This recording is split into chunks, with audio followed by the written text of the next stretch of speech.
Thanks, Elmix. I wasn't looking. We're too busy gas bagging over here.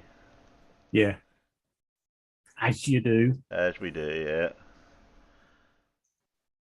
yeah. Glad Mum's going to lurk.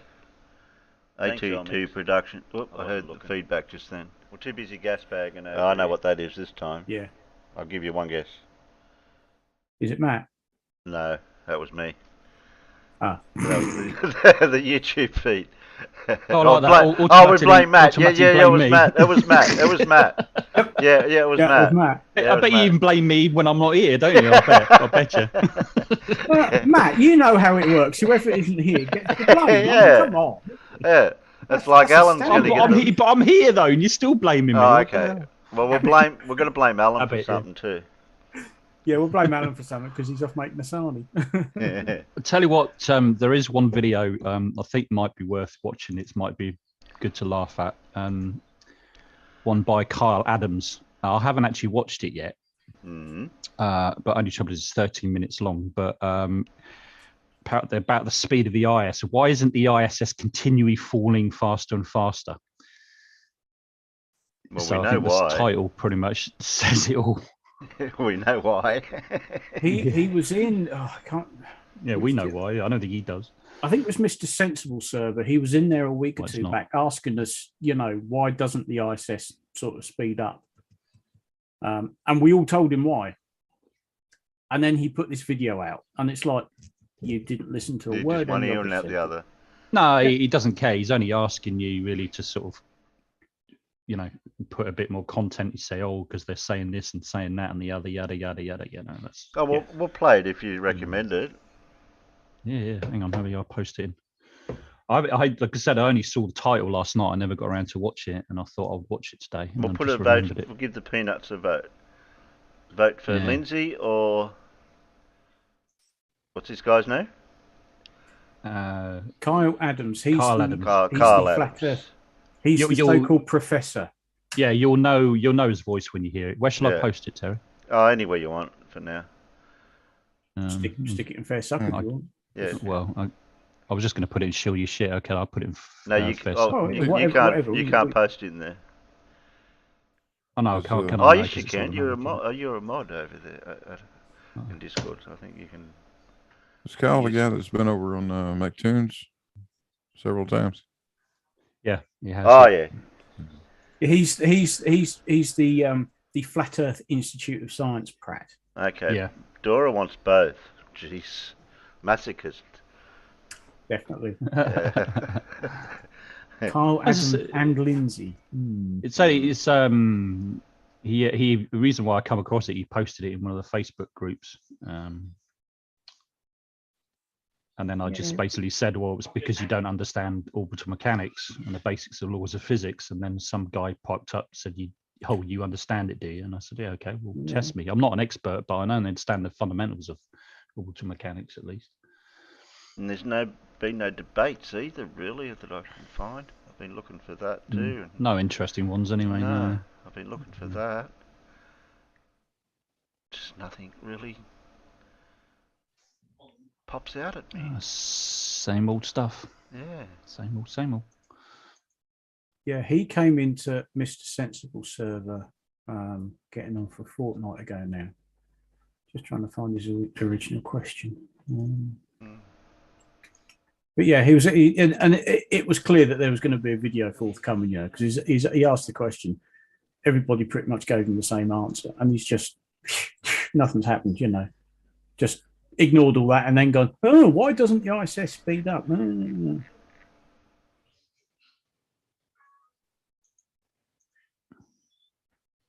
an idiot. No, clearly he's a flat earther. Yeah, I'll come to the conclusion. Jason Mathers is troll. I think he's doing it for a laugh, personally.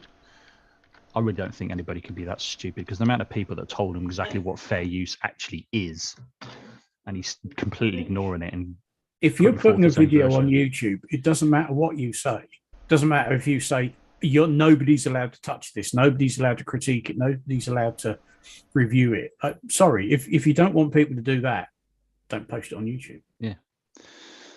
exactly. No, he apparently told me that definition of fair use is the fact that when he tells me I can't use his video, that's fair use apparently. Not according to YouTube, are they?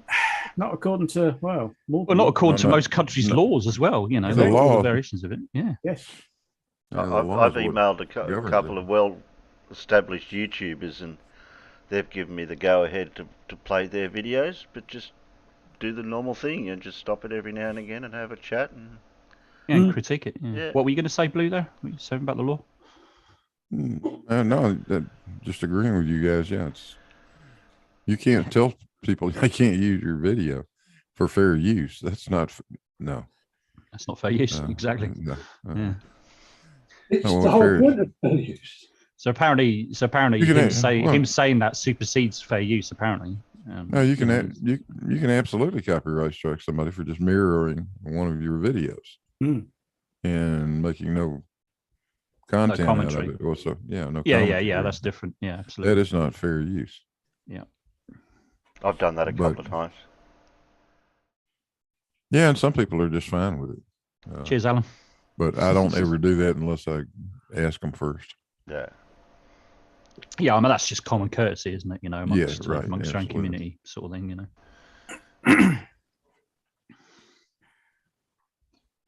Well, you don't want to be perceived as a guy that's trying to steal views from somebody. Yeah. I mean, quite honestly, and if I've made any videos, anybody can do whatever they want with it. I don't honestly care. They can mirror it, they can copy it, they can just do a straightforward copy. Oh, I'm not going to do anything. It's fine. Go ahead. That is the problem with a public platform like YouTube. If you put stuff out there for people to watch, then you've got to expect that people are gonna watch your video, and then they're probably gonna say, "Hang on, this is a pile of shite. Let's critique it and point out where it's wrong." Absolutely. Yeah. If you don't want people to do that, don't put it out there in the first place. Yeah. I get an occasional notification from YouTube that somebody has mirrored one of my videos, and I have no problem with that. If that's what if you want to do that, that's fine too. Yeah. It's all publicity.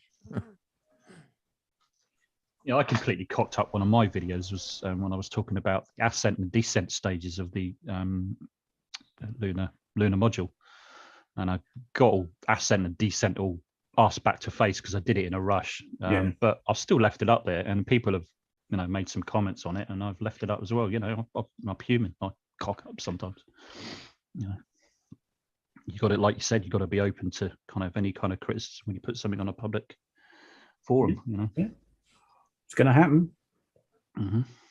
I think I saw a post in Twitter earlier on. I can't remember who it was, but they basically said, posting on Twitter is like finding the hill that you didn't know you wanted to die on. That's a good analogy. Come on then, Paul. You can do it. Is he in? Well, we'll see. He says he's joining. Come on. Fish on. Come on. Reel and pull. Come on, Paul. Okay, so the vote has been tallied out there in the peanut gallery. And there seems to be a lot of Kyle and Adams. Ooh. RT96 and Kyle or Lindsay. Two most excellent choices. How could I possibly decide? Well, kind of the way I see it, I mean, like it's nice to switch it up a little bit different in it time to time, instead of having the same. Okay, it's Thurston the second's really thrown a spanner in the works. Neither. I like fluffy kittens. I like fluffy kittens. Yeah, I'm. Kyle and Lindsay. When they met, it was murder. Oh no, that was heart to heart. Sorry. Come again? What? What? Just imagine Lindsay and Carl in the same room. That'd be like some sort of that'd open a rift in space and time. Makes you want to check that setting on your Oscar November switch, doesn't it? Yeah, it does. Yeah. Let me just change that to Oscar Foster. I need to go and make me coffee because it's gone cold. We need critical. I'm nearly there, but I'm waiting for that Lindsay moment. The moment you go, "Oh, putting the kettle on." Yeah, okay. Oh, we're not watching Lindsay by the look of it. Peanuts have voted. It's going to be Carl Adamson. Okay. Yeah. It's that Carl Adams moment. Yeah, hang on. We need critical thinking says, hi. Space perspective is closer to happening. Has any of the flurfers talked about it that you know of? Out of this world, Space Lounge offers 20 miles above Earth's surface. Yes, and I haven't heard any of them talking about this. Basically, it's a very fancy gondola under a balloon, and it's going up to about 100,000 feet. Okay. So, and they say, "Oh, it's the edge of space." Well, no, it's not if it's in a gondola. You're basically in a capsule. It's this big circular capsule, and it's got big windows in it. And basically, you're going up 20 odd miles. You're going up to 100,000 feet from where you will see the curvature of the Earth, because you're going up to just a little bit less than the likes of Felix Baumgartner did. You're going up higher than the U-2 spy plane flies. You're going to see the curvature. Are you going up just not as quite as high as the balloon that Mr. Sensible sent up?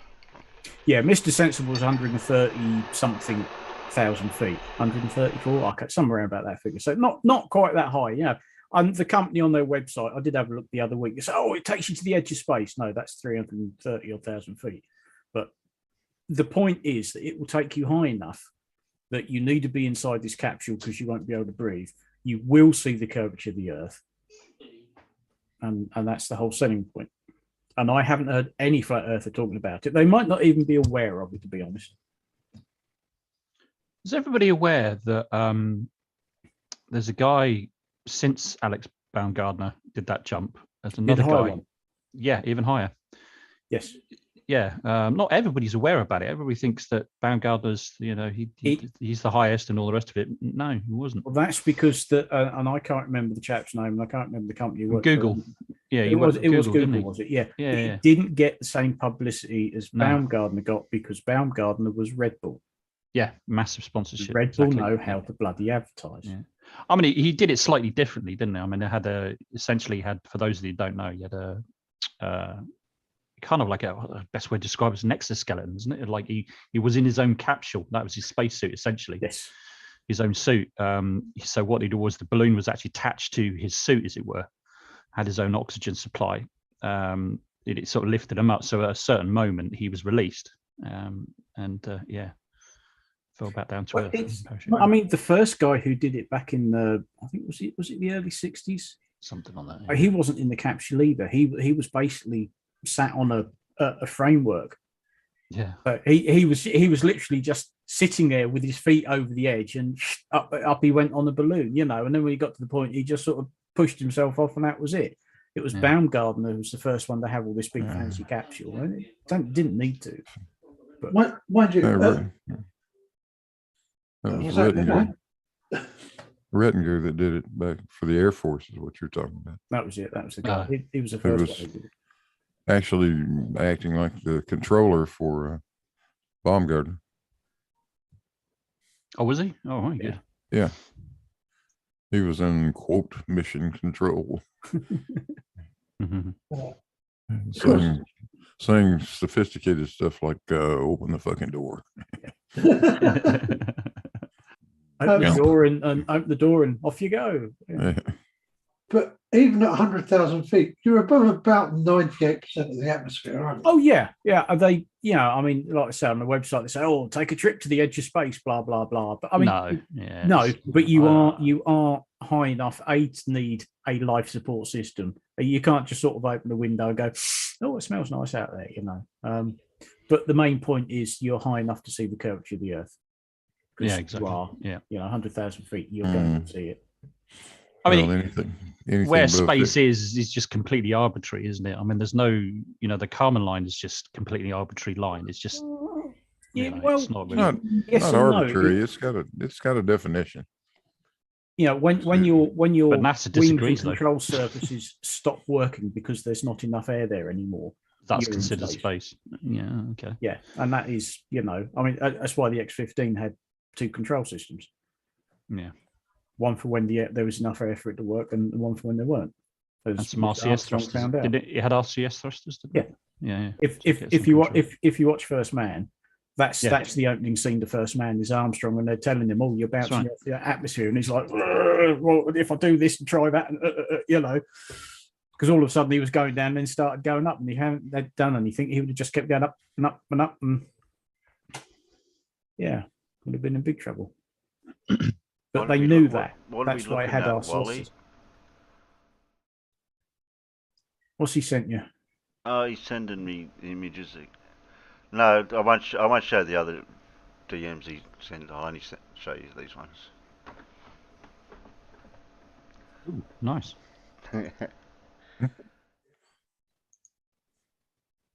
It is the CSS and ISS crossing picture.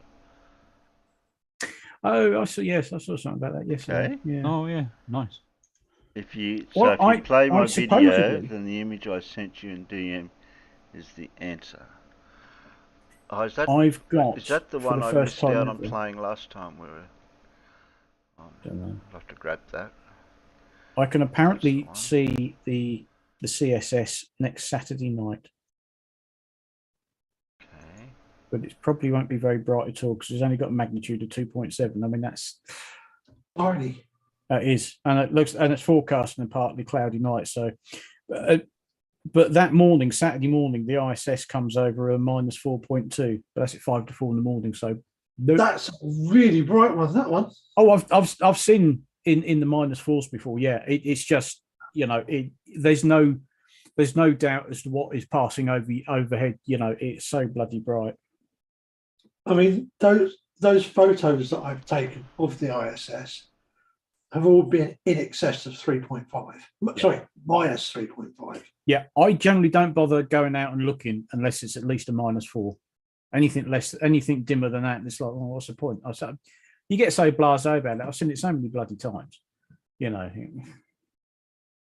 Pause that. Without some optics, it's just a white dot moving slowly across the sky, isn't it? Yeah, and I ain't got decent enough optics to worth trying. How much bigger is the ISS compared to the CSS? I've never really looked at that. Gosh, at least twice the size. At least twice, is it? Yeah, I've had 20 years to keep bolting things onto it, haven't they? Yeah, I was just going to say. The Chinese have only just got started again. I knew it was bigger. I just didn't know how much bigger. I made a prediction on the 27th that they would both be visible at the same time. Oh, right, okay.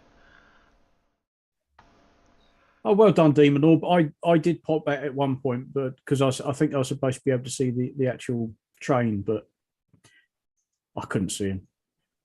What's happening with Paul? Because his internet has gone to we'll reboot router and hope for the best. Well, he's back in Discord. He's still over there.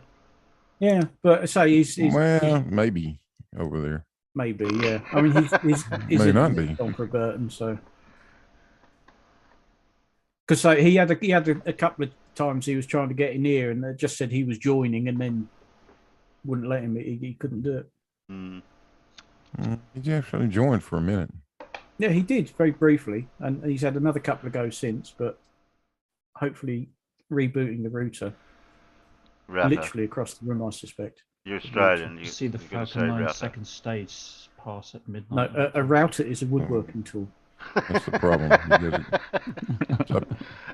Stop using routers when you ought to be using routers, and it would work. You say or is he just rooting in the back of the ute? Shout out to Kevin Bloody Wilson. Wrong route. Yeah. Well, not the time. No. Got a low quality video. Demon or Scott. What's that? That would be the Falcon 9 second stage from last night's launch. Oh, here we go. It was all supposed to be visible over here in the UK, but I missed it. I didn't see it. I'll share it for you, Demon. We're seeing now some really good shots of second stage landing now without it being disturbed. We're getting some really good ones now. No, that's the first stage. First stage, beg your pardon. Sorry, yes. Sorry, Yes. My bad. Yeah, that one stage from yesterday. Yeah, I saw that this morning. That was absolutely spot on, wasn't it? Yeah, wasn't it? Yeah, perfect. What do you class? So all the way What do you to class the- low quality as, Demon? Of what with your phone?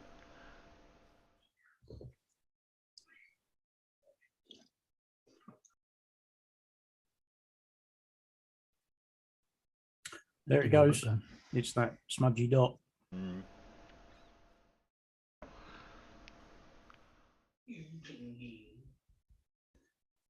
No, it's not cloudy tonight here, Dave.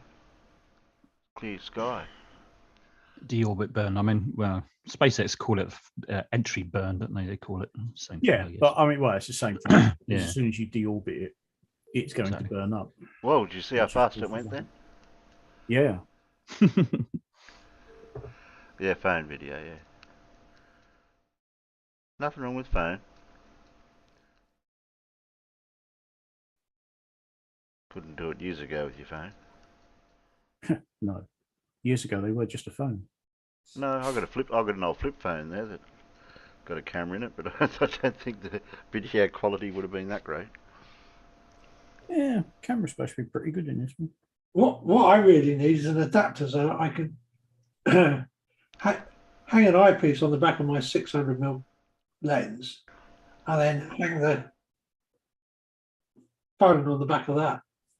Yeah. Oh, I see a star.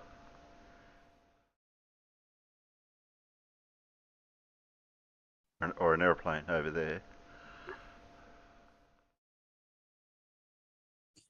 Just cracked me up. They say, oh, it's just a high-flying aircraft. When I went out last night, an aircraft did fly over first before, this. Yeah, but it's been cloudy all for the last few days, Dave, with rain.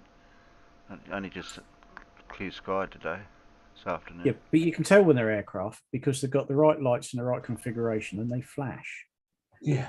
And they're different colours. And they flash. Exactly. It's like, oh, that's a plane. Especially if it flies over, then several seconds later you actually hear it.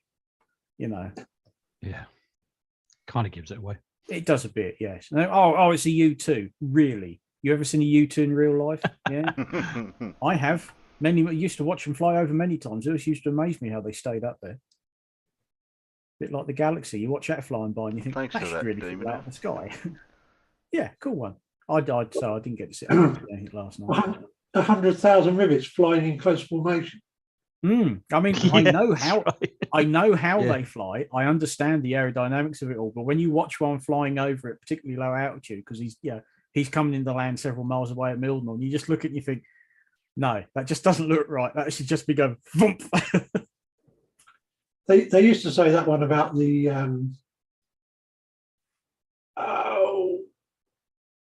Shackleton. Yeah. 20,000 rivets flying in close formation. Yeah, that's just a played about with Lancaster at the end of the day, isn't it? Yeah, that was the Sort of.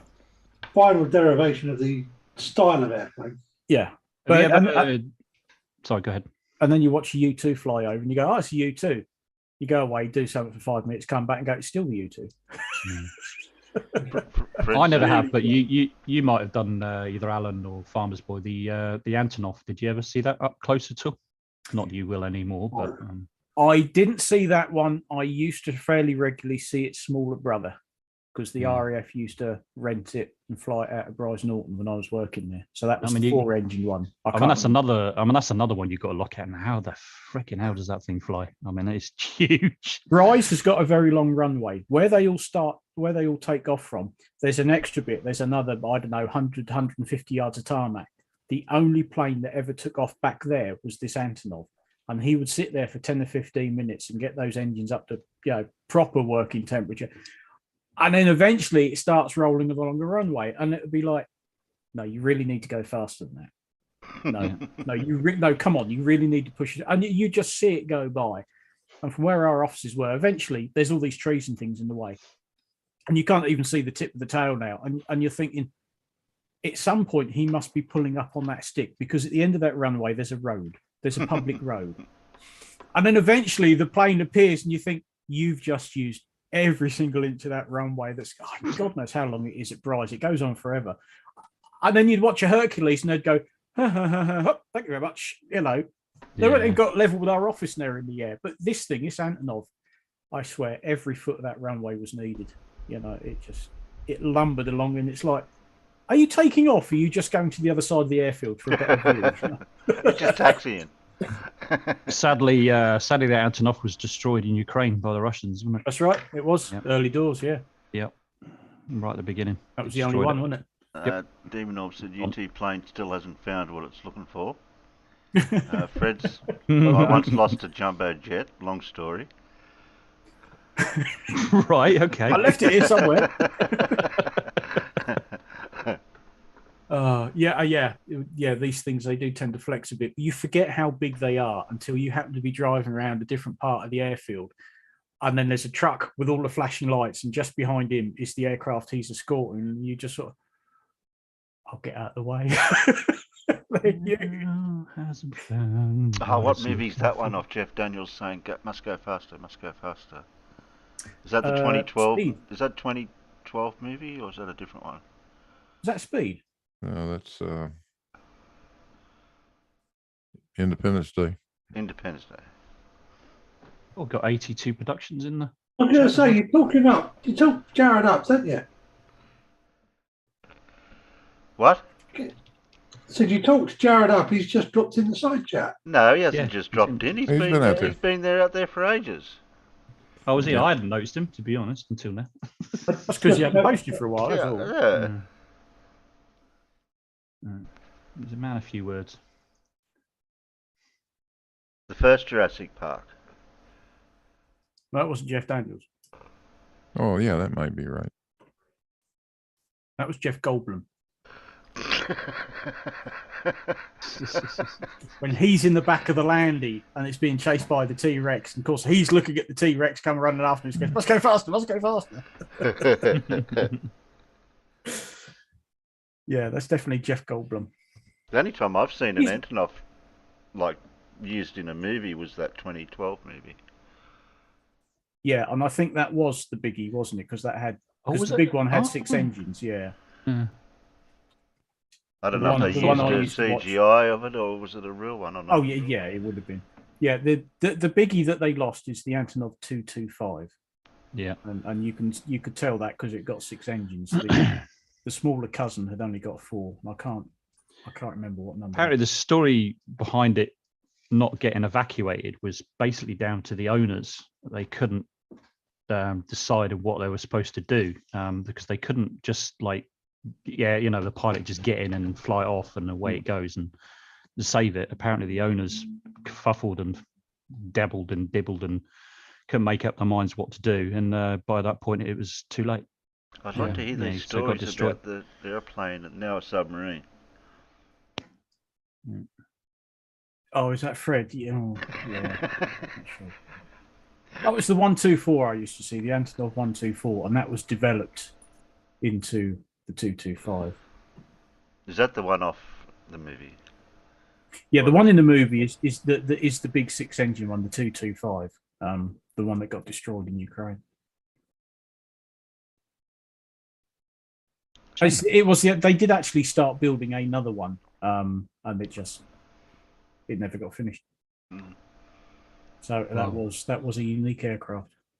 Maybe this is a good time to build it then, isn't it? Really? Yeah. Well, I suspect it's probably long gone because that was 2009. They gave up on that. So Jared's been cheeky. Point still stands with a poking. You need to get your Jeff sorted out. Apparently, he's in the new Jurassic Park film. There's a new Jurassic Park? Yeah. Oh, no, Jurassic. I can't remember what it's. Jurassic World Dominion, I think it's called. Okay. Oh, it's actually out now. What's this? No.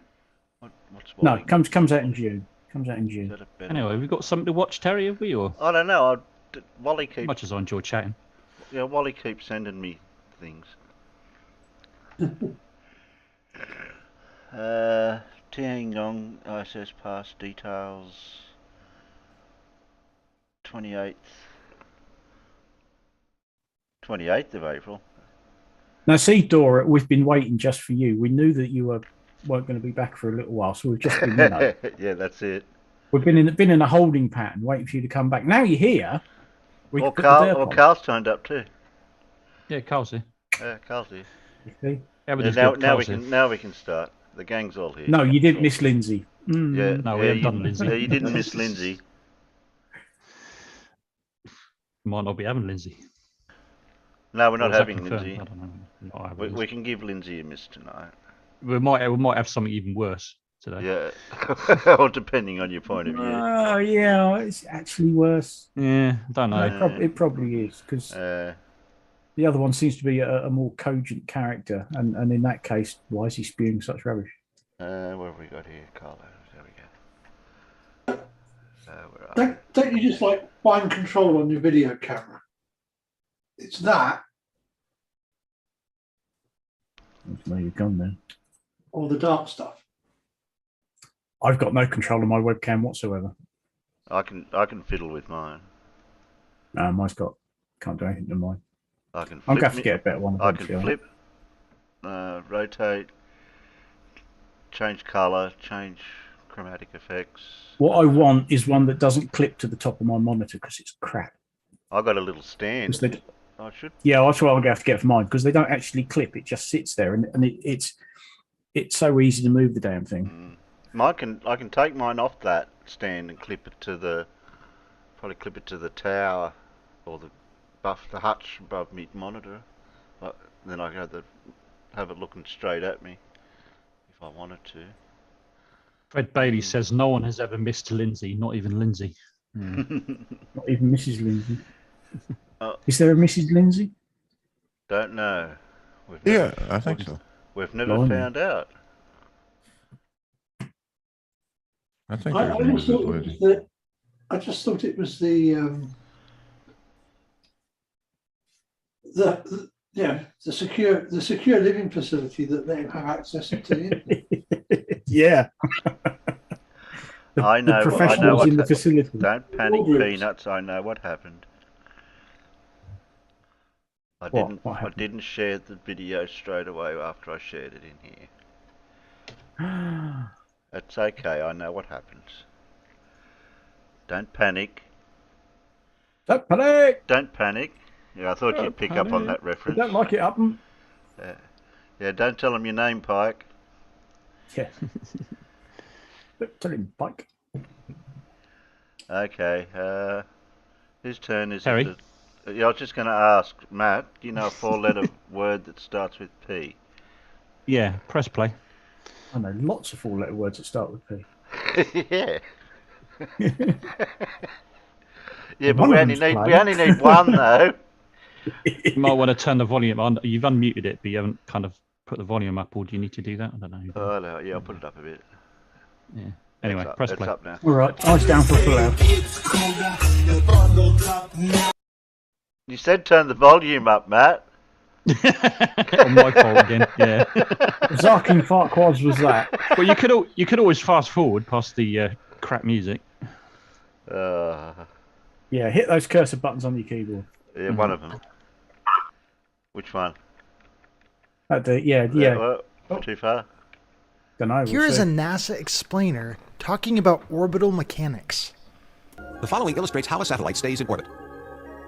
If a man stands on a mountain and fires a projectile horizontally, gravity will cause the path of the projectile to curve downward and it will strike the Earth. However, if the man fires the projectile fast enough at a specific speed, the curvature of its path due to gravity will match the curvature of the Earth under it. The projectile will then fall around the Earth, becoming an Earth-orbiting satellite. So the continual arch trajectory is said to be caused by the continual presence of gravity acting on it. And on the globe model, if there was no gravity, that projectile should travel in a straight line. So I am just looking at the big continual presence of gravity there, giving it that arch trajectory. A projectile fired even faster will have a flight path away from the Earth, but gravity will act to slow the projectile down, change its flight path, and pull it back toward Earth. If the projectile's velocity increased enough, a velocity sufficient to escape the Earth's gravitational pull will be reached. This velocity is known as the escape velocity. It is equal to about 7 miles per second at the Earth's surface. So if I were to jump off the top of a ladder, obviously it's going to hurt a lot more than if I were to jump off the bottom of a ladder because of my difference in speed. The more time I spend in free fall, the faster I would go. But according to NASA, the ISS has been continually in free fall since the year 2000, which is a long time to be in free fall. So my question is, why isn't the ISS continually going faster and faster, like I would if I were to jump off the top of a ladder? My horizontal velocity should not affect my vertical fall rate, unless wind resistance is involved, like it is in planes. I have personally reached out to every earth science professor at every major university in the state of Utah looking for a brief public comment on the matter. But so far, no one has been willing to provide one. And when none of them were willing... And I bet you he hasn't looked at the actual drop rate of the ISS. Because it's every month it has to fire its retros just to put itself back in its orbit. And that's every month. So it's not falling that fast. Well, like I said, he asked a group of people why isn't the ISS speeding up, and he got given an answer. Well, he limited his problem is he limited his research to the state of Utah. Oh, geez. Okay. Apparently, there is nobody in Utah that knows anything. There were quite a few people in Mr. Sensible's Discord server. Where he asked the same question and he got given an answer, and I suspect he's just completely forgotten about it. He just doesn't like the answer because it doesn't suit his narrative. Clearly. Correct. Well, they weren't from Utah. No, I don't think any of us in there were from Utah. No, but I mean, the point is, I mean, even if he did, which he asked all these professors from Utah, I mean, I'm not surprised that probably nearly all of them ignored him if it is true.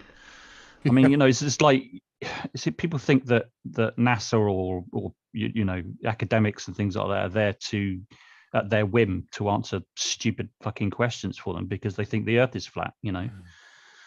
Sorry, but no, they're not. It's quite a simple thing. It's called centrifugal force. Yeah. Willing to talk?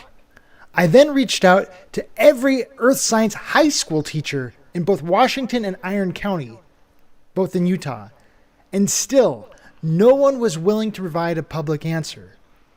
So, let's ask some random people at some local events near me and see what they have to say. So, the ISS has been following around the Earth for I don't know how many years, right? Why isn't it going light speed yet? You know what? You'd have to ask somebody who is better at science and math than me. I have no idea. I've tried going and talking to university professors over at Dixie over here. I've talked to other people, but they don't like to talk about this stuff. Yeah, I have no idea when it comes to that. Okay, that's right. With the ISS, it is continually falling around the Earth, right? So why isn't it going at light speed? What resisting force is slowing it down? Probably the drag of the top of the atmosphere. Atmospheric drag. So it's getting a lot of friction from the atmosphere, and that's creating a terminal velocity point? Not a lot, but you know. Okay. So the ISS is supposed to be going around the world all the time, continually. Okay, and the whole reason why it's supposed to be continually following around the world. Why isn't it going light speed now? You have no idea. Yeah. Okay. Well, we know if I were to jump off the top of a ladder, it's going to hurt, right? Because I'm going really fast, and the more time I spend in the air, the faster I go. In the space station? No. I'm talking about on the ground. Okay. So, no. You can only go up to 124 miles an hour, and then that's it. It's called maximum velocity. Maximum velocity, yeah. And then we get terminal velocity, right? Right. Terminal velocity is because of wind resistance. Right. So you can only go certain speed if there is no wind resistance, and that's 124 miles an hour. According to the Kennedy Space Center, the ISS is said to go about 17,500 miles per hour. So much for his claim to the number there. but his concept to a maximum velocity that gravity can pull is still an interesting one. I've got to say that's the most fascinating one I've heard so far. That's it. Because that's the Forgot the fastest bit where he gravity said about will pull you. atmosphere. Doesn't matter. That's like the old, what they call the Galileo Theory. If you take a ball that weighs like 100 pounds and one that weighs 20 pounds, and you throw them off at a certain level, they'll hit the ground at the same time. It doesn't matter the weight, because at a certain point, if you're high enough, once it hits a certain maximum velocity, it can't go any faster. It doesn't matter how much it weighs. That's fascinating. I've never heard that before. Yeah, it's called the Galileo Theory. The Galileo Theory says that the gravitational acceleration maxes out and stops at a certain point. It's not very high either. It's only like 200 feet or something like that. All right. And then once it gets above 200 feet, it doesn't matter. The gravity pulls constant. So if you throw something off that weighs 100 pounds, throw something off at the same time that weighs 10 pounds, they're going to hit the ground at the exact same time. So this maximum acceleration kind of a thing from gravity. That's it. That's why it's able to reach a terminal velocity without any kind of resisting force? Right. Interesting. Okay. Yeah, obviously. That's Oh my God. And he's going to take this person that he found off the street. Yeah. Okay. We have terminal velocity in the atmosphere because of the atmosphere. It's the atmosphere that limits us from going any faster. After an exhaustive search, Kyle has managed to find somebody dumber than he is. Quite an achievement. Did Bowden get up to about 800? Was it kilometers per hour, or was it miles? The claim is, although I don't know whether it was actually ever officially verified, the claim is that he broke the sound barrier. Oh, he did.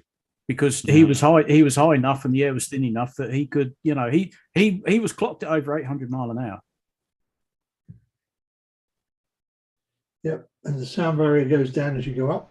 And that was only a few seconds. It really didn't take them that long to hit that speed because, of course, he went from 0 to over 800 miles an hour, and then obviously as the atmosphere thickened up, he slowed down.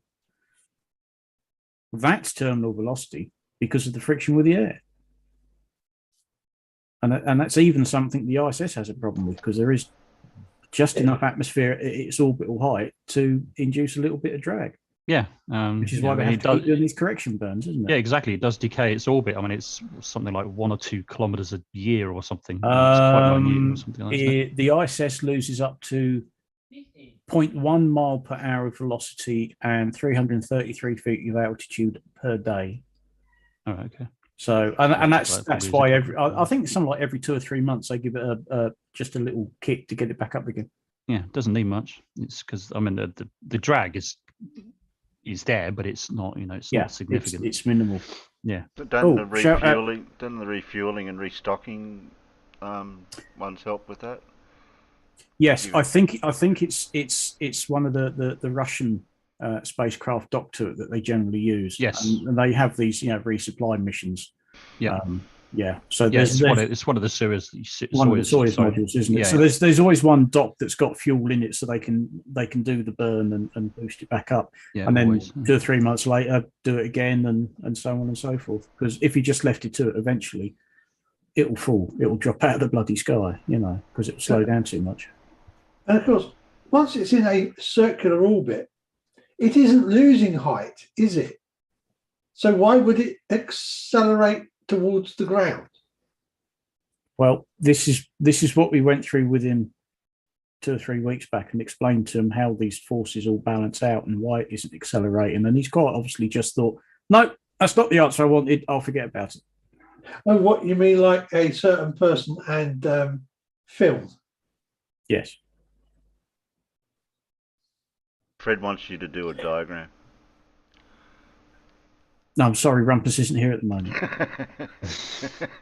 So how long ago was this when he was in the Discord when he asked this question? How long ago was that? It was, hang on, does it still just say? Roughly. It was around about the 14th, 15th of April, I think it was. Oh, okay. Who's Discord? Mr. 42s? No, Mr. Sensibles. Mr. Sensibles. Was that recorded? Well, it's all text. It's all there in the general chat. It's in text. Yeah. Yeah, it's in text. But he was asking the question, and he was given the answer, and well, as Matt has said, it's obviously not the answer he wanted, so it's disregarded. And can I just give a shout out to the Stingray? Hey, mate, I hope you're recovering after yesterday. Oh, that sounds like a story. I believe he had quite a session at the dentist's. Oh. Yes. What time was his appointment? 2:30? I don't know, but I'm sure he said it was going to take about 4 hours. So I just hope he's okay. Wally dropped another. What's that one? Can you grab that and throw it in there? Because I don't want to grab that while I'm playing the video. Yeah. No worries. Then you also have thermals. Thermals is uplift. In other words, if you're in a colder air and you come into a hotter air, the hot air rises and will actually slow you down. Interesting. Cool. All right. Not a lot, but it will. But that's why birds can fly for hundreds of miles without ever moving their wings. Because they can fly on thermals.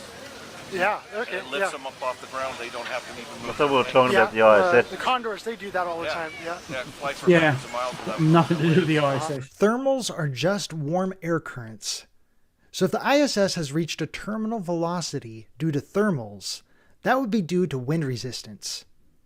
I also looked up the Galileo Theory and his maximum velocity concept, but all I could find was stuff about how two different masses can hit the ground at the exact same time in a vacuum, and stuff about terminal velocity due to wind resistance.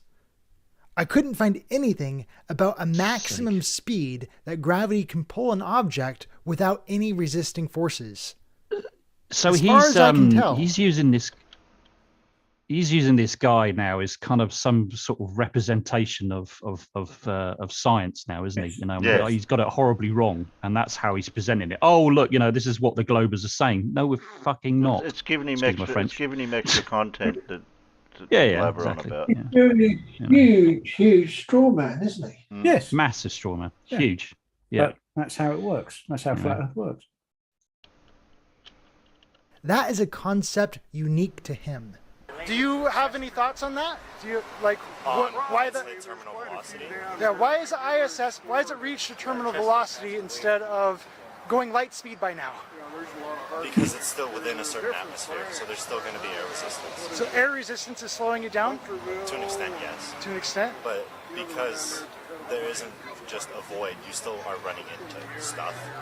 Okay. Where if it was truly in the vacuum of space, it would just continue to go and probably just continue to increase in speed, but not necessarily to the extent of... You're going after Bin Man whilst you're at it, eh? So a skydiver, in order for a skydiver to reach terminal velocity, they have to be receiving a lot of wind resistance. Yes. Okay. So why doesn't the ISS have to receive that much, the same amount of wind resistance?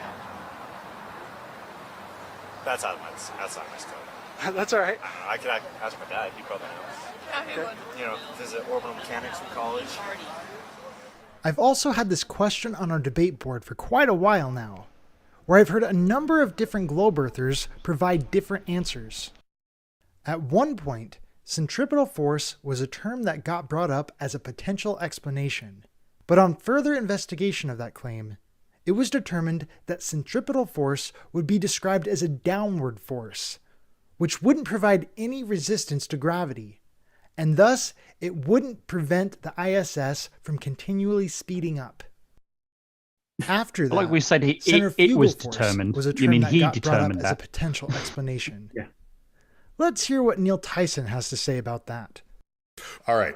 So it turns out there's no such thing as centrifugal force. It's the word we give to this thing that feels like a force operating on you if you are the water in that bucket, or if you're in that amusement park where I think they call it the cyclone, where you're sort of pinned against the wall of it and it rotates and you feel this pressure increase on you. So what's happening is, because you're getting spun, you have an urge to fly off at a tangent of that circle. Okay? That urge to fly off that is prevented you will feel as a centrifugal force. So you feel the force of the machine continually launching you away, but the walls of the ride are preventing your escape. The mechanical force of you continually being launched, that is what centrifugal force is. Okay. So if in any moment the walls just disappeared on the cyclone, is it called the cyclone? Whatever that was called. The flying I forget saucer. the name of it, but I do remember. I think I'm misremembering because Cyclone is the roller coaster at Coney Island. At Coney Island. So whatever that thing is, we've all done it, right? Mm-hmm. And if at any instant while that's spinning, the walls just disappeared, you would just fly off at a tangent. Everybody would just fly off going in exactly the tangential direction they were going. Mm-hmm. Right at the moment the walls disappeared. Okay? I smell a lawsuit. Lawsuit? Damn, Chuck, you're so cynical, Chuck. So what the wall does is prevent that from happening, and then it feels as though there's a force acting on you. So again, there is no such thing as centrifugal force. It is simply just the force of the machine continually trying to launch you outward. So, if you want to claim centrifugal force prevents the ISS from continually falling faster, what machine is continually launching the ISS outward? If it is flying around out in space, it has no physical contact with the Earth, unless you want to claim it has enough friction with the atmosphere up there for the atmosphere to launch it. NASA does claim rockets occasionally give it a boost to keep it up there, but those are not a constant thing, just an occasional thing. Yeah, that's why it's not accelerating. If that is what is preventing the ISS from continually going faster and faster, what rockets does NASA claim is keeping the moon from continually falling faster and faster? Behold, the real reason President Kennedy thought it was so important to go to the moon. He was trying to slow it down. Welcome to the hole in the satellite picture. Unless this guy was right about some kind of maximum velocity, without a significant resisting force, the ISS should be continually falling faster and faster, just like I would if I were to jump off the top of a ladder. No. Feel free to do the math. At 9.81 meters per second squared, after 20 years, how fast should the ISS be flying by now? It's time to abolish NASA, guys. It's long overdue. This message is brought to you by the Flat Earth Institute of Science. Thank you for watching. Where 2 plus 2 If you have a equals different 47. explanation, please feel free to share it on our debate board. There's a link in this video's description. But if you do, please also explain what makes your explanation any better than all of the other ones we've heard so far. We look forward to hearing your feedback. I look forward to ignoring your feedback. Wow. He's such an idiot. No, you're not looking Bare forward face to your lie. feedback because you're just going to ignore the feedback. You're going to ignore the true explanations. It's We what explained they're all going this to to do. him in like I said, 2 or 3 weeks back, and he's just, no, that's not what I want to hear. I'm going to ignore all that. I'm going to carry on pretending that I don't understand the ISS orbit. Alan, are you okay? He might be Is asleep. Alan all right? Is he falling asleep? I hope he's all right. I hope he doesn't end up with keyboard impressions in his forehead. Alan? Are we going to have to do the whole Alan routine? Yeah, we're going to have to do that all over. Well, I can see him breathing at least anyway. So yeah, he's there. More calling Orson, coming Orson. Well, he's still with it. Yeah, he's still with us. He's having 40 winks. Bless him. Hope so. So has anyone got to speak to this person on voice in Discord, or was it just in text? Was it? This was all in text. He came in asking the question that was basically saying, now, why doesn't the ISS speed up? And he was told, it was all explained to him, and how will the forces balance out? And I mean, why would it accelerate? You know, you'd need rockets on it to keep giving it a push. But he basically doesn't understand how orbits work in the first place. Well, they started out in the peanut gallery. Wally started it. Blue, I can feel a video coming from you about this. I just feel it in my bones. I'm sure others have already done one. Yeah, it might have done. Play an alarm clock sound. Anyone got an alarm clock sound? Not on me. What about a telephone call ring? Then you'll think the phone's ringing.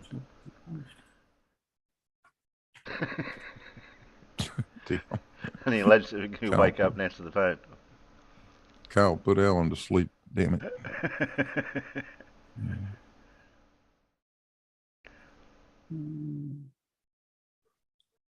Okay, what can we follow And that up with? centrifugal force is a real force, by the way.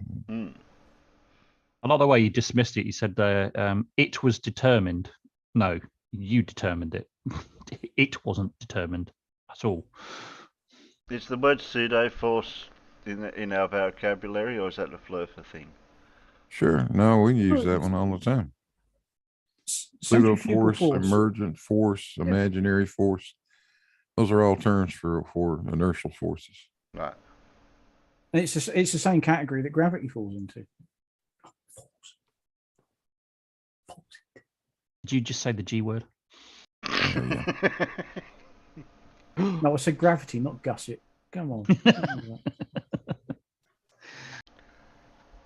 Well, since Paul's going to be AWOL. It would appear so, yes. He's not in Discord anymore. Oh. No, I noticed that. Okay. Oh, here we are. I found Carl's original question, and it was with that photo of the guy climbing the ladder. He said, if I were to jump off the top of a ladder, it would hurt a lot more than if I was to jump off the bottom of a ladder due to the gravity. So, he's 100% right. Yeah. So if got the that bit ISS, right. He says, if the ISS is continually falling around the Earth, and gravity is what causes it to travel in the curved trajectory, why isn't it continually falling faster and faster due to the acceleration of gravity? Why isn't the ISS traveling at the speed of light by now? What force is slowing it down? And that's the question he asked. That was back, the 17th of April he asked that. Okay, I'm going to share this. This is what you Alan, you're right. This is what you posted over. This is what you posted. Yeah, that's the link that Where's Wally gave us. That, from the looks of it, is showing the height of the ISS over a period of time. Actually, over a year. Yeah, Alan, you okay? I just see you. Yeah, Here we That's go. right. April That's okay. Through to April. Okay. Yeah. So what you can happened here see in December. Oh, hello. Hang on. Yeah, I got him. Sorry. I don't actually know what caused that particular blip. Oh no, hang on a minute. They had problems on the ISS, didn't they? Didn't somebody accidentally fire a rocket or something? I don't know. There was an occurrence on the ISS within the last few months where something accidentally got turned on or fired or what have you. What year? Stuck on. Can you scroll? What year was that? Anyway, can you scroll down a bit? See what year was it? That's it was December 2021. Yeah, December 21. Yeah, there was. I don't know what it was. There was something happened on the ISS, and it was a small but sort of moment of panic, and I think that might have been it. Wally, I haven't got that bite sound bite. Of course, wasn't that when the ISS literally turned on its axis and it was completely? Yeah, it did. Yeah, that's right. Yeah, they had a thruster stick on. Yeah. Or something. Yeah. And they had to says play that desert file one with gravity, but I've never kept a thing for that to actually play it. Let's see, when was that? That was December. No, the one I'm thinking of happened. There we go. That's why they did it. End of July. Well, it wasn't too far because it's over space that year. Debris. I remember that as well. Yes, space debris. That was the Russians testing one of their anti-satellite systems, wasn't it? Didn't they take out a satellite and then all the debris was going towards the ISS and they had to sort of, Could have been. like get it out of the way? Could have been. Yeah, that rings a bell. I'd forgotten about. Because that's a pretty sharp drop, isn't it? I mean, yes. But I wasn't too far because it's gone from 420 kilometers to 417 and a half. Yeah, well, it only dropped 2 kilometers. Yeah, 2.5 kilometers. Yeah. I said 1 or 2 kilometers, so I wasn't far off from. And that over that year. So space junk was in there.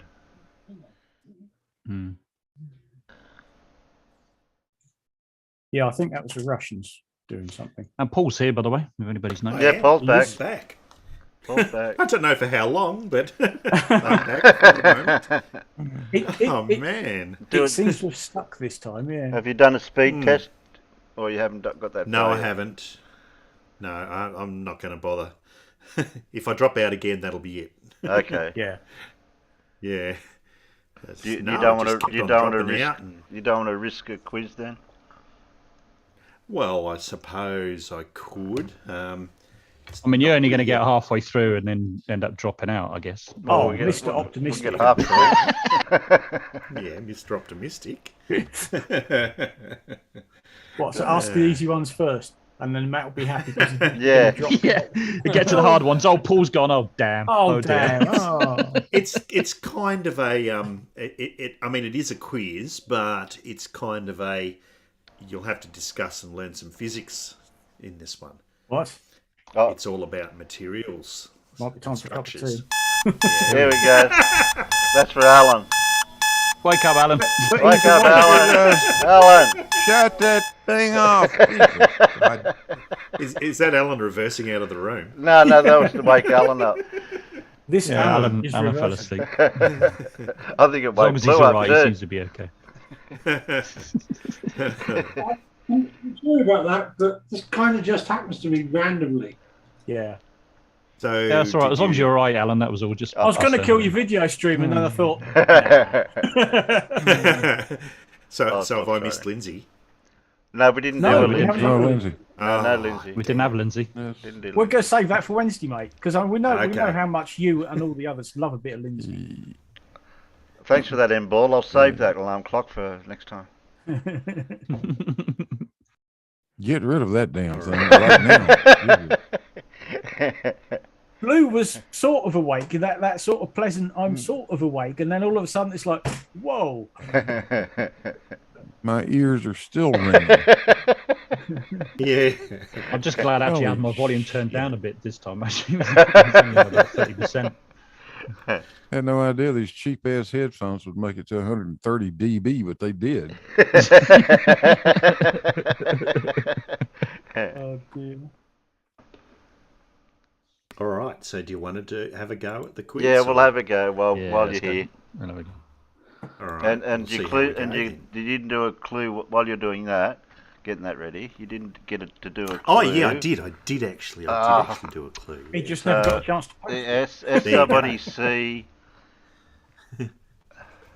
Right, okay. S somebody C was a physicist who was known for his work on cooling and trapping atoms using lasers. In particular, he studied individual chilled atoms. Okay. He was also in charge for a time of the Atomic Energy Commission too, in the States. So, yeah. I'll let them try to guess that while you're setting that up. Yeah, well, it won't take me long to set that up.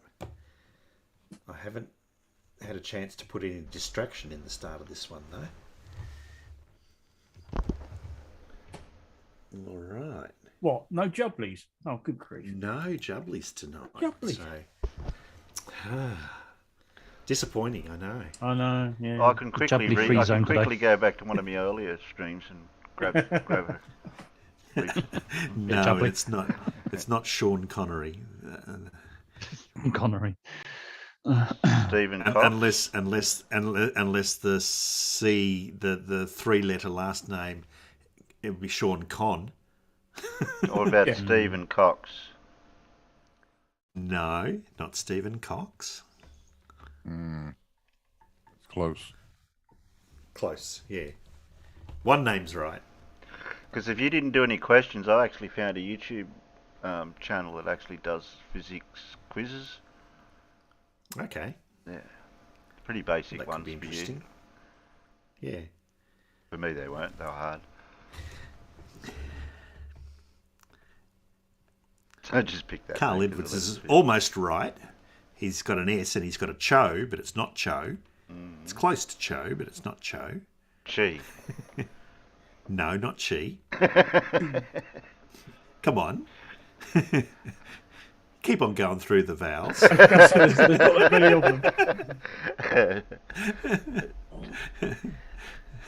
Chi, chow, chai. Oh, that's my car alarm. No, none of those. Oh, just, if you stick to them together, you get a train. Yeah, exactly. You do. Farmers had to rush off something about fire alarm just then. No, car alarm. Oh, car alarm. Oh, I thought you said fire alarm. Fire. Come on. It's not Chi, it's not Chai, it's not Cho. You're running out of letters. Cha. Not Cha. Come on. Well, it's only Chi. That's the only one left. No, it's not. It's not Chi, Chai, Cho, Cha. Che, Cho. Dora's got it. No. A-E-I-O-U. I'm gonna Chew. Oh, Chew. Chew. Yes, it's Stephen Chew. Yeah. Stephen Chew was the one. Right. I can confirm that it is nice and sunny outside. So sunny that the phone holder on my dashboard just fell off. I want to set the car alarm. Set the car alarm off.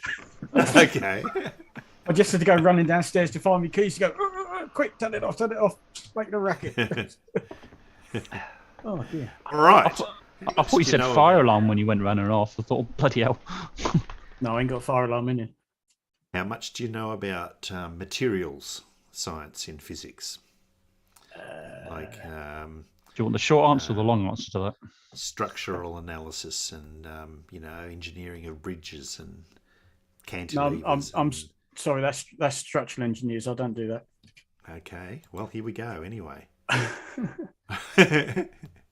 I tried to keep them reasonably simple, but I did put some physics in here. Okay. So question 1 shows a view of a single tent. Of course, this is a physicist's diagram of a tent, not an artist's impression. Right? It has been pitched using a centre pole on the inside and 3 ropes on the outside. The ropes are shown as dashed lines. The ropes are all of equal length and all make an angle of 45 degrees with the vertical centre pole. The force that the ground exerts on each of the ropes is equal to 100 newtons. The pole and ropes can be considered to have no mass. That's why they're physics ropes. They're not engineers' ropes. Which of the following best describes the force in the centre pole? Is it the pole is in tension, it applies a force of 212 newtons to the ground. The pole is in compression, it applies a force of 212 newtons to the ground. The pole is in tension, it applies a force of 100 newtons to the ground. Or the pole is in compression, it applies a force of 300 newtons to the ground. Which one of those do you think makes the best sense? And how would you go about solving this one?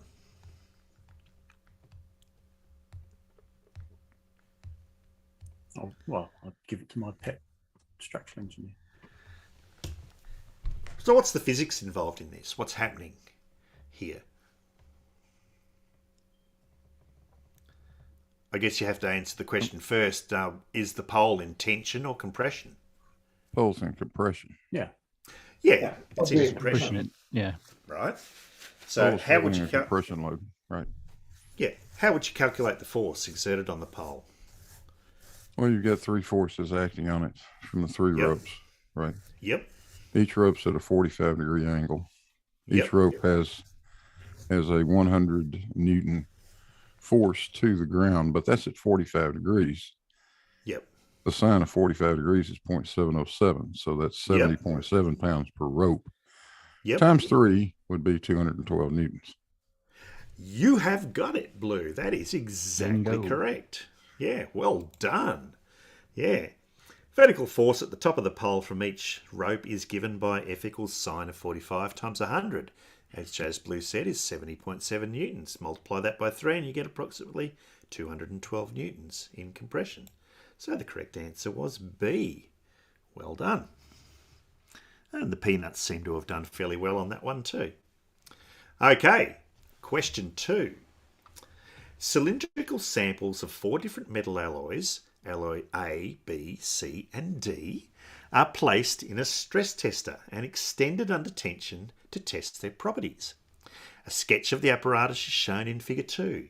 The initial length of each sample in the stress tester was 20 centimetres, which is 0.2 metres, and each sample had a cross-sectional area of 2 times 10 to the minus 3 square metres.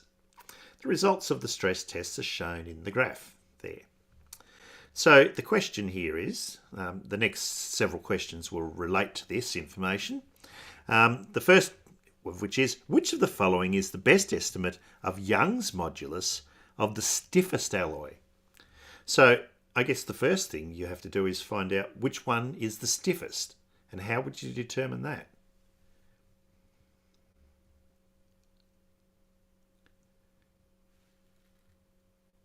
Am I still online? You are. Oh, okay. Everybody's thinking about it. Okay. So what's Young's modulus, and what does it tell us about a material? Sorry, I was reading the comments. Dora posted one that you all missed. Young's modulus. Yep. Young. That would be at the point where it stops being plastic, won't it? Not necessarily. I mean, that's not really got anything to do with Young's modulus, but stiffness. I mean, what makes a material stiff? What properties is stiffness? What does that mean?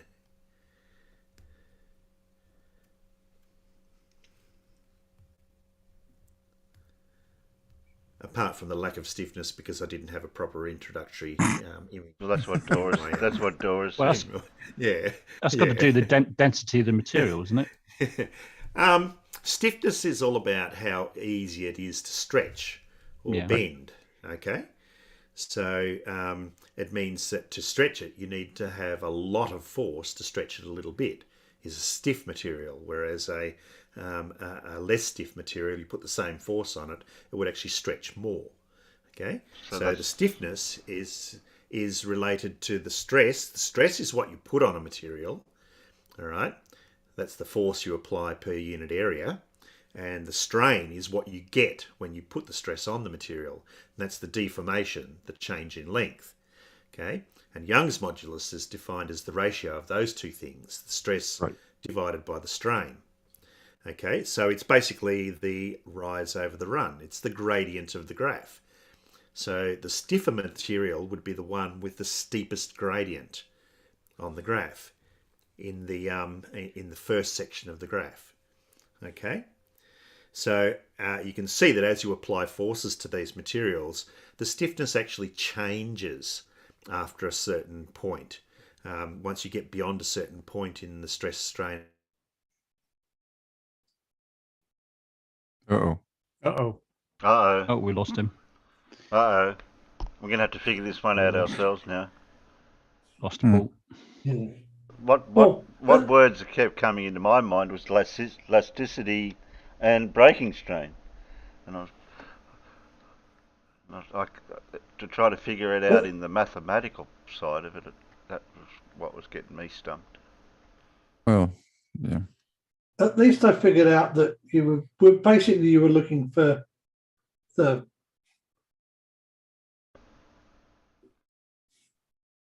mathematics is there somewhere. The alloy.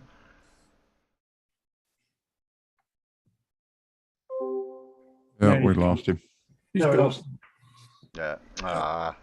Well, I can replay the screen if that helps. I can pause there. At least we can see it that way, this way, and the peanuts can see. Yeah, there you go. Yeah, I can do that. So at least we can actually see the. Can you put it in full screen? You able to do that? What for you? Yeah. I'm only just sharing what I can share. I can't make it.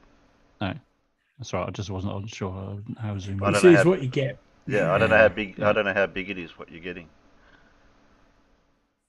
I've never been on. I don't know if I've ever been on the other end of Zoom just when somebody else is sharing. Excuse me, no, thank you. With the peanuts figuring it out. Well, it is literally stress divided by strain. Yeah. That's Young's modulus. And it's stated you've got to stay within the elastic limits of the material. Mm. At the knee of the curve, the thing starts to permanently deform.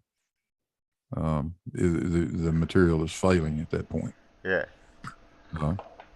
And it will continue to its fracture point. But it's easy to look at one of these diagrams and say which one's the steepest slope is going to be the stiffest material. Mm-hmm. Alloy A in this case would be. Yeah. And the answer is about 75 gigapascals. That's more or less carbon. That's a little better than carbon steel. But if it's too brittle, the breaking strain will be a lot quicker. It'll have no elasticity, depending on what metal it is. Mm-hmm. Yeah. That gets into a bunch of other things, but.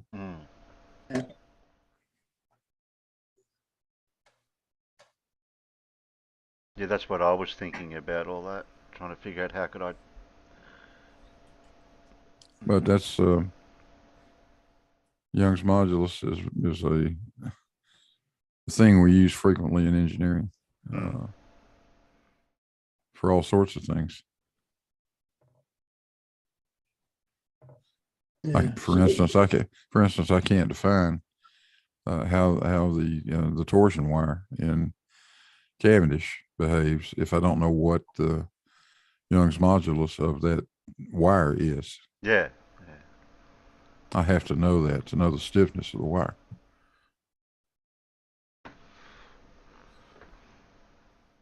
But it can be also trial and error, like you did do. You did try different tension, different wire gauges and that to see what change it made. Yeah, but yeah. But I knew ahead of time what it was going to do. Okay.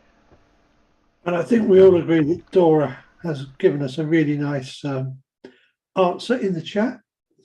Okay. A starts deforming at 300 what's MPa? Megapascals? Megapascals. And stretched 0.4 of a mil. So I guess it is whatever that means. 300 times 10 to the 6 divided by 4 times 10 to the minus 3, which is 7.5 times 10 to the 10. Yeah. Okay. Yeah. Wow. Or 75 times 10 to the 9th. Usually, Young's modulus is stated in gigapascals. 10 to the 9th pascals.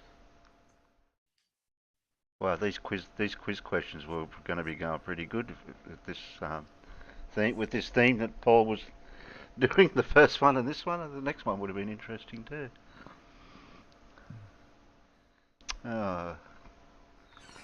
Bugger. See, I told you my lack of optimism, him holding his internet. It's your fault. You trying to imply that we should blame you?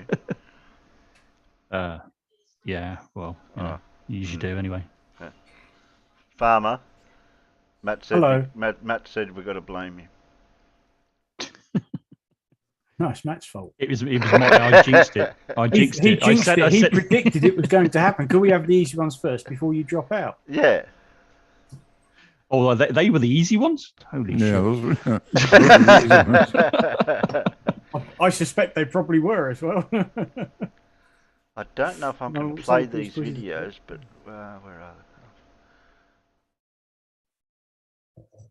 Just going through me history to see how far back it was. because I started watching them and I thought, oh, I wonder if we could use these questions.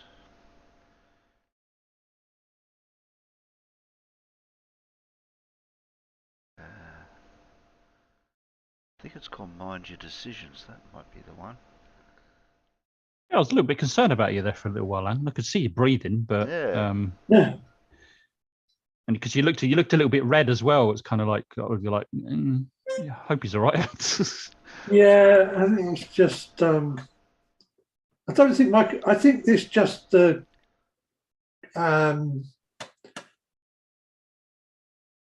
color on the camera is a bit crap, so it's a little. I look a little redder than I normally do. No, it's because when your head went down and stuff like that. It's it's probably just blocking your airway slightly. I was doing my HF 200 impression. All right, what's that? Plessy HF 200.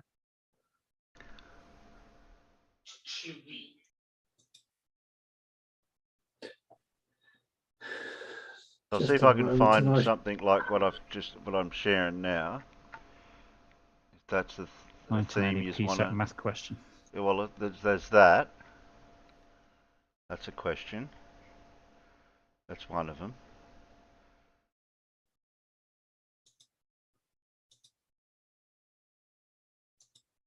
It does have the answers for that one.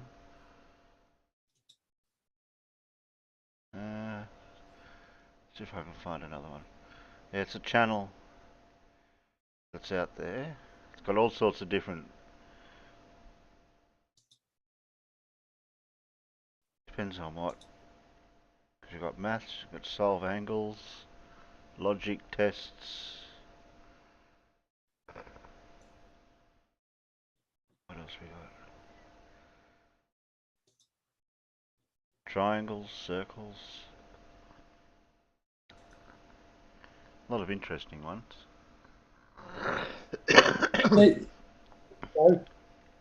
They're three Plessy HF 200s. Area of the square. At a place called Royal Air Force Neatishead. And you were doing an impression of that, were you? Yeah, because those aerials nod. I mean, you can azimuth them so you can point them in roughly the direction you want, and they have a flat fan-shaped beam instead of a vertical fan-shaped beam. Ah. There you go. And of course, they're pointing that way because that way is pretty much east. Yeah. And of course, they're on the east coast of Norfolk. Well, they're about 7 or 8 miles inland. But hey, the ground's pretty flat around here. Certainly is. Oh, don't say that. Oh. Yeah, but it is. Alan, I was going to share stuff. Okay, stop sharing. I stopped sharing now. Yeah, There you go. I'm only just sharing it to you guys first, so the peanuts don't get scared. Yeah, the channels that Mind Your Decisions, and that's just give you examples of. I think a lot of them are math type equations. Right angle in a quarter circle. Geometry questions. How tall is the fountain? Anything like that suit you guys? Or has it got too much math in it?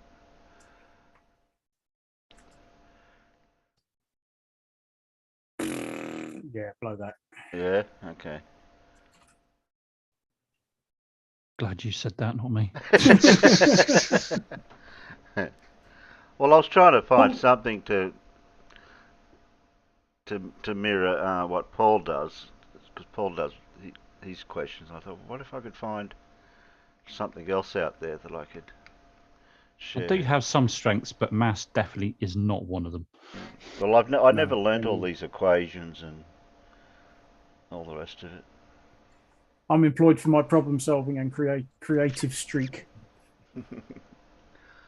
How the bloody hell are we going to make that fit in there like this? Well, that's what I was trying to find, something with a bit more logic to it, not so much the math. Like what I was showing with that was the first one I found. That one there. Oh yeah. Where are we? There. Looks like the YouTube's frozen out there. Oh. It shouldn't now. It should be back. No, it's all moving. It should be back. Well, now it is. While I get back that. Come on. So the guy actually builds it by hand. So how many faces will the new shape have if you join the tetrahedron? I can't read it, it's too bloody small. Tetrahedron. The pyramid and the tetrahedron, yeah. How many faces will the new shape have when you join them together? So they're the similar logic type things. Oh, wait a minute. Paul's helped us out there. I might be able to do something with that. Unless somebody else wants to share it, like Paul does. How would that work? Right. Well, I'd give it to Matt to share because Matt doesn't know anything. So.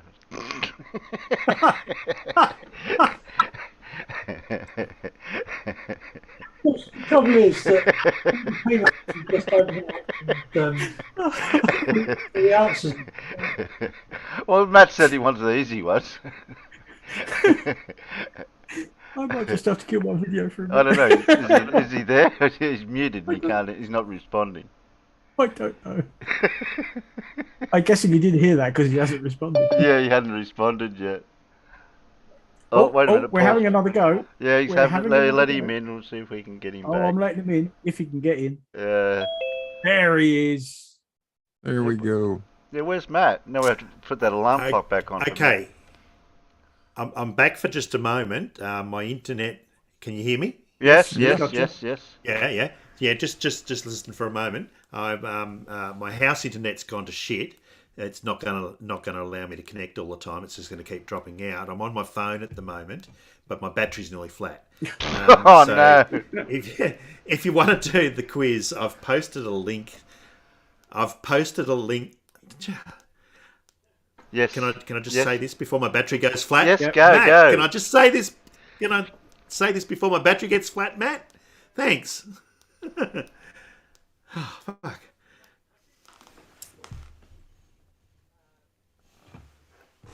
Can I just finish what I was about to say? I'm not speaking. No one's speaking, Paul. Alan is. No one's speaking. Oh, okay. I must have the live. I had the live stream going. You've just done a gin. Yeah, I have. I've just come back on and said, Matt, what? Yeah. So what I've done is I've posted a link to the file. I've uploaded it to my G drive. You can go there and grab it if you like. So if someone else can you delete it real quick from the? We'll have to delete it because people out there will get the answers. Oh well, whatever. That doesn't really matter, does it? No. Even if you just go through it, I mean, Blue could probably go through it. He'll know how to calculate most of the answers, I suspect, and Alan. So if you want to do that, you can. I can hang on until my phone does go flat, but it's only got about 15% left. So no, Alan has grabbed that and is now showing it. So okay, no worries. Yeah, no worries. All right. Yep. All right, go to 2. Well, I'll let Alan do it then, because then if I drop out, he'll what about go to number 2, Alan. There we are. He's there. He's there. So where did I actually drop out? Good question. You were talking about Young's modulus. Yeah, Young's modulus being the stress over the strain. So if you take the stress and the strain from a point on that graph, you see it's 300 megapascals divided by 4 times 10 to the minus 3. And so when you do that, 300 divided by 4 is 75, and 10 to the 6 divided by 10 to the minus 3 is 10 to the 9. But then you move the decimal point back 1 and you get 7.5 times 10 to the power of 10.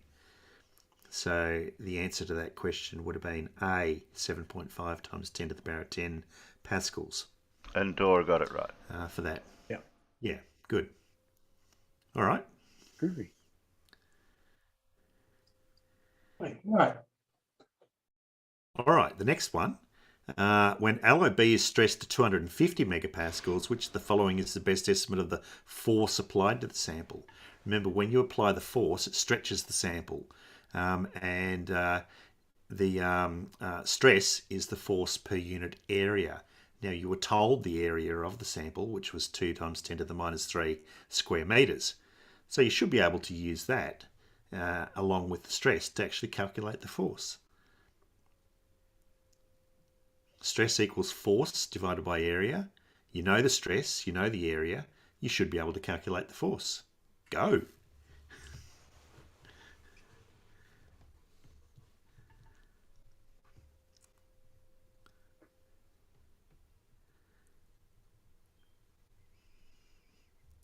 Anyone got any idea?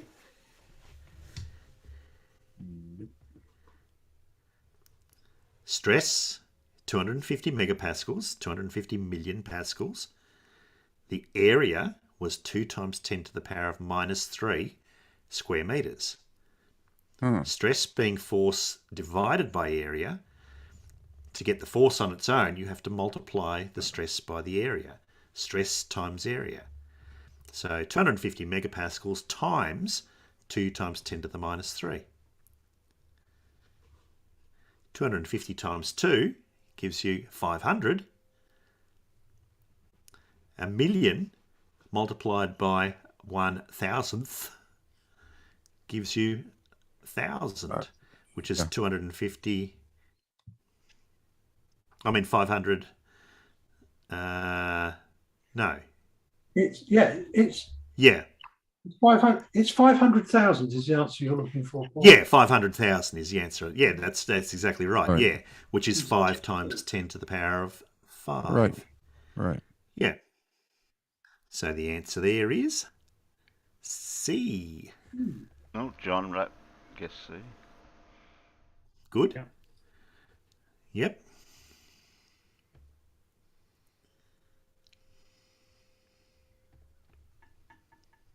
I was just leaving it up for a minute to let the peanuts have a chance to read the stuff that's on there if they want to. Although you did a pretty reasonably good job of telling us anyway, Paul. Thank you. Yeah. Let's see. Right. So next question is now up. Okay. Which alloy shows elastic behaviour over the greatest range of strain values? So elastic behaviour, what do we mean by elastic behaviour? Anyone know? Yeah, it means Terry. it doesn't permanently deform. I'm sorry. Yeah, no, that's all right. I thought Terry might have a go at that one. Yeah, well, it means that when you stretch it... I was about to. Yeah, go ahead, and Jerry. then... If it'll return to its natural state, or will it actually deform and fracture? Or they call it breaking strain. When it gets to a certain point, the elasticity...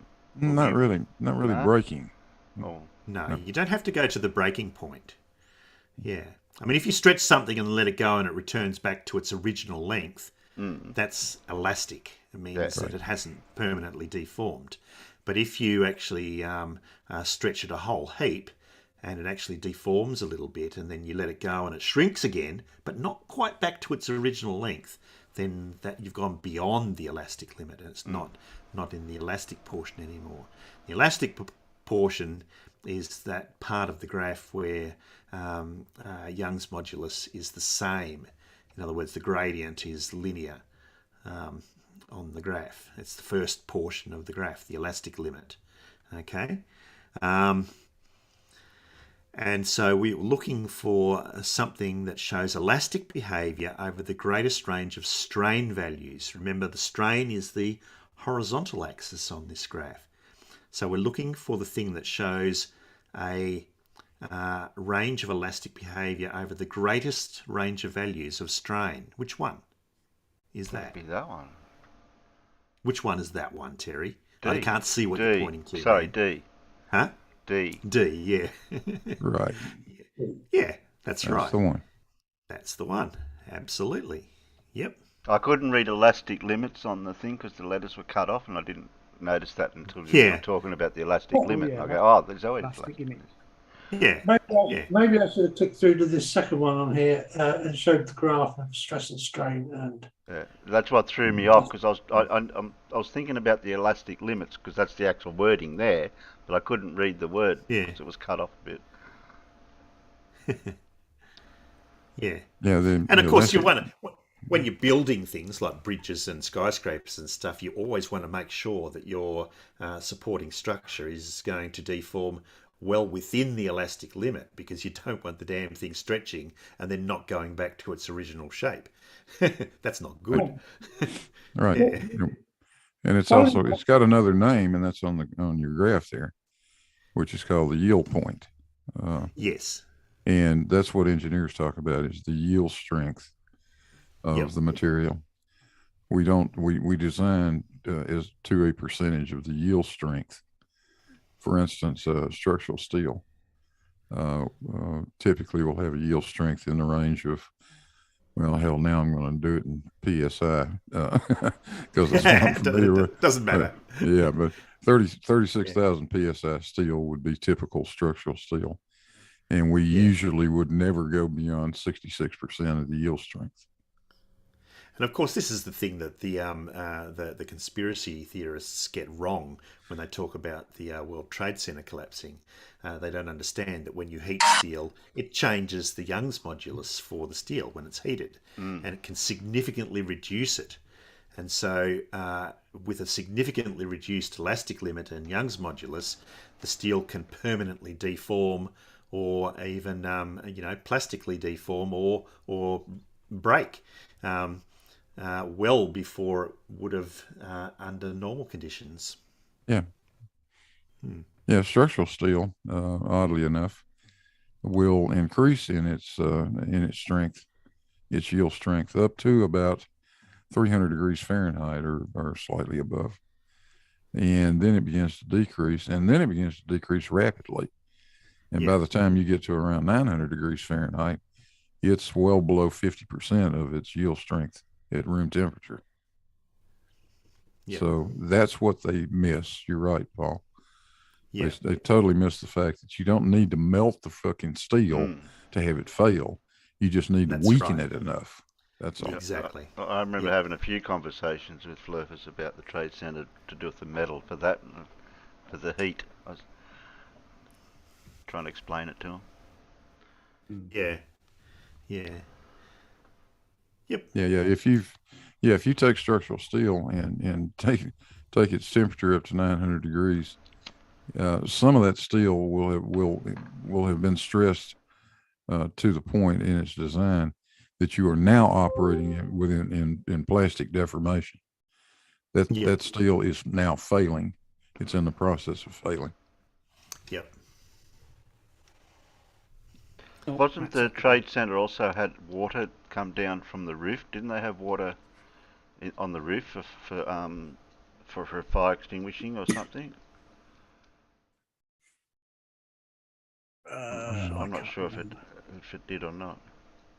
But anyway, the answer to this question is you're looking for the greatest range of values for which the graph is linear in the vertical axis. And so the answer to this one would be, which one? Alloy? You meant the horizontal axis there. What are we looking at? No, we're looking at strain. Oh yeah, the horizontal. Sorry, yes, strain. So it was D, wasn't it? Yeah, that's right. D, Yeah. Yep. Yeah, Yeah. most of the peanuts have been giving us that answer for a while. Yep. Inside. Right. Go to the next one. Okay, 5. Yeah. Which alloy shows plastic behaviour over the greatest range of stress values? So plastic behaviour is something different. That's beyond the elastic limit. Right.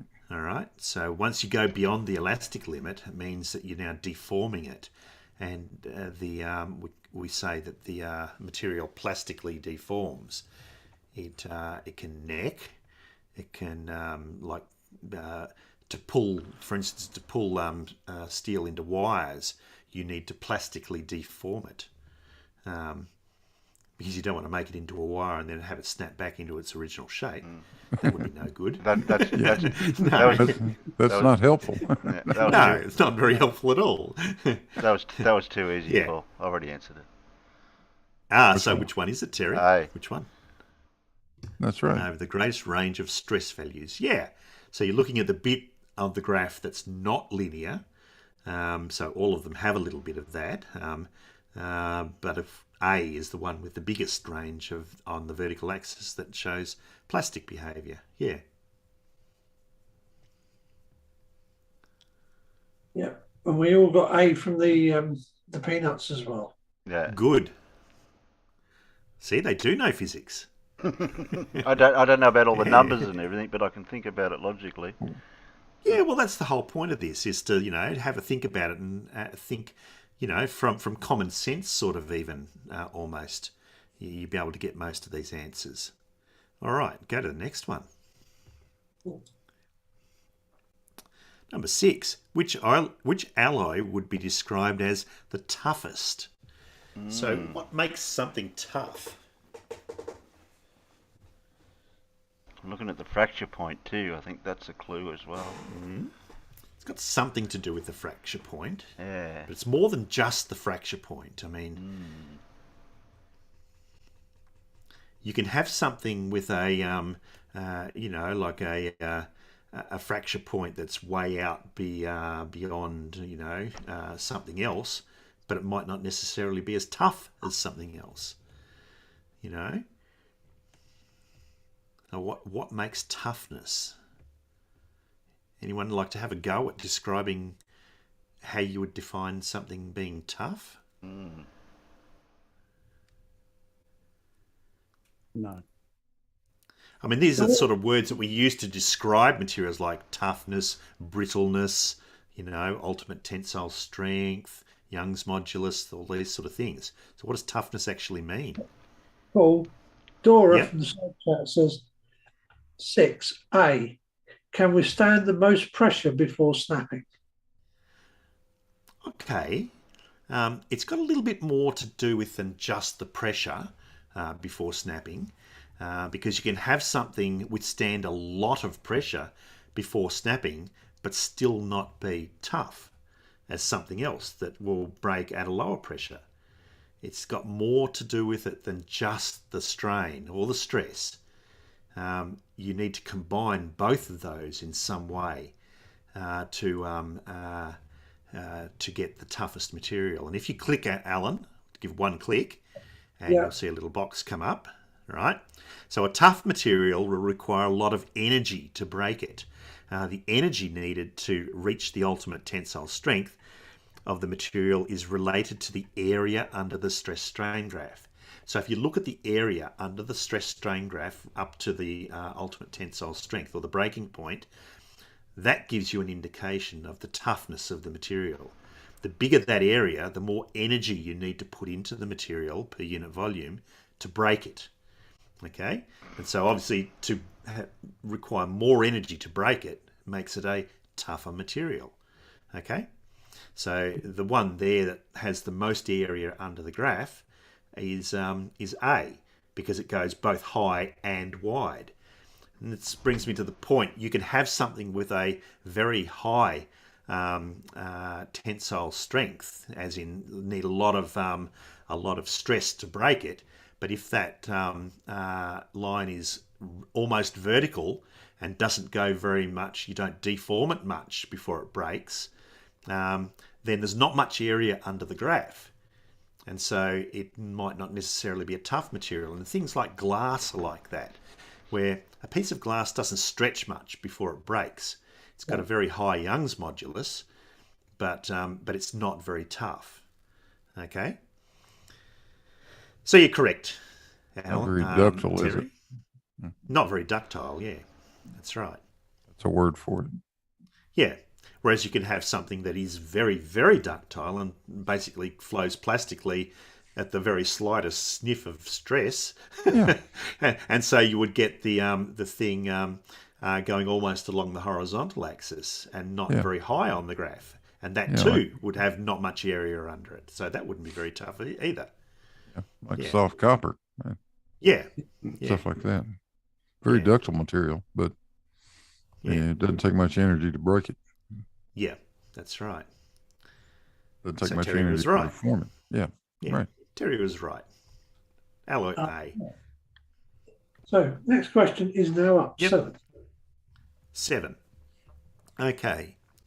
The initial length of each sample in the stress tester was 20 centimetres at 0.2 of a metre, and each sample had a cross-sectional area of 2 times 10 to the minus 3 square metres.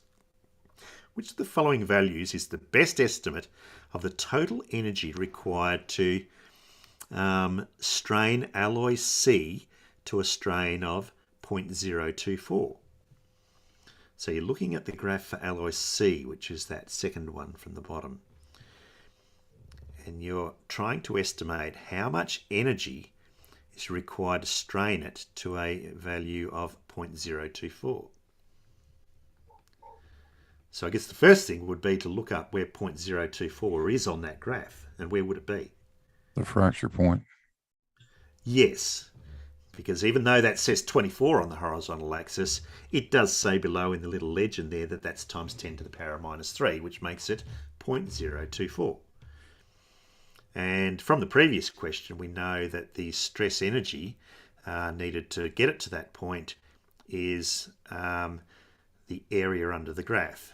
But that gives you the strain energy per unit volume.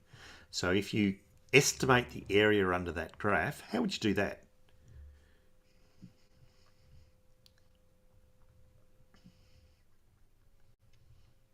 You figure out how much each square is worth and then roughly estimate how many squares. So each square is 4 or 0.004 wide by 50 megapascals high. So 4 times 50 is 200, and then you've got to multiply that by 1,000 because you've got to multiply it by 1,000,000 and then divide by 1,000. So it's 200,000. Each one of those squares is 200,000. Okay? Then you count up the squares. Well, 1, 2, 3, 4, 5, 6, 7, 8, 9, about 10. I reckon about 10 and a half there, 10 and a half squares. So 10 and a half times 200,000. Sorry. But then you've got to multiply it by the actual volume of the material in your sample, because that gives you an answer for the whole sample. Whereas if you just calculate the area under the graph, it's in units of per square metre. I mean per cubic metre, not per for the actual sample. So you have to multiply that answer by 2 times 10 to the minus 3, which is the cross-sectional area, and then the length of the sample, which is 0.2 of a metre. And if you do that, if you click Alan,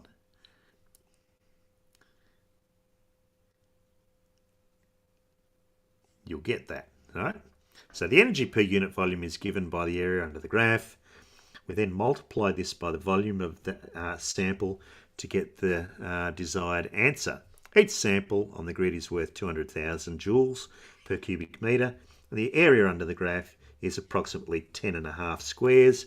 Thus the answer will be about 200,000 times 10 and a half times 0.002, which is the cross-sectional area, times 0.2, which is the length, and that gives you about 840 joules. Well, the closest answer to that in the thing is 900 joules. So that's why the question says estimate. All right. So the answer should be C. Nobody did C out there. Okay. That was a pretty tough one. I'd say that one was pretty much the hardest question on the whole lot. All right. So, next question. Right. Okay. This Cantilevers. This looks awfully Flurf-like. Okay, yeah. A new theatre has an entrance with a cantilever roof protruding from the main structure. The cantilever roof has a mass of 12,000 kilograms and is attached by a securing bolt to an anchor structure that is embedded firmly in the ground. The cantilever roof has a uniform thickness and density and is also supported, as shown, 40 metres from its free end. Figure 4 shows the situation from the side. So, yeah. Which of the following is the best estimate of the magnitude of the force that the support exerts on the cantilever roof? So, how much is that support pushing up on the roof? Anyone got any idea what kind of physics you need to think about in order to solve this? Called statics. Yep. So the whole thing is not moving, which means it's static, which means all the forces must be in? All the forces. Well, the sum of forces have to be equal to 0, but they have to be in equilibrium, right? Yeah. Yeah. So and that goes for both the translational forces and the rotational forces. The damn thing's not rotating, so the rotational forces must be 0 net. And it's not moving up or down or left or right, so those forces must also cancel each other out. So if you think about the rotational forces, the support pushing up on the cantilever, if you think about the pivot point where the bolt is, the support pushing up would make the thing want to kind of rotate clockwise, whereas the weight of the actual beam itself would make it want to rotate anti-clockwise. And those rotational torques have to cancel each other out. And remember, you calculate torque by force multiplied by the distance to the pivot point. Okay? Luckily, these are all at right angles to each other, which makes the question a lot easier. So if you calculate the clockwise torque, it's just the point at which it pushes up, the force at which it pushes up at 20 metres. So F times 20. And that's got to be equal and opposite to the torque acting in the other direction, which is if you think the centre of mass, the whole thing's 60 metres long, the centre of mass would be at 30 metres, and the force, if you take G as approximately 10, that makes it easy to calculate, not 9.8, then 12,000 times 10 is 120,000. And so you know that the 120,000 times 30, which is 360,000, it's got to be 360,000 in the other direction as well. But we have 360,000 has got to be made up of 20 times something. Well, 20 times what equals 360,000? It's got to be 180,000. So it must be pushing up with 180,000. So if you click, you'll see those calculations.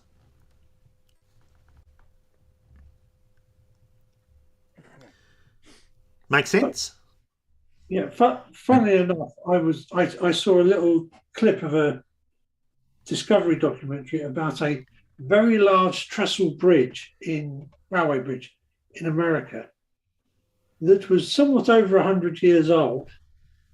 And about 2010, it got hit by a tornado, which knocked the thing over, because when they rebuilt it out of steel, they didn't take the old wrought iron anchor bolts out of the ground, and they used cap nuts to hold it down, and the old wrought iron sheared off.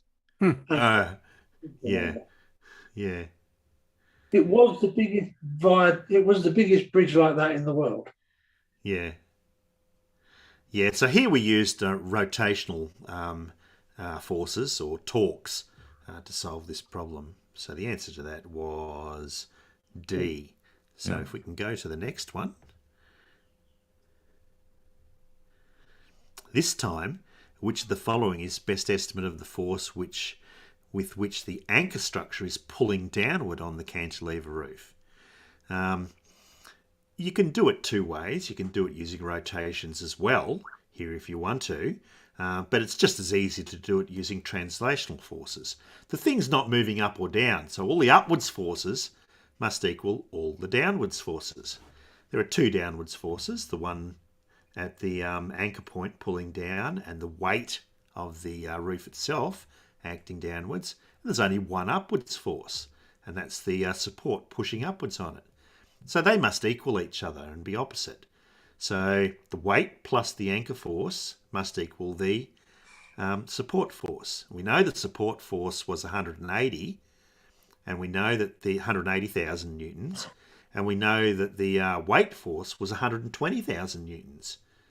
It doesn't take a genius to figure out that the difference there is 60,000 newtons. So the anchor force must be pulling down with 60,000 newtons. Okay, so the correct answer was B. Everybody seemed to go D. Yeah, I don't know why. Well, because yeah, I know why. Well, why because do you of think? the previous answer. Yeah. And they're thinking they were equal, but they're not equal. Because there are two downwards forces and only one upwards force. Okay. Right. Yeah. Right. Yeah. Yeah. You got to take into This is- account all this is- the forces. Yeah, this is fundamental statics. Yep. And one thing you've got to know is that the sum of the forces have to be equal to zero, and the sum of the moments have to be equal to zero. If those two things aren't true, something is accelerating or rotating. Exactly. That's right. Yeah. Okay, next question.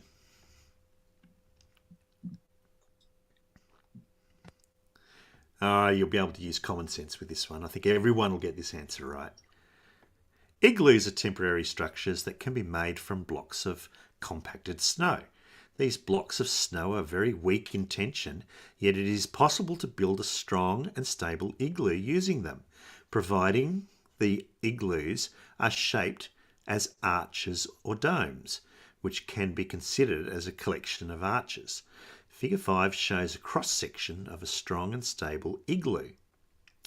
Which one of the following statements best describes why it is possible to build a strong and stable structure from a material that is so weak in tension? Is it A, although snow is very weak in tension, its Young's modulus under tension is high enough to support the structure? Does that make sense? Not to me. No. No, not to me. either. Why doesn't it make sense, Alan?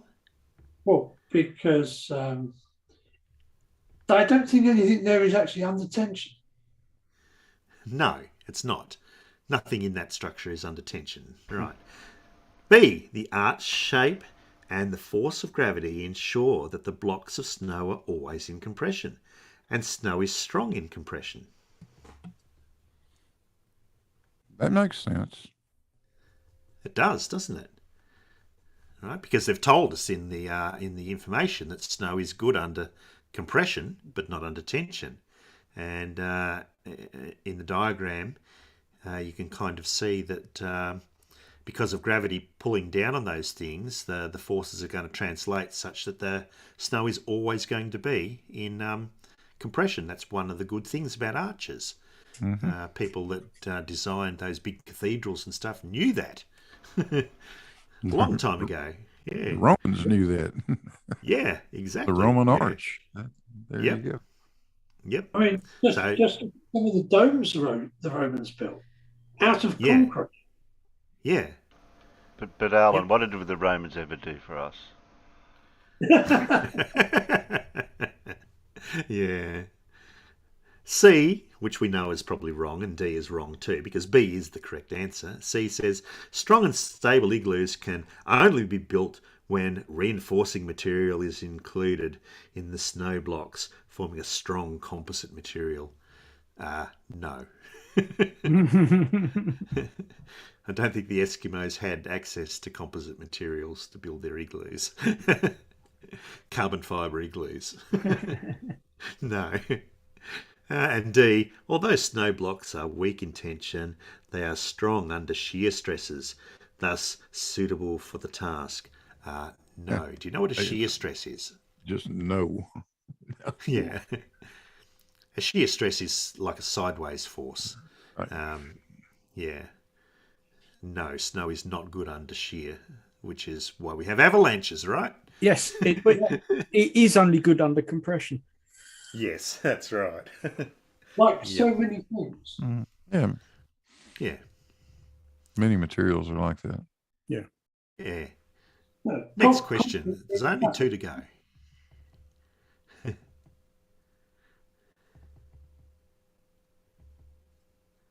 No, here we go. 11. 11, yeah. The following diagrams show combinations of forces as arrows acting in various places on a solid cube. Which diagram best illustrates combinations of forces that produce a shear stress? Okay, so you kind of need to know what a shear stress is. What is a shear stress? Well, I think we might have just given that away. Yeah. We kind of did, didn't we? What does the shear stress kind of make a material do? It's a sideways stress. Goes sideways in opposite directions. Yeah, I mean, it will split. You could confuse sideways. I mean, if you had two forces acting sideways, which were exactly opposite each other, that would still be sideways forces, but it wouldn't be a shear stress, right?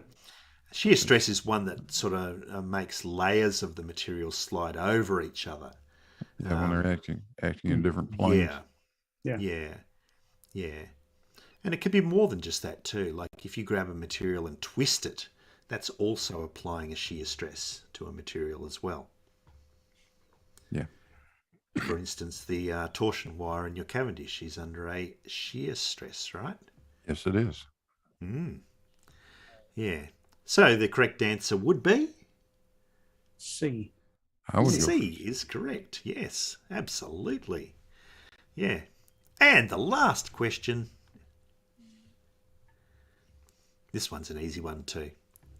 A 300 kilogram steel beam is supported so that it is in compression on the top surface and in tension on the bottom surface as shown in figure 6. T for tension, C for compression. Which of the following methods of support will achieve this? Is it A, the beam is clamped firmly at its left-hand end? There is an additional force of 3,000 newtons acting as shown. Will that achieve this? Nope. No. No, because in that you're putting the bottom flange in compression doing that. Yep. And the top flange in tension. Exactly. So it's the opposite. Right. B, this beam is clamped at its left end. No. No, it's still the same effect, isn't it? Still the same effect. Doesn't make any difference. The weight of the beam. Yeah, exactly. Yeah. It'll just be slightly less tension and slightly less compression. That's right. Yeah. What about C? The beam rests freely on 2 supports. Ding, ding, ding, ding, ding. That's the one. That's the one. That's the one, all right. Yeah.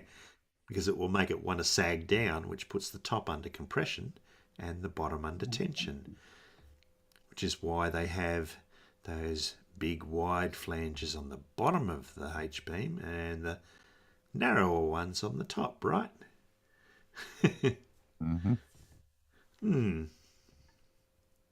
Whereas the diagram D will be the opposite. That'll put the top under tension and the bottom under compression again. Yep. Yeah, that's not what you want. I think this really needs to be explained to the flirters that want to build beams to measure flatness. Yeah. That's something that they don't understand, yeah.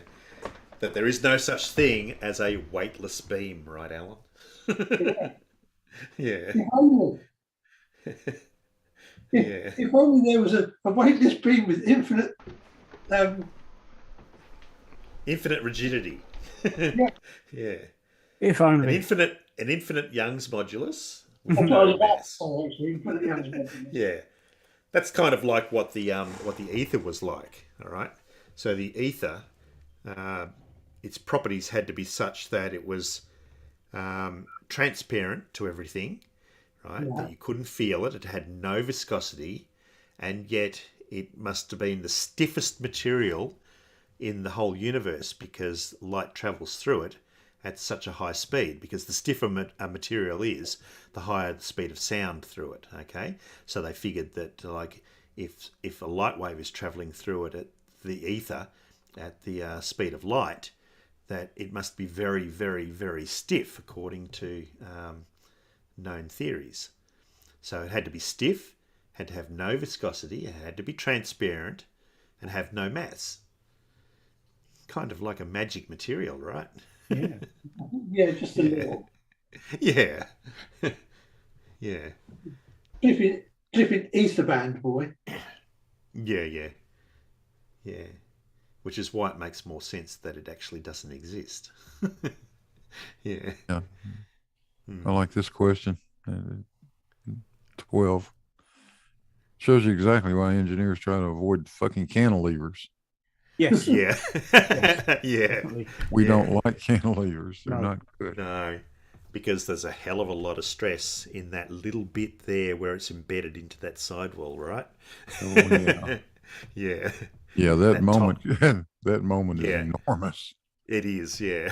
This is why our plant room bases were made out of large chunky bits of steel, and we had lots of other bits of steel crisscrossing it everywhere to stop things trying to bend. Just wanted it as solid as possible, but not making it, weigh 10 tons before we put anything in it. Which is why when you have cantilevers like for instance, the light towers on the side of major highways and stuff, like they usually got a pole with a beam sticking out sideways in a cantilever fashion like that, but they've usually got some sort of tying it from the end point or some point along that beam to up higher on the pole, which relieves some of the stress at the cantilever point there. We love triangles. Yeah. Yes. I can think probably the worst possible cantilever to have to try and design must be an aircraft wing for a big aeroplane. Yeah. Because when it's on the ground, it's a cantilever supporting the weight of the wing. When it's in the air, it's a cantilever supporting the weight of the fuselage. Yeah. Yes. Now that brings me to the point, Alan, that it's a good point to bring up, because this aircraft that we're restoring here in Nil at the moment, the Avro Anson, right? It normally, the wingspan of that was made of a beams of wood that went right through from wingtip to wingtip, right through the fuselage, right? Yeah.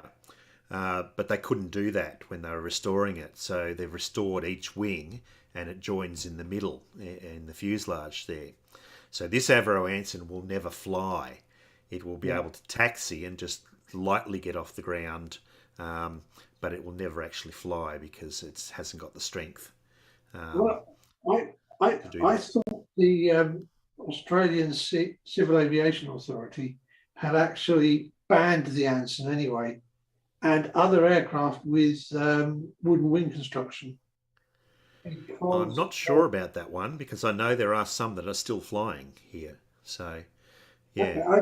I've read somewhere that I'm sure it was the Australian CAA had basically said Ansons can't fly because they've got wooden wings, and there's issues with the glues. Yeah. Yeah. The glue doesn't like the temperature and humidity that you find in certain parts of your wonderful country. Yeah. Anyway, that was your little Let's Do Physics episode 1. So I thought every now and then, rather than a quiz, I might do something like this, Yeah, why not? Where we kind of learn a little bit of physics or learn a little bit of something else. And we got there irregardless of the attempts at Paul's internet to prevent it happening. The technological challenges. Yes. Just goes to show you that, like, why can't Flurfs solve problems like that? They don't like to work through a problem. They just like to assert the conclusion before they analyse it. Yeah. Now, I probably am going to say goodnight anyway, because my phone's down to about 1%. So. Okay. You've done very well. Yeah, so it's not going to last much longer. So I will say goodnight and drop out. And thank you very much. Hopefully my internet's good again on Wednesday. Yeah, so, that was a good session. Thanks, Paul. I hope you enjoyed that. You'll have to get the little hamsters to get that wheel spinning faster for the internet. Yeah. All right. See ya. Or the See you, Peanuts. Or the ducks. See ya. John Rapp says, did I do any calculations on the torsion, the Cavendish torsion bar, or just test it? We just discussed that. Yeah, I'm not sure what John's talking about. Remember we were talking about the torsion wire? Yeah, but I'm not sure exactly what he was referring to. No, I didn't know. If you want to know, if you're talking about physically, did I try to analyze that torsion bar to figure out the strength of it or anything like that? No, I did not. No, that was done just pretty much by feel. Yeah. You're talking about very tiny, lightweight stuff there, you know. Yeah, I remember when you made the torsion bar and you put that bit of wire on it. Yeah, the little wooden bar only weighed 108 grams total, and had little 7/1000th of an inch diameter support wires and stuff like that. I just played around with it.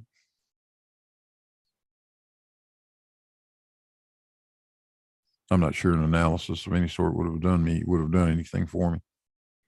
All you had to do was make it rigid, really, weren't you? That's all you had to do. John says, could the torsion bar hold the weight of the small balls? Yeah, it did. It did. Actually, I had it without that tension wire, I might have struggled.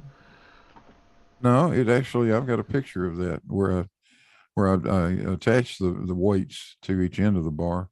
Yeah. But without those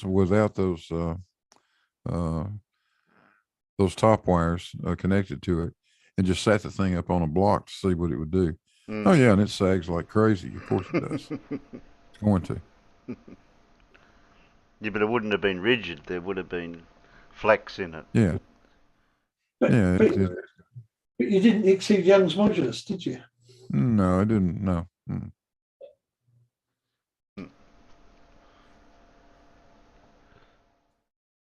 Now, and I never had a name for those wires. I'm not even sure what you ought to call the damn things, but those top wires up there are in tension. They're the ones taking the load. The beam then just becomes a spreader bar. That's all. That puts the load on it in compression. It's pretty good in compression.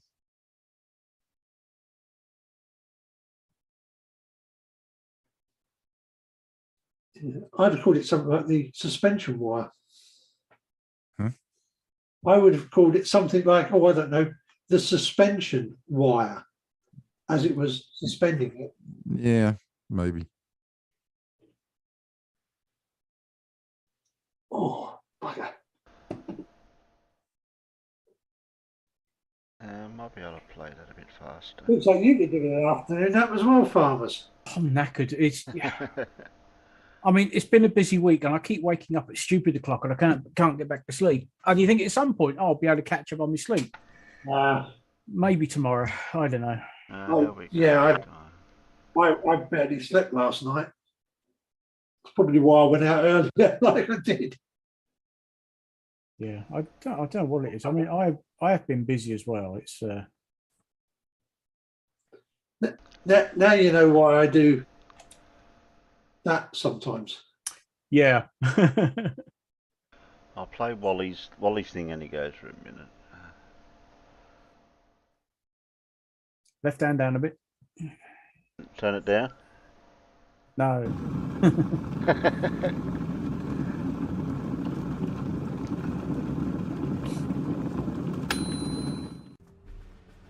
On your left. On your left. G'day everybody, where's Wally here? Well, today this is going to be a short one. This is just to let you know that on the 28th at 4:24 in the morning, really early, and that's Eastern time, like New York Eastern time, the ISS and the CSS will cross paths. Now this happens about every 7 days or so, but because this time's going to actually happen over land, and it's going to happen right in the middle of a visible pass. So this is a really good photo opportunity, and I thought I'd let everybody know because I really want to get a good photo of this. So how did I find out about this? Well, I've got two of these trackers. One of them's looking at the ISS two-line element data, and the other one is looking at the CSS two-element data. They both pop the latitude and longitudes into my Postgres database, and then I decided a little while ago to have a look at the great circle distance between these two and see when they actually get close to one another. And I was surprised that it is about every 7 days. And this is basically because the ISS is orbiting at about 416 kilometers, whereas the CSS is about 390, about 26 kilometers lower. Therefore, it's going slightly faster. I'm hoping that watching the live stream that we might just see the CSS pass underneath. It's only 20 kilometers below, and it's only about 20 kilometers offline. So maybe we'll see it. What's also going to make this special is that both of them will appear from the shadow right before they cross. Here's hoping that someone will have clear skies, be able to get up early in the morning and point a camera in the right direction and get something really interesting. Thanks, guys. Well, we already showed an image of it. Up a bit. It's too late now, I've already done it. CGI. Oh, my headset's beeping at me. Oh. Needs a top up, does it? Oh, dear. There, I put a picture in fair suck of the torsion balance without those support wires. Oh, yeah. That's what happens when you don't put the support wires on it. Yep. Looks like those 15-meter steel links we got delivered to the factory one day. Yeah. Put a bit of timber in the middle to hold them up so we can get the pallet forks under, but they all came off the truck like that. Bent. Oh, Dan, it's picked the wrong window, hasn't it? Yeah, you don't. Yeah. Which window? We don't want to see the side chat. Because we can already see the side chat. Yeah, that's the wrong window. Pick another window. Yeah, pick a different window. Well, Dan, I had to make it pick a different window. Use screen share. It says Chrome and it says there's two of them, but... Yeah, but what do you got picked over in OBS, or you're not using that? Right. Easy. Do what I did for the other picture that wouldn't, because it wouldn't do... There you go. There, that's it. That's got it. There you go, John. Gee, that was a so while the ago beam. now, that one. Yeah, the beam could support the weight of the balls, as you see, but not to stay very damn straight. It wouldn't.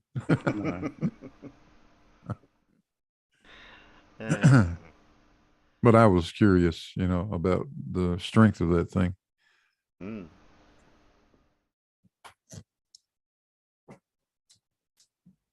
So do you do a lot of calculations? Hell no, you just stick it out there on the bench and see if it breaks. Yeah, that's calculating, sort of. Yeah. There's the yellow Didn't break. pencil. I was happy. It's not where's Wally, it's where's the yellow pencil. Yeah, at the time I was curious what would happen if one of those support wires broke, would the beam itself break? And it turns out the answer was no, it wouldn't. It would just sag.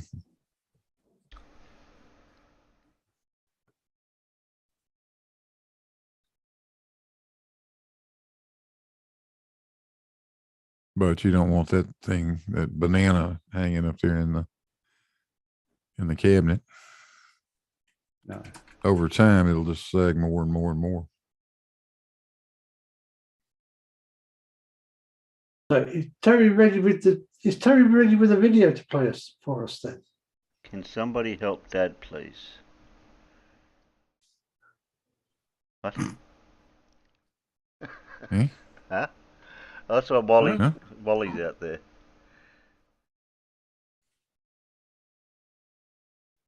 Wally's out there.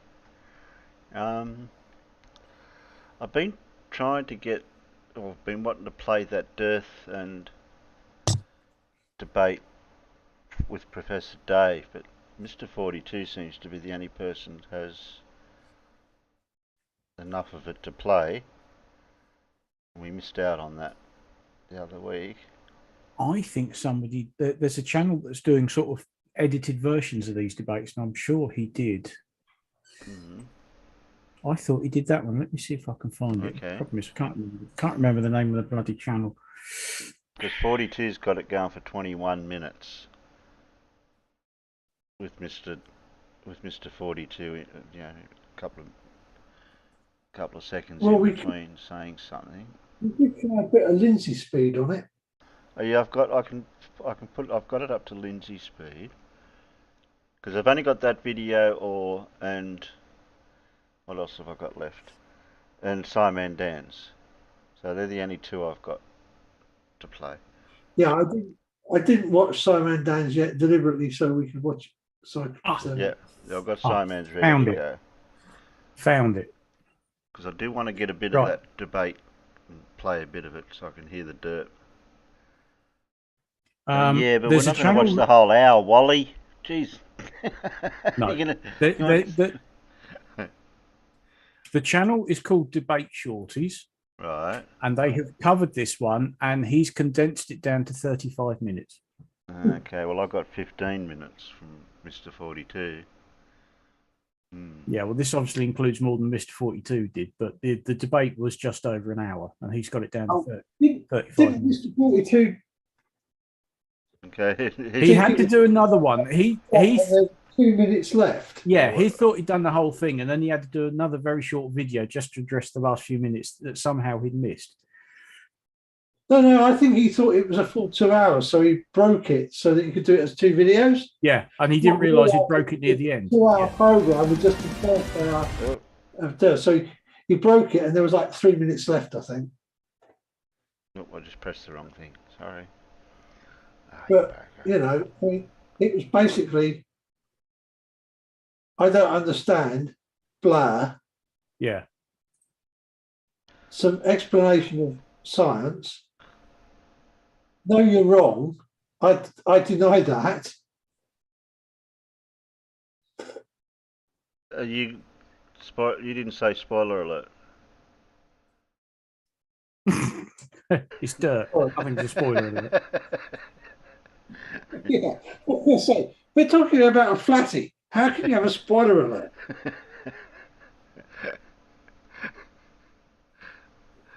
Well, you never know. The odds? Sure. On 2-speed, chipmunk with chipmunk. Yeah, on 2-speed. Versus chipmunk. It's still half an hour's worth. Yeah, okay, well, all the links I've got here. So Dora's got one. So what's that one? That's got 35 minutes. That's from Debate Shorties. Yeah, that's the one I'm on about, yeah. Yeah. And then Wally's got that one. Yeah, see, if somebody's already edited it for the best bits, I don't know what Mr. 42's done. What about any favourite there? Let us bring it. And that goes for an hour, that one. Yeah, okay. So do we skip through the 35-minute one, or we watch the 15? They did a 5-minute one. Well, that's a bit too short, John.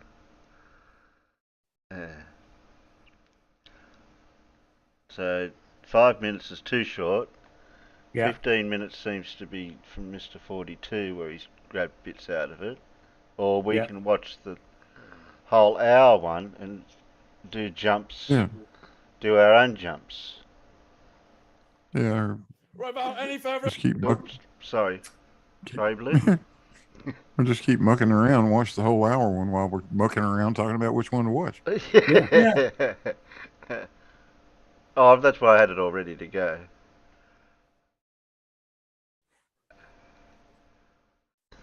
Alright. Has anyone at all seen the whole lot? Yes. Yes. Yeah. Okay. Watched it the morning after it happened. It's like, hello, this should be good. Yeah, And while he's saying, do Mr. 42. Oh, look, whatever you're going to do, make your mind up, and I'm going to go make a cup of tea. Yeah, now while he's saying Mr. 42. Right there, let us bring in the guest for the Flat Earth debate. Here we go. Here's Flat Earth. David. Hey, David, how's it going? Well, this is the introduction, so we don't need that. Going to be interesting, for sure. It's going to be very interesting, isn't it? And Professor Dave. Howdy. Thank you for coming on for the first time. Thanks for having me. Congratulations on your YouTube success, man. 2 million subs. That's phenomenal. Thank you.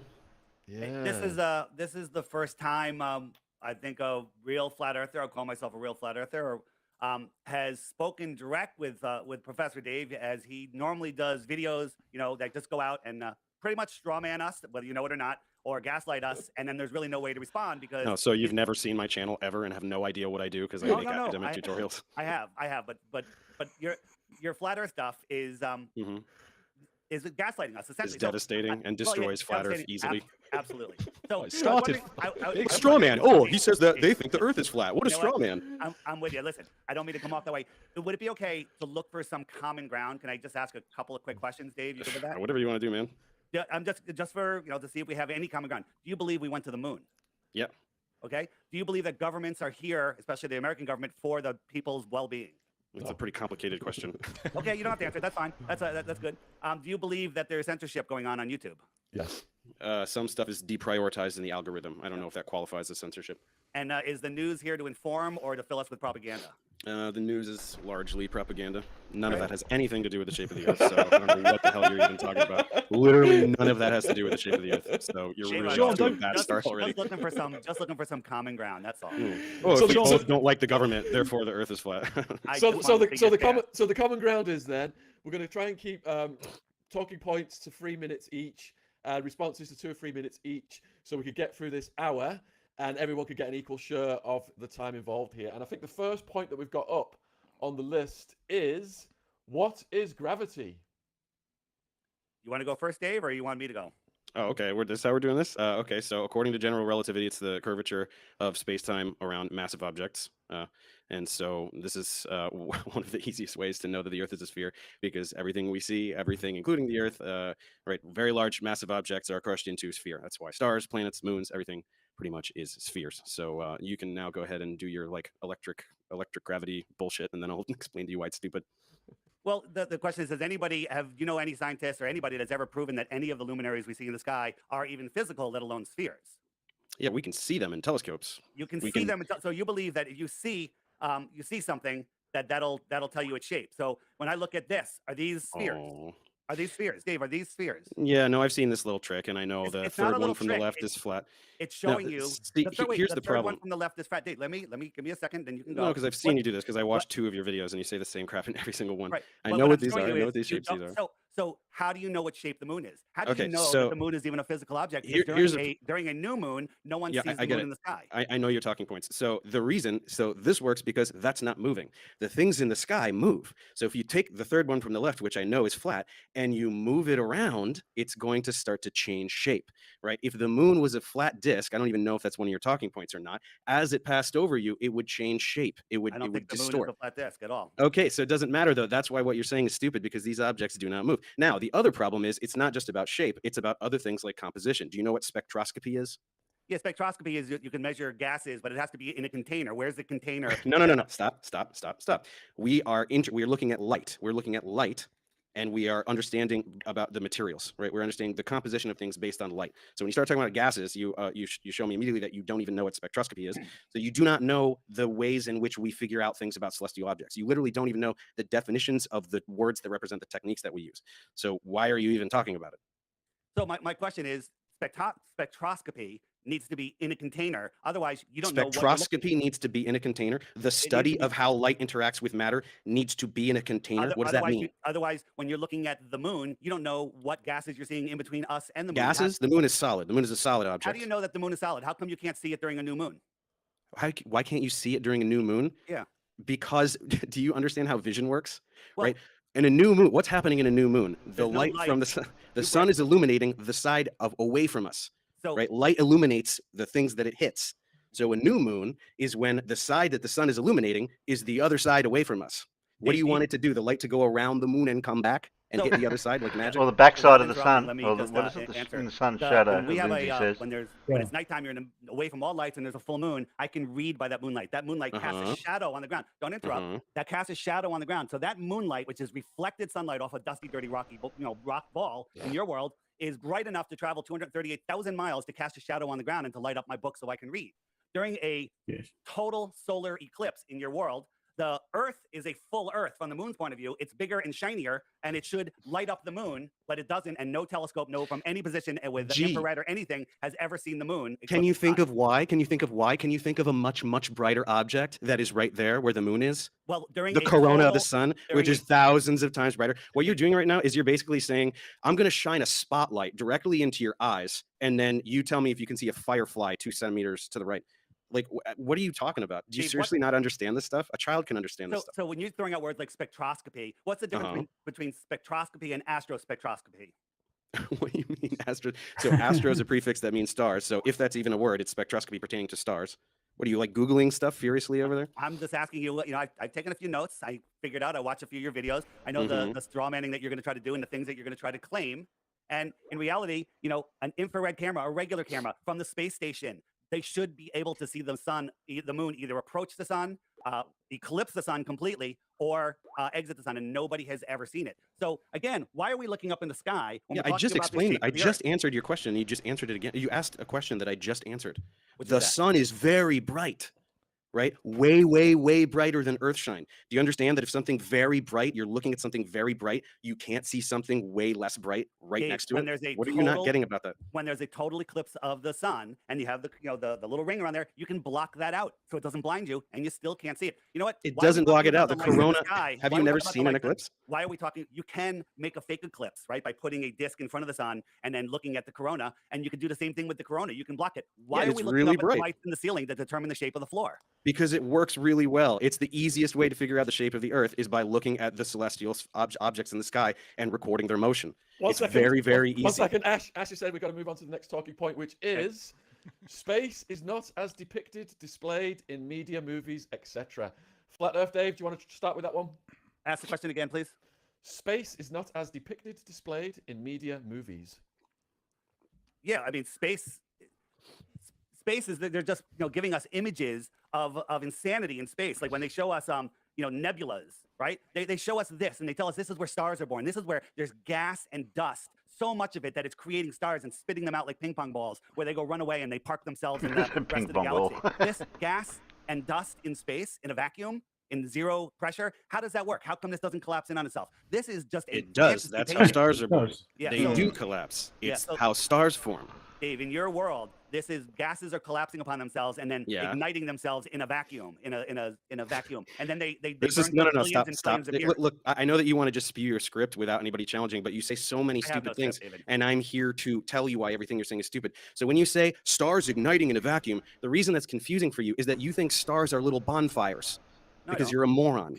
Because you don't understand nuclear fusion. Nuclear fusion is the process by which stars glow. They're not little fireballs. And you can learn that by Googling something for 5 seconds, but you don't do it. So Dave, you believe that all the rocky bits turn into perfect balls, and then all of the gases somehow start getting gravity, and they start pulling it together. And they Start get so getting big. gravity? What do you Well, mean start getting gravity? How do they grow into stars? How come the dust is accumulating? What's bringing it together? Somebody popping Gravity. it up like a snowball? So Gravity. So yeah, so they get something, and it's a tiny bit of gravity pulls in some more dust. It pulls in not dust. That's when that clip for Gravity should be played, shouldn't it? From that guy. I should be playing that. Pulling all of these gases together and turning into a nuclear furnace that burns for billions of years. I'm sorry, that doesn't make any sense. And if you Okay, want to believe that, that's the world. so centuries of brilliant astronomers versus nuh-uh. Is that really all you have? Is the entire field of astronomy and you going, I don't like it. That's dumb. I'm dumb and I don't get it. So astronomy is wrong.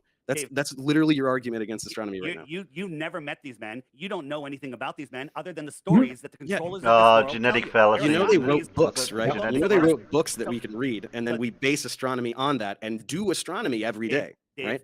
Dave, try not to interrupt. Eratosthenes figured out the shadow. Eratosthenes figured out the Earth with the sticks and shadows. But nobody in that area that came out of that other mathematicians never wrote any books about him. They ignored him. They just never mentioned it. And then all of a sudden it shows up in the 1900s in books that go into the education system. That's not true. I mean, if you're just going to lie, then we can just play the lie game.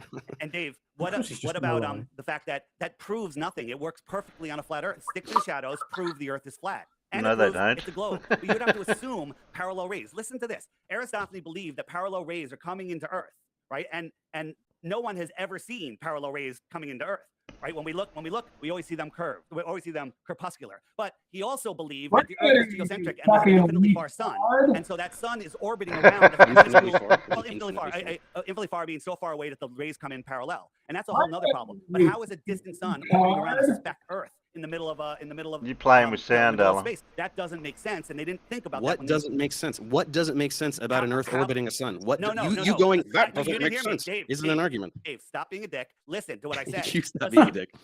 The Eratosthenes believed that the Earth was geocentric, that the sun orbited us, but the sun was a distant sun. How does a distant gigantic sun orbit a minuscule speck Earth? Okay? Yeah, you have no answer for that. They don't know. It's the ancient Greeks. They didn't know. Now we know, right? We figured out heliocentrism in like the 16th century. So it's like 500 years ago. It's a pretty long time. His story makes no sense. And the other question is, you believe that the sun rays that come in are parallel, right? No, there are rays that are parallel, and then you can point a ray from the edge, one edge of the sun, and the other edge. Look, light is going in all directions, right? The sun is expelling light.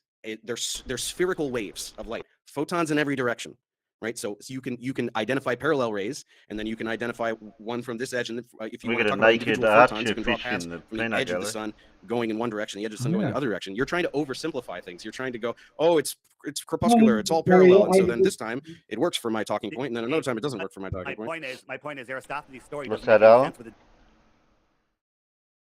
You said something, but I couldn't hear what you said because this is going far too fast for me to hear anything over the top of it. Do you want me to slow it down? No, it's fine. But if you want to say something to us, you better pause it first. Okay. Farmer heard me. Yeah, we got a naked peanut. I said we got a naked peanut. Oh, well, we got a naked peanut, have we? Yeah, archer fish. Anyone can vouch for archer fish, or are they new? Are you new archer fish?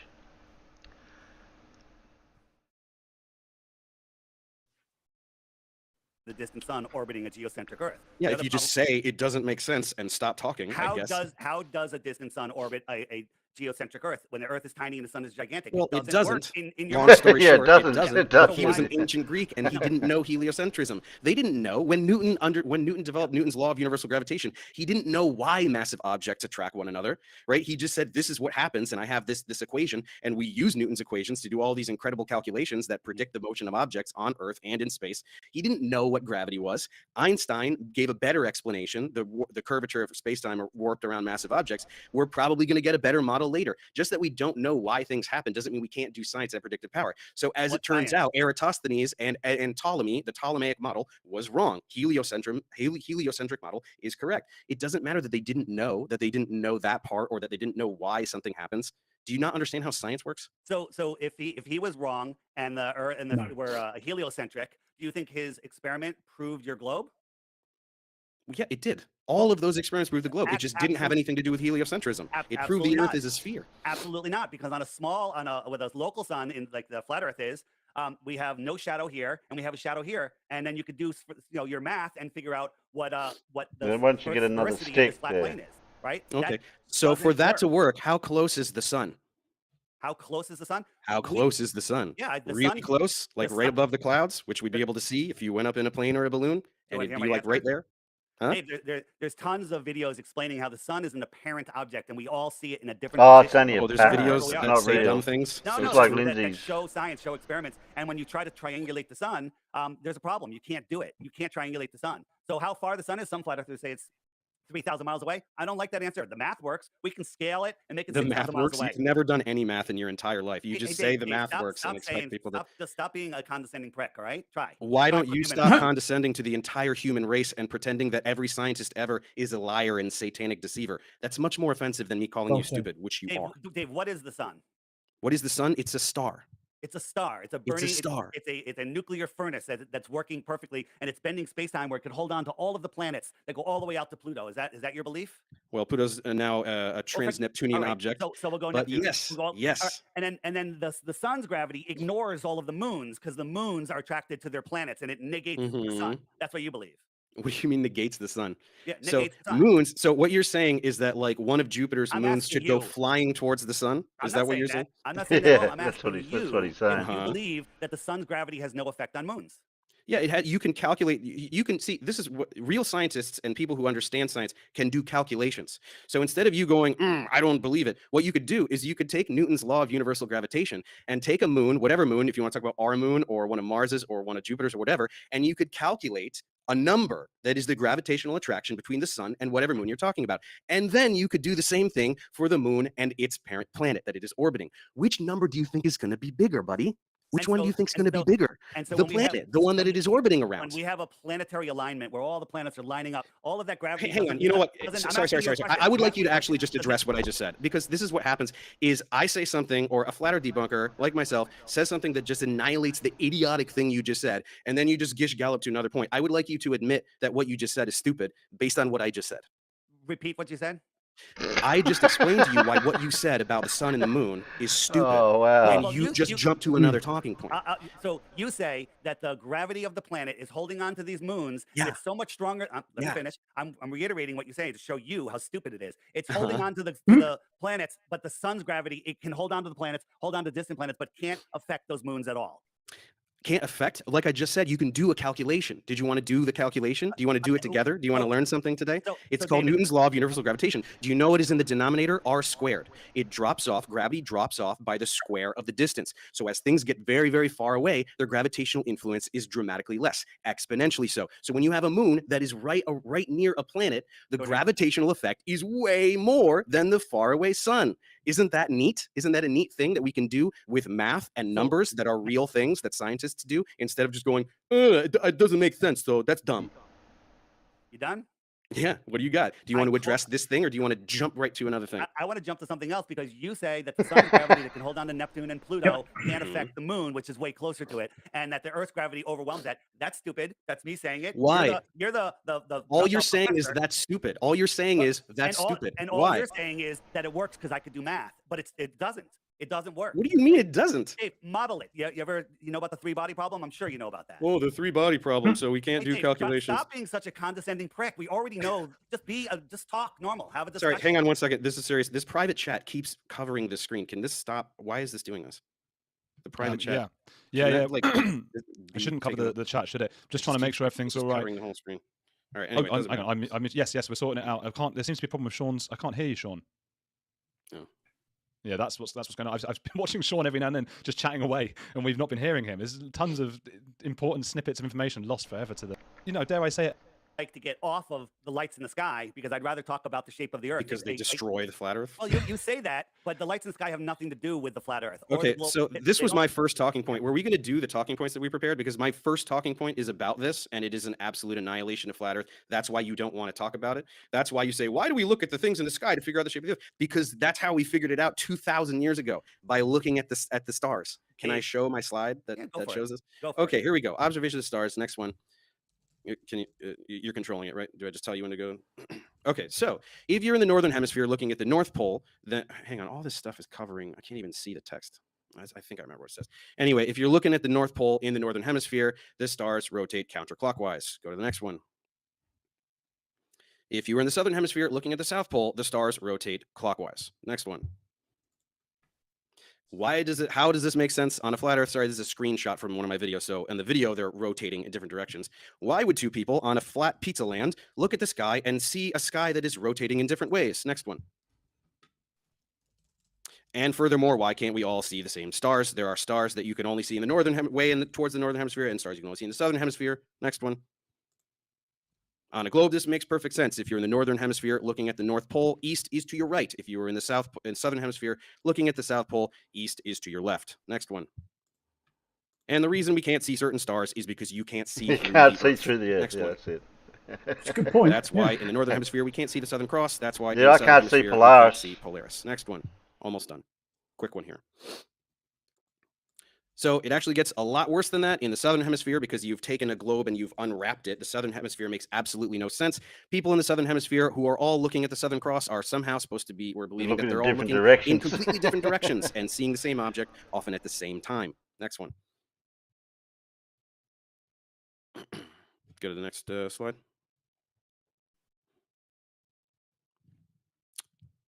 It might be that because Ash is doing this. Oh, has he done it? Has it worked? Yeah, that's it. I think this is the last one. So again, on a globe, south actually means something. People who are looking south are all looking at the South Pole. They're all looking in the same direction. So that's why they all see the same thing, such as an object like the Southern Cross. All right, can you go I back think to that's the the last one. Let me go through the Just slides. Check if it's the next one. Yeah. Check if it's the last one. And if you can go back to the first one, that would be great. So in your world, we have people standing upside down, and you're assuming hemispheres on a sphere. What do you mean upside down? What do you mean upside down? What does that mean? Compare their feet are antipodal to my feet. People in the south. Okay, so yours are upside down They're compared just to like that. you, What's the farmer. You're upside down. You're going to fall off the chair in a minute. You better hang on. You better hang on. I'm hanging on. I was getting tired. I already had a discussion with Newt Donkey this morning about the fact that gravity sucks. Yeah, it does. And if we have to have gravity to stop us floating off the planet, why can't it be sort of like 0.25 meters per second squared instead of 9.81? You need to go and live on Mars. Just saying. Well, Yeah, you wouldn't be as heavy. No. On the ISS, where I have no weight at all.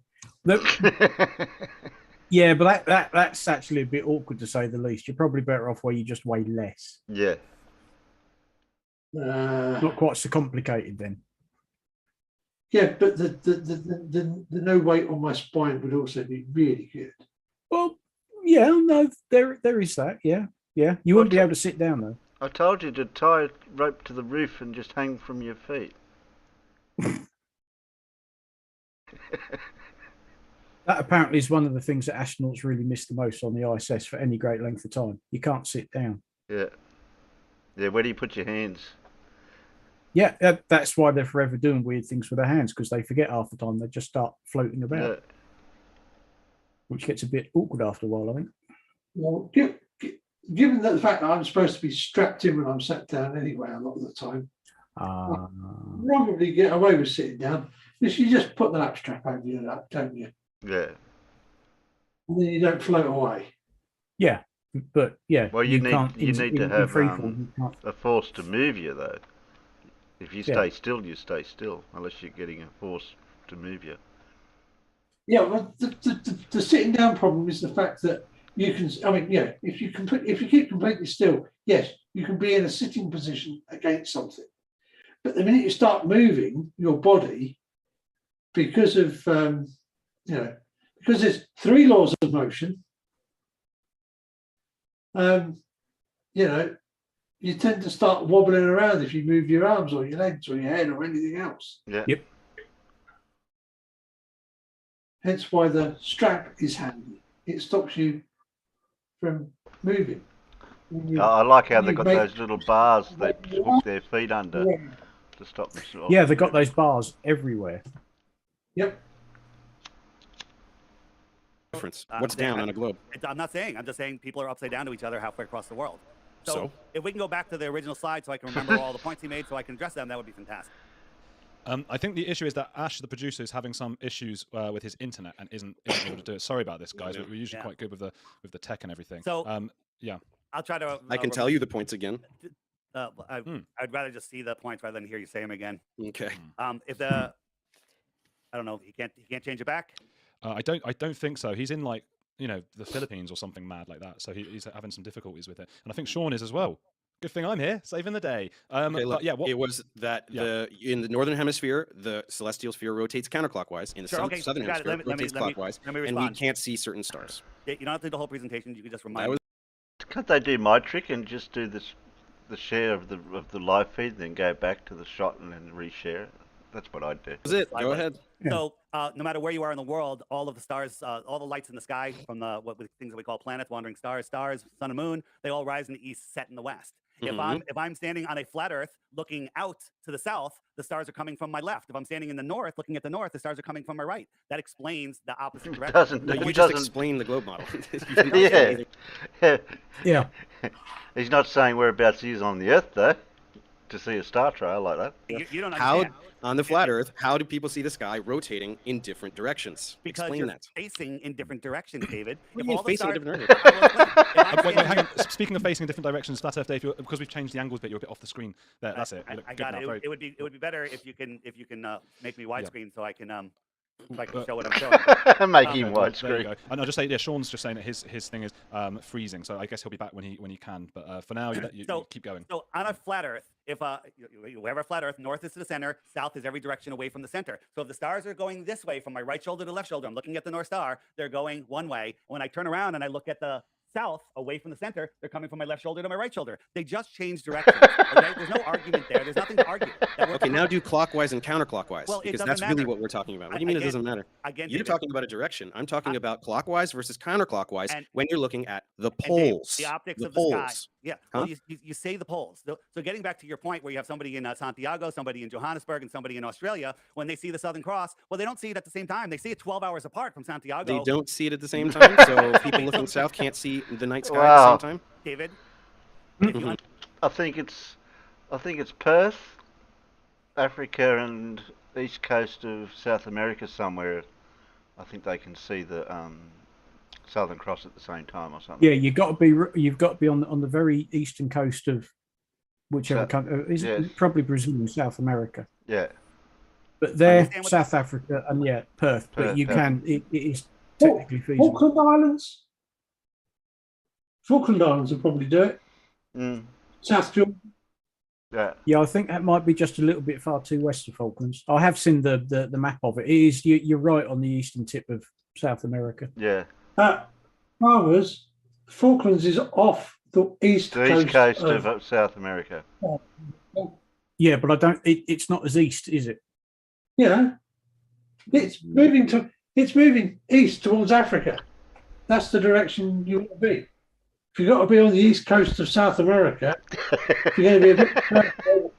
Yeah, but when they actually show you, what is it? Is it the Mercator projection? Yeah, you the actually Mercator see map. what parts in darkness. Yeah. You know, because that also forms a curve, and I think the Falklands falls well out of it. Are they too high? Were they too high up? No, too far south. Too far down. Because when you get it on the Mercator map, the area that's in darkness forms a curve, doesn't it? Mm. And the 3 points that are within the curve are sort of right up on. I think it's Brazil. I think it's up on the eastern tip of Brazil. Yeah, I should have kept that. And then it goes down to South Africa, and as it comes back up the other side, it's catching, I believe, Perth. You need date. But the Falklands is way out of it, nowhere near the area of darkness. You'd need from what I can remember. time and date thing for that. I should have kept one of the picture of that. But it does. If you do it on that projection that they usually use, it forms a curve, and that curve is nowhere near places like the Falklands. Okay. What the flat Earth model is. If somebody's in Santiago, You don't have a model.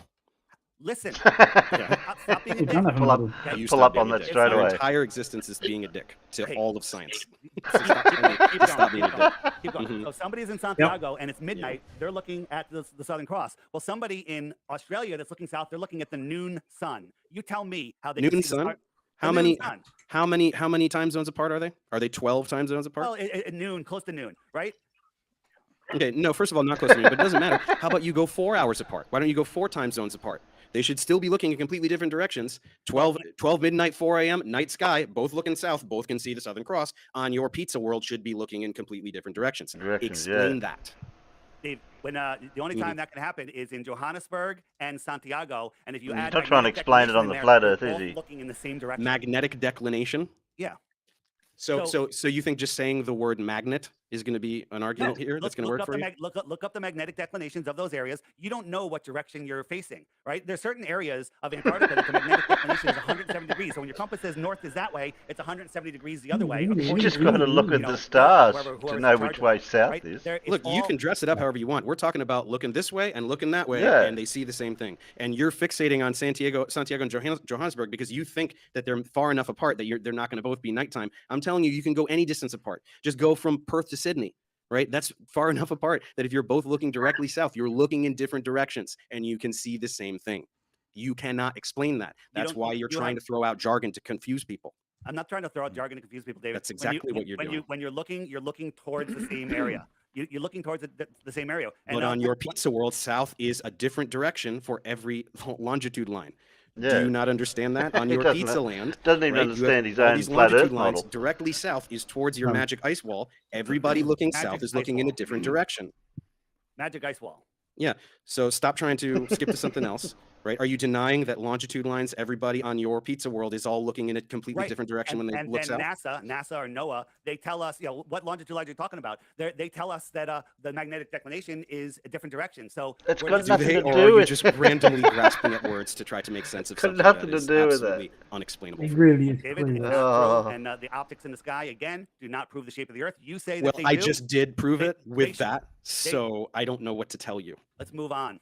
So Oh, I'm sorry, do you wanna sorry move guys. on? Do you wanna Yeah, move hand on? wave the I want to conversation. move on from looking at the lights in the sky to figure out. Yeah, we hear you. Here's Because I point. proved the Earth is a sphere by using that. Is that why you want to move on? No, not at all. We hear you, we don't care. It is. What talking point? We hear you, but we don't care. What talking point are we on right now?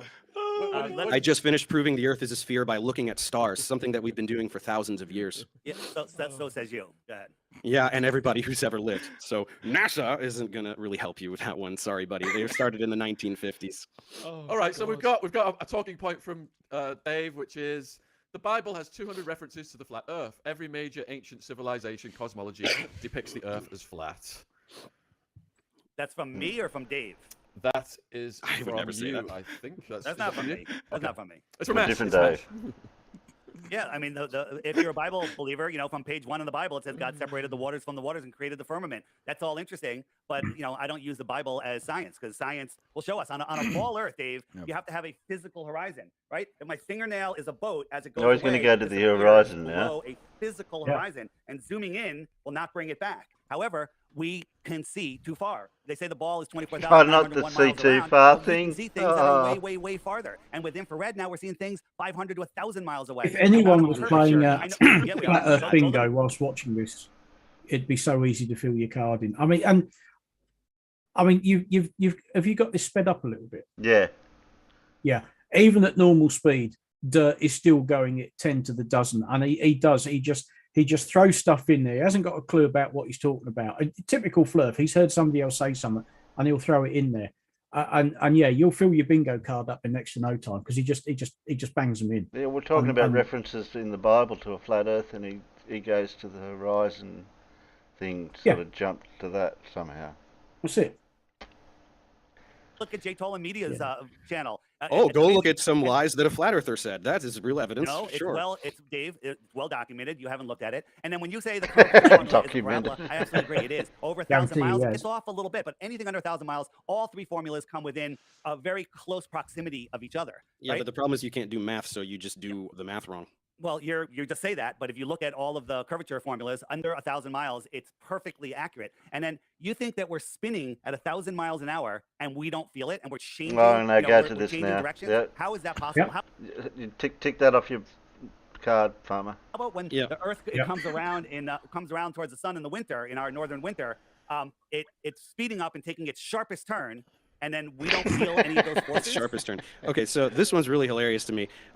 So the sun goes around the Earth, or sorry, the Earth goes around the sun in how long? How long does it take? A year. A year, right? So why don't you go ahead and get in a car and do a 360 turn and make it take a year? Are you going to feel that? Dave, that's not a Let's fair... break it down. 360 degrees, 365 days. That's about a degree a year, right? Why don't you get in a car and drive for 24 hours and over 24 hours veer by 1 degree? Are you going to feel that? No. That would be equivalent.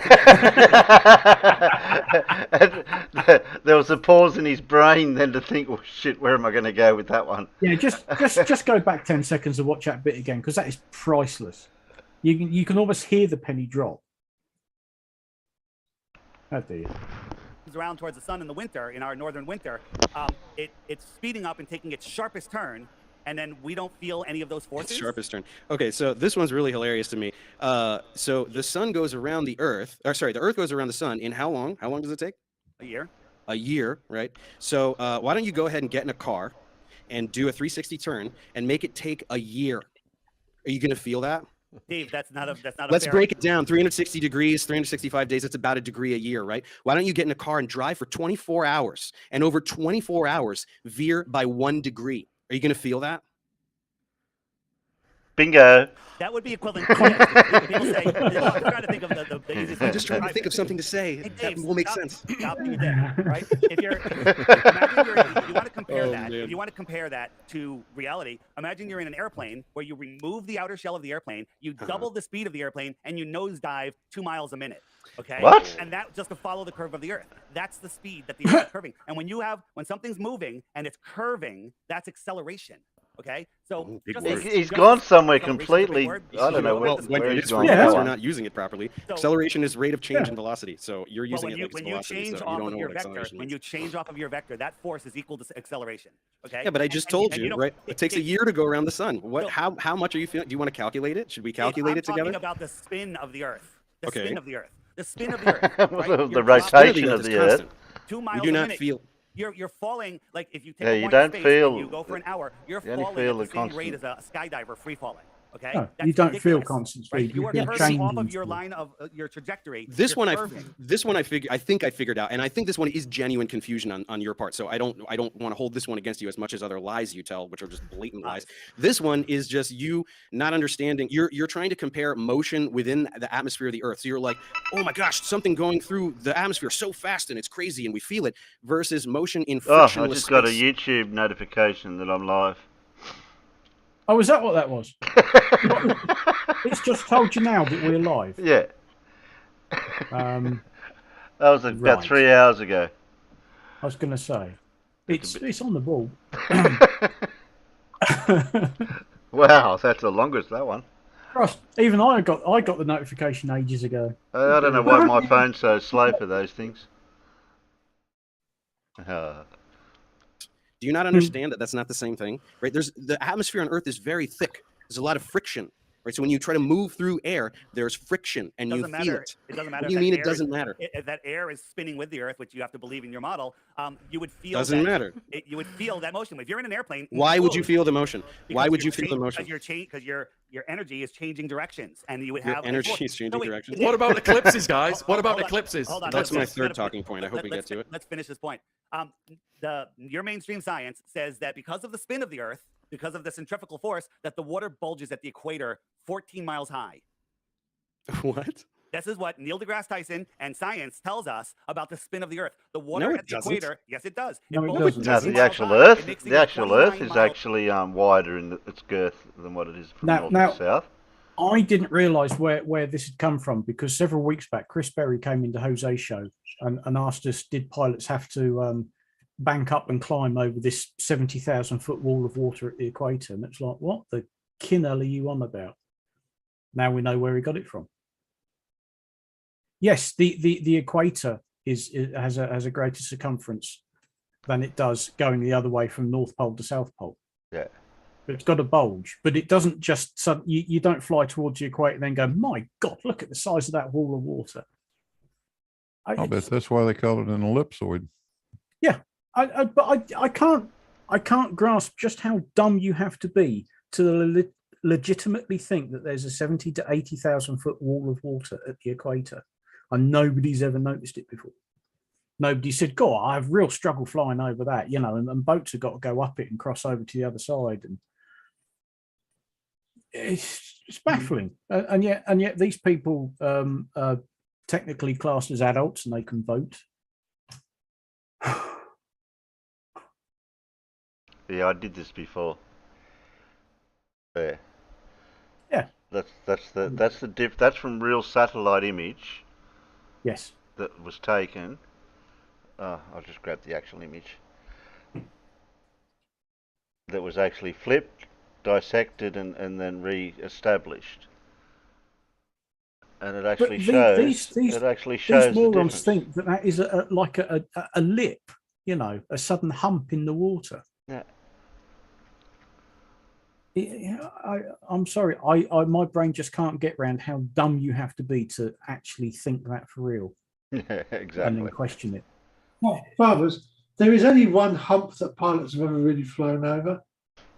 The western end of the Himalaya mountain range. That's right, and they used to paint a camel on the side of their aircraft every time they did it. Correct. Yes. I flew the hump.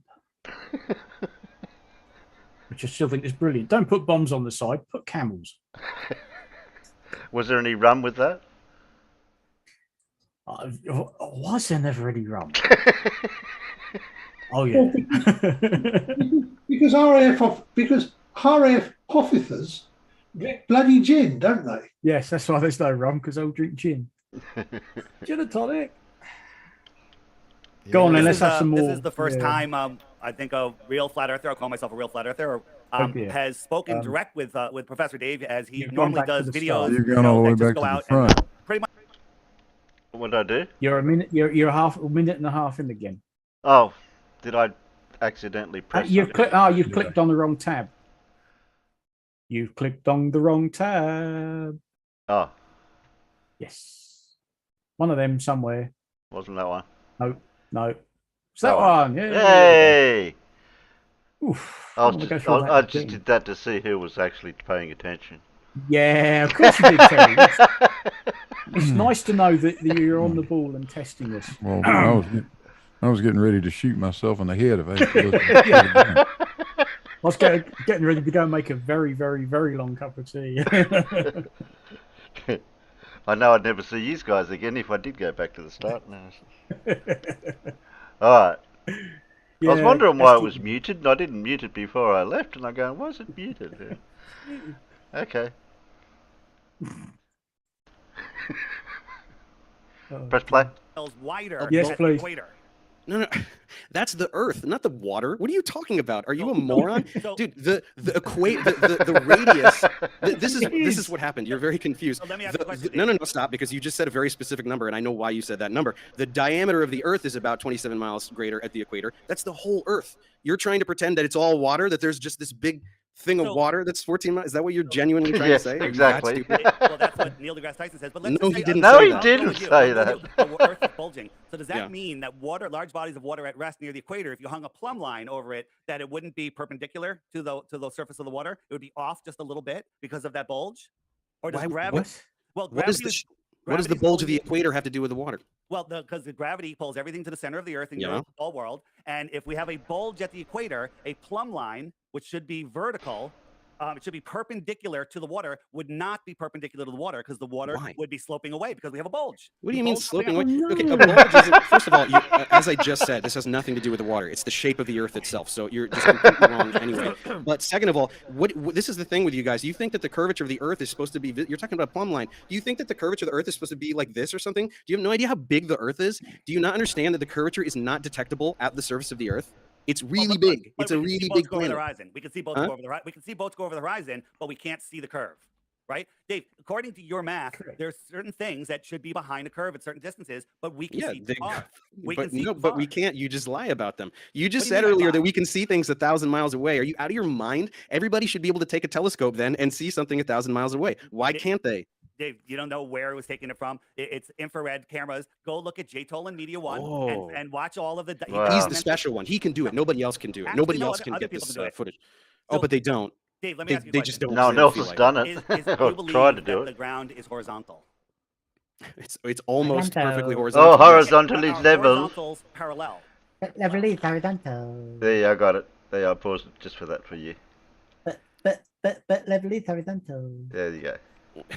If you parallel, that's a question. I think what you're trying to ask is if you have parallel planes, right? If you have two flat planes, can they be made parallel? Yes, two flat planes can be made parallel.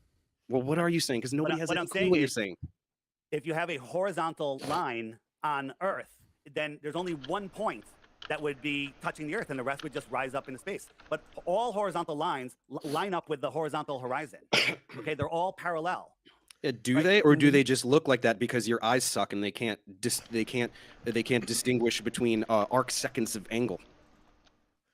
All right. Well, let me phrase looking it this way. like it perfectly overlaps doesn't mean that it perfectly overlaps. Only Right? got Just 10 because the minutes left. horizon looks flat 10 doesn't mean minutes it's perfectly left. 10 flat. minutes left, guys. To move on to eclipses. 10 minutes left. I didn't even get to do all my. I did one of my things. Could be 13 minutes. My question is, the top of the World Trade Towers, when they were up, are those floors larger than the lower floors? Because for them to be perpendicular, they would have to get larger, right? How far apart were they? How far apart were the towers? I don't know, but I'm asking you about one tower.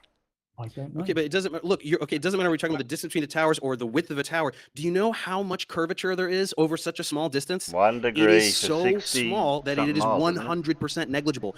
What are you not understanding about that? The Our Earth is really big. So do you believe that horizontal lines are parallel? If you make them parallel, what are you talking about? I'm talking about horizontal lines on Earth. When you're, surveying the land and you have a horizontal line, another one, another one, another one. Are they parallel? If you make them parallel, they're not lines, right? They're not actual lines. Do you know that lines are just approximations, right? We can draw lines, we can graph lines and do math in perfect Euclidean geometry. The Earth has a spherical surface. So yeah, we can go, that's a line and that's a line. And if we're just looking at less than a mile, yeah, it looks really straight, but it's not because the Earth is a sphere. So you're not comprehending scale. That's the problem. Has anybody measured curvature in large body of water at rest? Oh, that S word. Yeah. Scale? Yeah, they can't scale. No. Got no conception of it. Large body of water needs a container to hold Oh, here we go. There you go. Bingo, tick, card, thing. Water container. And has anyone measured any curvature on resting water? And don't Okay. me The swimming your pool drop and your or, wave, which is in your stupid video. They got 10 million views. Drop and wave? I don't even know what you're talking about. We talked about water curves, and you showed a drop of Oh, water. yeah. Okay, no, I know what you're talking about. That is just a complete straw man. Well, it's not, but actually, this is what's funniest to me is that you're flatter, you debunk yourself with this level water thing, because the funny thing is that, so tides exist, right? And so on your little pizza world, tides are these little mounds of water that kind of travel around. I don't really know how else you can explain this, but right, tides exist, right? Yeah, they do, but they don't correlate to the sun and the moon. There's Stop. Yeah. No sun and moon. No sun and moon. There are the water levels go up and down, right? And in different places, not everywhere at the same time, right? Yeah, So but on your little pizza world, you've got a believe little that hold on, you've got a little mound of water that's just kind of traveling around. So I'm sorry, but water isn't level on your pizza world either. Dave, what causes your high tides? The moon? What causes tides? The moon and well, there's solar tides and there's lunar tides. Right. And so when there's a new moon, which means the sun and the moon are on the same side of the Earth, the tide should be bigger, but there's not. There's bigger tides when they're No, it opposing. is. No, they're not. No, it is. You're absolutely wrong. No, I'm not. And you can Google it right now. What are you talking about? When the solar and lunar tides align, that's the highest tide. Right, guys. You're just saying it's not because you're just lying. I'm being pushed by Ash to move on to day/night regions of illumination. Okay. Right. Fastest. Yeah, he might not be able to do that, Visual, but I mean, I'll wing it if you guys want. Please We're not going to get the slides. So. Okay, Yeah, so sorry about that. So this is the funny thing about your pizza world is that in the northern hemisphere things are kind of okay, not really, but in the southern hemisphere it all goes to crap. And so to try to explain night and day and seasons, which you absolutely cannot do, you try to make the sun go way out towards the bottom, and you think that works because it makes it the longer nights, right, up in the north. But the problem is in the southern hemisphere everything is terrible because you've got the sun way out towards the edge, and therefore it shouldn't be able to illuminate very much of the Earth. But in the southern hemisphere, in like December and January, you've got regions like towards the southern ends of those continents that are almost day almost all day. So you've got 19, 20 hours of daylight. So you've got this sun that's traveling around way out towards the edge, because this is how you like to do it, and it is somehow illuminating almost all of the outer regions of your pizza world, and yet it is somehow not illuminating the center, because areas towards the North Pole have 24 hours of night at that time. So unfortunately, you can't do the like Antarctica isn't real, so the South Pole, that's not a thing. These are places where people live. We don't say Antarctica's not real. We don't say that at all. You say no, that. you say the South Pole isn't real. We don't. Even though there's people who go there and work there. And people work at the South Pole. Yeah. Yeah, where is the South Pole? So you can get a job there. Did you know that? Civilians can get jobs. So the way it you works, should apply for one. I think that'd be a cool video for you to Dave, do. on your upside down world, on your ball world, in the north, Norway and northern Alaska, we have the 24-hour sun in June. Okay, and we see the sun, and it's been filmed by millions of people. So is the South Pole. Makes perfect sense on the ball. Makes perfect sense on flat Earth. We're on the same page there. But 12 months, Yeah, 6 months later. 6 months later, at equal southern latitudes, you should see the same. But there's no video of the. No, you don't. We There's do. no video of the 24-hour sun. There's 3 or 4 fake videos. Wow. Taken apart. I'm talking. Right. I didn't interrupt you. And there's no 24-hour sun. The sun Antarctic's away from you. It comes towards you and it goes away. Okay. Unlike the Arctic where it's circling around. I'm still talking. Okay. And there's no 24 hours of daylight. But if you add Still a dome in talking. there, and again, we're looking at the lights in the sky, which is something that doesn't prove either. When you bring the sun closer to the dome, it wraps around, and we could show you this. Get a dome, get a glass, move the light, and you'll see that the light wraps around, and that's exactly what we see in Antarctica. Okay, so I know that you can do your fun little middle school science project where you have a little, serving tray thing, and you make a flashlight do funny things, but you cannot make it actually. So this is why you have your dumb little app, your little thing, and your sun and stuff. It doesn't actually show the regions of actual daylight and nighttime. It just shows like a little cartoon. You don't actually see. It doesn't actually do these patterns. So when you're called out on this, instead of going, "Oh, my app shows the actual patterns and this crazy arc that would make sense." So first of all, I'm sorry. Even though there are videos at the South Pole, I'm sorry that Antarctica is not where a bunch of people live. So we don't have all of these videos like we do way up towards the North Pole. But again, as I said, the way southern region of Argentina, like I did in my video, Ushuaia or whatever it's called. Which cartoon do you like the best showing Antarctica? What do you mean, which cartoon? Which cartoon? There's no pictures of Antarctica from space.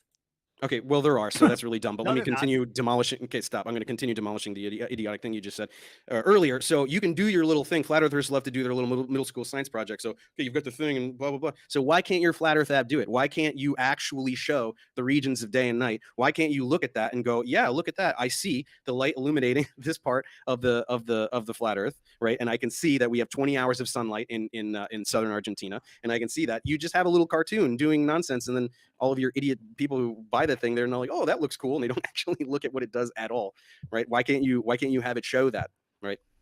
It shows pretty accurately the amount of day and night, but I can't No, it show it. doesn't. Well, I can't show it because if on the latitude line that you're on, it's different where you are, so I have to kind of blend them together. It's just a tool to show The amount of day and night depends. The amount of day and night that objectively happens in a place depends on your latitude.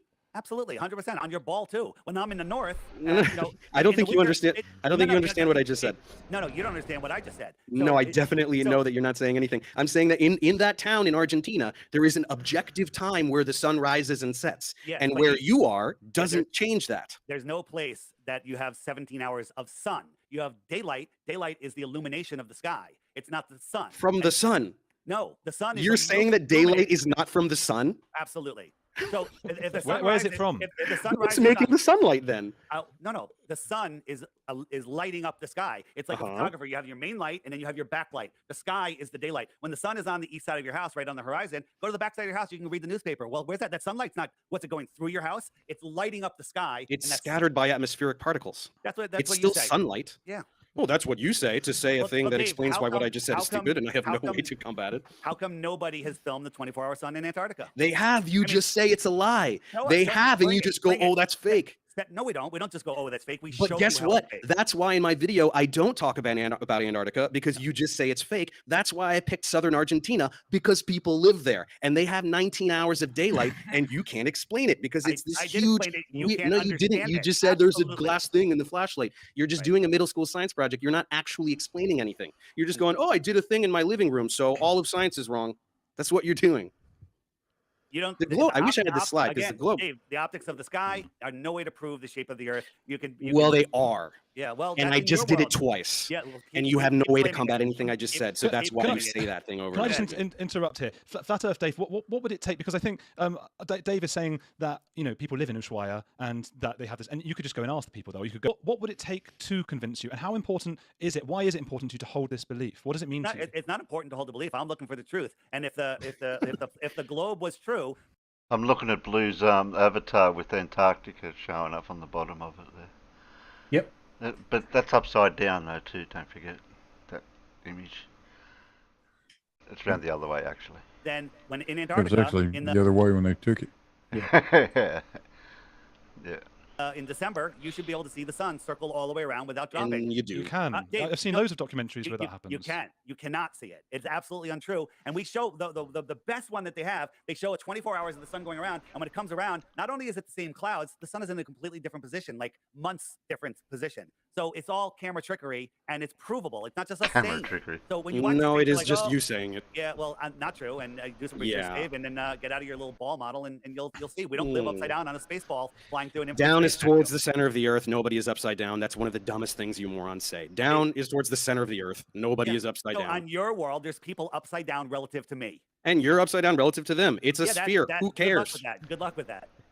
Your response to basic shapes is good luck with that. Yeah. Are you 5 years old? You have the intellect of a 5-year-old. You can't understand, like, little Dave, kids understand this stuff. You know I that? just want to say that you're more of a condescending prick than I thought.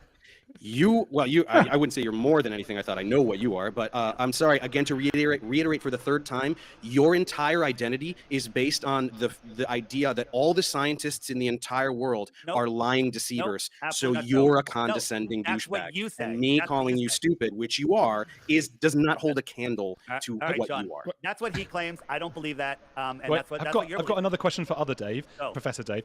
Just so obviously I can see. I mean, it means a lot to you as on the other side, of course. Why does it annoy you so much, the flat Earth stuff? Because it's so, I mean, first of all, a lot of what I do, I do mainly academic tutorials, but I also address misinformation. I'm very passionate about public science literacy and science denial.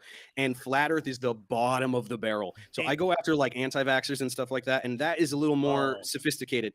And you have to actually understand a little bit of biochemistry, a little bit of immunology and things like that. Flat Earth is the only one. I just proved the Earth is a sphere multiple times in this exchange based on looking at things in the sky and thinking. That's how we figured out the Earth is a sphere several thousand years ago. It's like the first thing we figured out. So this is why it's so offensive, because it is a denial of literally all of science. Astronomy, all wrong. Geology, all wrong. Physics, all wrong. It's so unbelievably offensive to the entire human race. That's why you're a douchebag, and me calling you stupid is nowhere near the magnitude of douchebaggery that is your entire identity.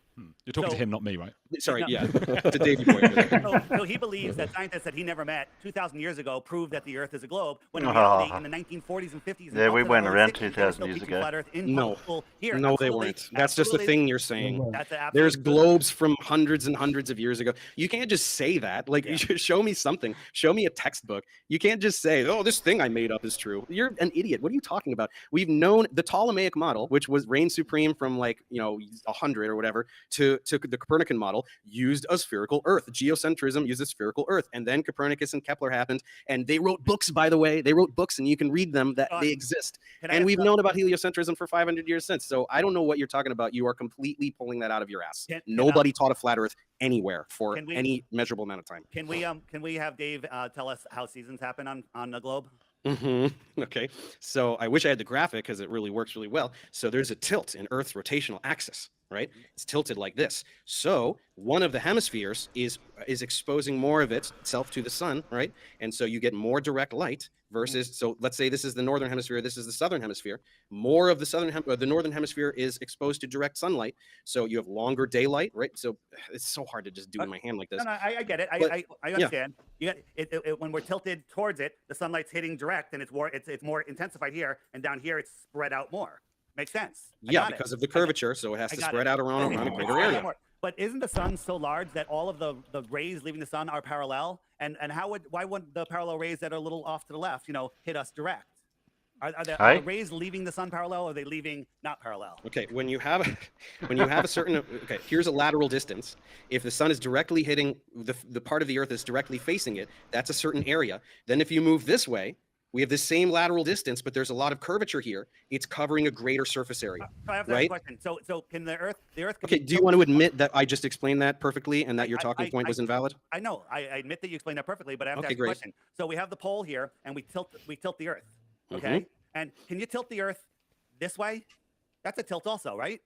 Absolutely. What? You're just turning it. What are you doing? No. What I'm showing you is here. Here, let's say the sun is over there, and we tilt, and we're now directly towards we have a more direct angle. We're in agreement on this. But if I'm here, and I tilt it this way, well, now the sun is lower. It's now skimming. It's now skimming, and it's not hitting as direct. So here's the problem with your seasons. In the north here, in December, when we're 3 million miles closer to the sun, but we'll just ignore that because it's not significant. Yeah, it's not significant, so I don't know why you said it. Well, we're 3 million miles closer. At sunrise, in December at noon, when the sun is 50 degrees in the sky, and I look at the sun, I can barely feel it on my face. I can't get a tan, right? But in June, when we're farther away from the sun, doesn't matter. And at sunrise, when the sun is literally an 89-degree tilt, the worst possible angle, as soon as it shows up on the horizon, I can feel the heat and I can get a tan. Why is that? Because in your world, it should be arctically freezing every morning all year long. I genuinely have no idea what you're saying. You're throwing around 89 degree. I have no idea what you're talking about. Okay, so you have the sun here, right? The sun, and we're tilted, so it's 34-degree tilt. Well, if I tilted it all the way down to the horizon, so I'm here and the sun's over here, okay? That's an 89-degree tilt, 1 degree off the horizon, right? Any farther, it would be below the horizon. The sun I'm sets. already lost. I have no idea what you're saying. It's because you're stupid, Dave. Right? 5 minutes left, guys. Because you're not saying anything.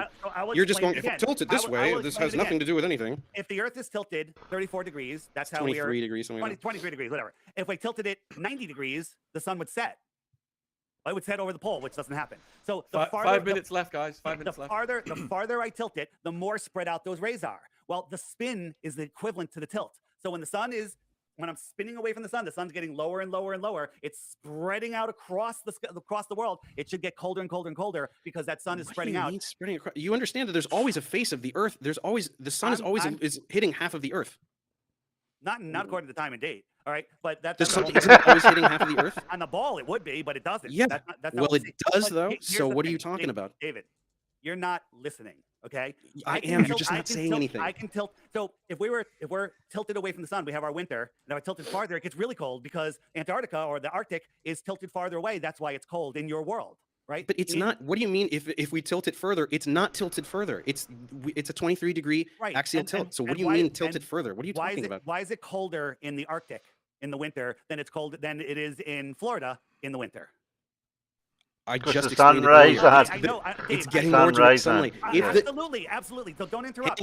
If the axis is tilted away, then it is. Dude, I just explained this. How do you not get this? No. You're not getting it. Listen. You can just say that, but I actually explained it. You're not getting this. Okay. Dave, we've run out of time. We've run out of time. Well, I'm just going to let you guys tell the viewers where they can find you and support you. So, Professor Dave, we'll start with you. Thank you for coming on, Professor Dave. Thank you. Can you tell the viewers where they can find and support you, please? Professor Dave explains. Oh, sorry. So, Professor Dave, go on. And what socials are you on, Professor Dave? Just YouTube channel, Professor Dave Explains.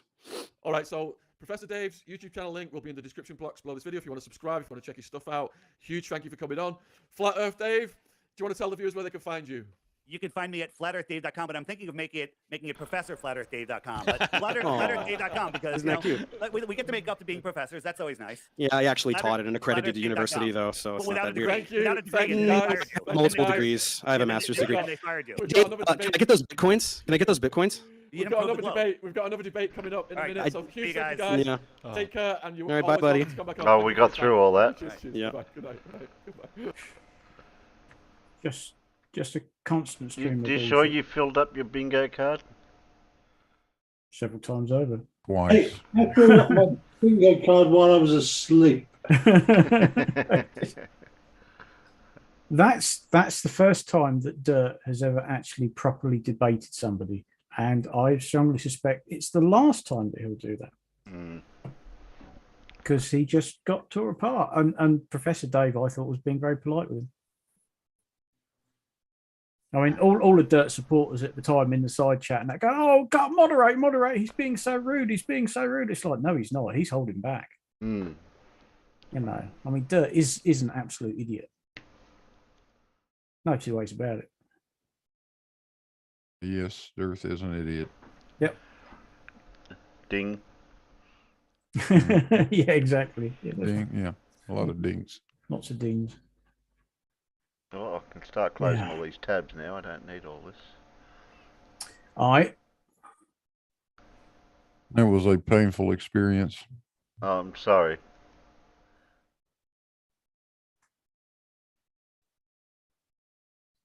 I got all rid of that. Get rid of that. Oh. Trying to think if Dirth missed anything. I think he hit every one of the usual talking points. I think so. Yeah. He tried to touch on Over the Horizon, which he did. Yeah. Yeah. Okay. So done there. Well, we never made it to the lizard people, but you know. Oh. He threw in the NASA. Yeah, he got NASA out there.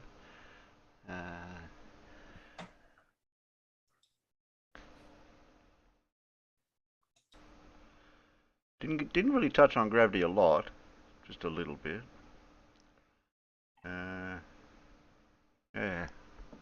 It's also the problem when you do take that scattershot approach. You know, and there's a very good reason they do it, because they don't actually want to talk about anything for any great length of time, because that just gives Professor Dave more than enough time to go, "You're wrong, and this is why." Yeah. And they don't want people to hear that. That's why they do all this gish galloping and just over talking you, because they don't want anybody to hear your response to their bullshit. And they're always ready to change the subject or straw man or oh god yes or whatever. Yeah. I love it when they use that, when they try to use that argument of the sun's gravity versus the gravity of the planet they're orbiting. Somehow or the other, they think the moon's orbiting Jupiter ought to just go whizzing toward the sun. Yeah. Do they have any comprehension of it? Is it even possible that they could understand that both Jupiter and the moons of Jupiter are orbiting the damn sun? No. If the planet went away, those moons would still be doing what? Orbiting the sun. Yep. Jesus.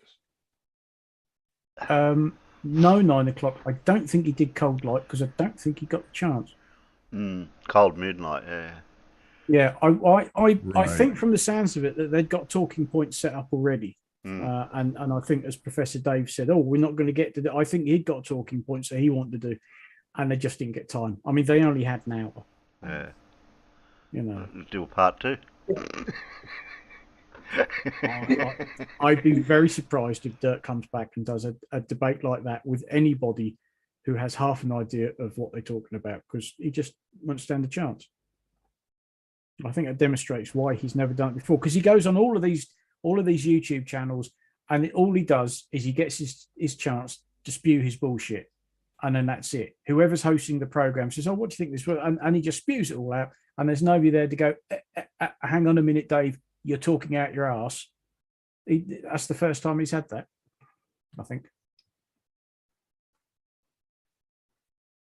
I think you're absolutely right.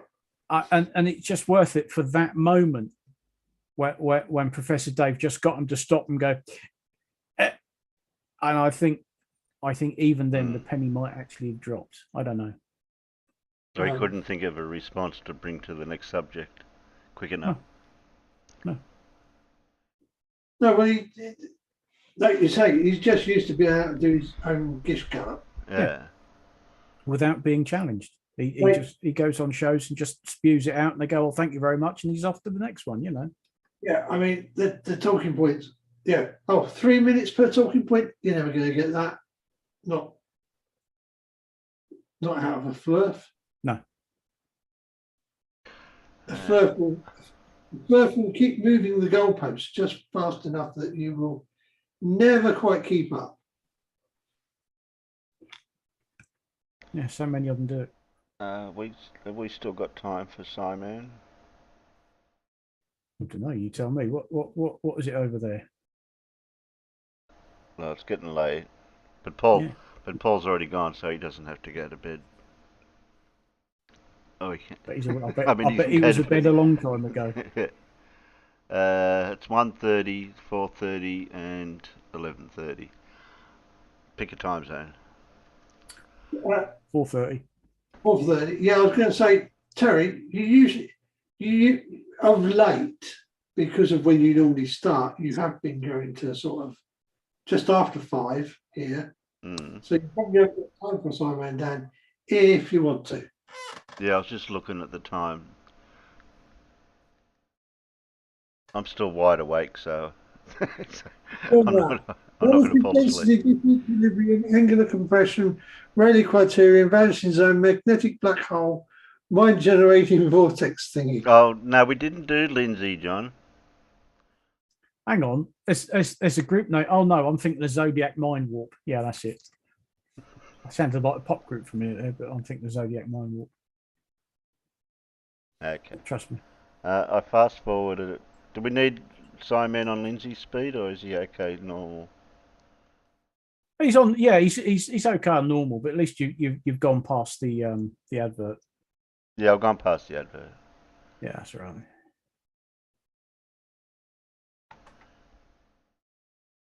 There is still time for a Lindsay. Dora's gone. No. No, it's far too late. If we find anyone else for next Wednesday, you'll miss out on Lindsay again. So it's either Lindsay or someone else. Okay. Better unmute it. I suppose, yeah. Might help if we can hear him. A 4-letter P word, Alan. Play. Curiosity stream for just $14.99 for the entire year. Right, back to today's video where flat earther Karen B is going to educate us all on equinoxes and how they are better, yes, better when you use them on a flat earth. Dear oh dear. Here we go. Hello everyone, my name is Karen B and I wanted to tell you all happy equinox. That's right, it's the equinox. It is, well, September 23rd. Let's just go over the equinox a little bit because a lot of people think that the equinox is a proof that the Earth is a globe, but actually, really, it's not. Well, when you're on an elliptical orbit of a star and you have a tilted axis, there'll be 2 times in a year when that tilted axis makes no difference at all, almost no difference at all, to the day length wherever you are on the globe. And it's actually pretty damning for flat Earth, to be honest. Not only is it not a proof of the globe, it actually works much simpler and much easier on a flat Earth than it does on a globe Earth. Okay. And I'm going to show that to you today. Please explain. Good one. That's real good, Karen. Would love to see that. So what they say in Wikipedia, an equinox is commonly regarded as the instant of time when the plane, extended indefinitely in all directions of the Earth's equator, so the equatorial plane of the Earth, runs through the geometric center of the sun's disk. Indeed, and as I said earlier there, the point in our orbit where the tilt of the Earth doesn't affect the length of the day. So they're saying that the equatorial plane of the Earth and the equatorial plane of the sun are perfectly aligned at the equinox. Incorrect. You see what I mean about misunderstandings? The sun has an axial tilt of 7.5 degrees, and as we know, here on Earth, we've got an axial tilt of 23.5 degrees. Our equatorial planes will never match. The exact words of the article states that it is when the plane of the Earth's equator passes through the geometric center of the sun's disk. The geometric center of the sun's disk is here. That's got nothing to do with its equator. What it actually means is when the Earth's equatorial plane hits the sun's geometric center. So for example, in the northern hemisphere winter, Earth's equatorial plane misses the sun. And in the northern hemisphere summer, it does too. However, this plane is in all directions, and twice a year that plane lines up with the sun's geometric center beautifully. Right, now we've explained that, let's see what else Karen B has got wrong. This occurs twice each year around March 20th and the 23rd of September. Today is actually the 23rd, today. Yes. Hey, look at that. In other words, it is the moment at which the center of the visible sun is directly above the equator. As I've just explained with some pretty awful hand-drawn pictures. Carry on. So, on a heliocentric model, if the sun is where they say it is, and it is directly lined up with the ball Earth, then exactly half of the ball Earth is lit up at one time, and it should give you about the same equal day and night across the whole half of the globe. But as you will see, that doesn't happen. Oh my days, please don't tell me you're going to come at me with a matter of minutes. Please don't. So, here we are. This is my area. I'm here in the southeastern United States, here in North Carolina. And it's 11:11. Oh, look at that, 11:11. Oh, I love it. I love it. Okay, and I see that all the time. Yes, and you actually see a lot of other times all the time, but you just don't remember those. And if you want to find the equal day and night of your area, you go to time and date, and you put in your location, and you look, and it'll tell you that about the 23rd, they say, is the equinox, the equal day and night, except you look here where it says day length, and on the 23rd, it says the length of the day is 12 hours, 5 minutes, and 24 seconds. And it's been getting shorter as we've gotten closer to today's date. But look, tomorrow, the day is even closer to being equal day and night. It's 12 hours and 3 minutes long, excuse me. Well, there are a couple of reasons for this. The equinox is the date that was suggested, and actually in 2020, the equinox was more like September the 22nd. And that's the exact moment that, as we've already talked about, the Earth's equatorial plane passes through the geometric center of the sun's disk. However, the time is slightly off for two reasons. Firstly, it's how we classify sunrise and sunset. Sunrise is when the leading edge of the sun first breaks above the eastern horizon. However, sunset is when the trailing edge of the sun finally dips below the western horizon. As the sun is a disk, this will of course cause a variation of a few minutes. Additionally, atmospheric refraction can actually extend those times even further. So that's the reason for it not being exactly 12 hours day and night on the date of the equinox. And then the 25th, look at this. 12 hours and 59 seconds is the closest to exactly half and half day and night in my area. Okay?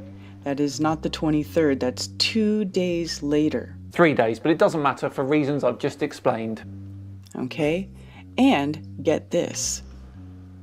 This will really blow your mind. This is Queensland, Australia. Okay? Brisbane. Okay. This is the location I have selected. Pronounce Brisbane. It's Brisbane, but that's fine. Let's make sure it's on the right day. Okay. Over there it is 1:13 a.m. right now, but what we're looking at over here is when do they have their equal day and night?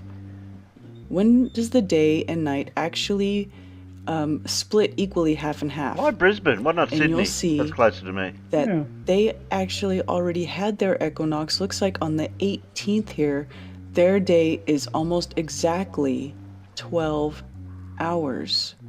Oh, I wonder why it's earlier than the expected date this time. Wouldn't be because it's in the southern hemisphere by any chance, would it? Go look it up yourselves. Nah, it couldn't be that obvious. The exact 12-hour day will be later than expected in the northern hemisphere and earlier than expected in the southern hemisphere. You keep pitching them, Karen, and I'll keep smashing them out the park, just like I did in the 1998 summer camp when all the bases were loaded. Look at that. And yet here, me, the closest I'm going to get to an equal day and night is 12 hours and 59 seconds. So you can see it actually varies quite a bit from place to place. And so if Australia had their equal day and night on the 18th, right? And now I'm gonna have mine tomorrow on the 25th. Wow, that's a whole week. That's a week apart.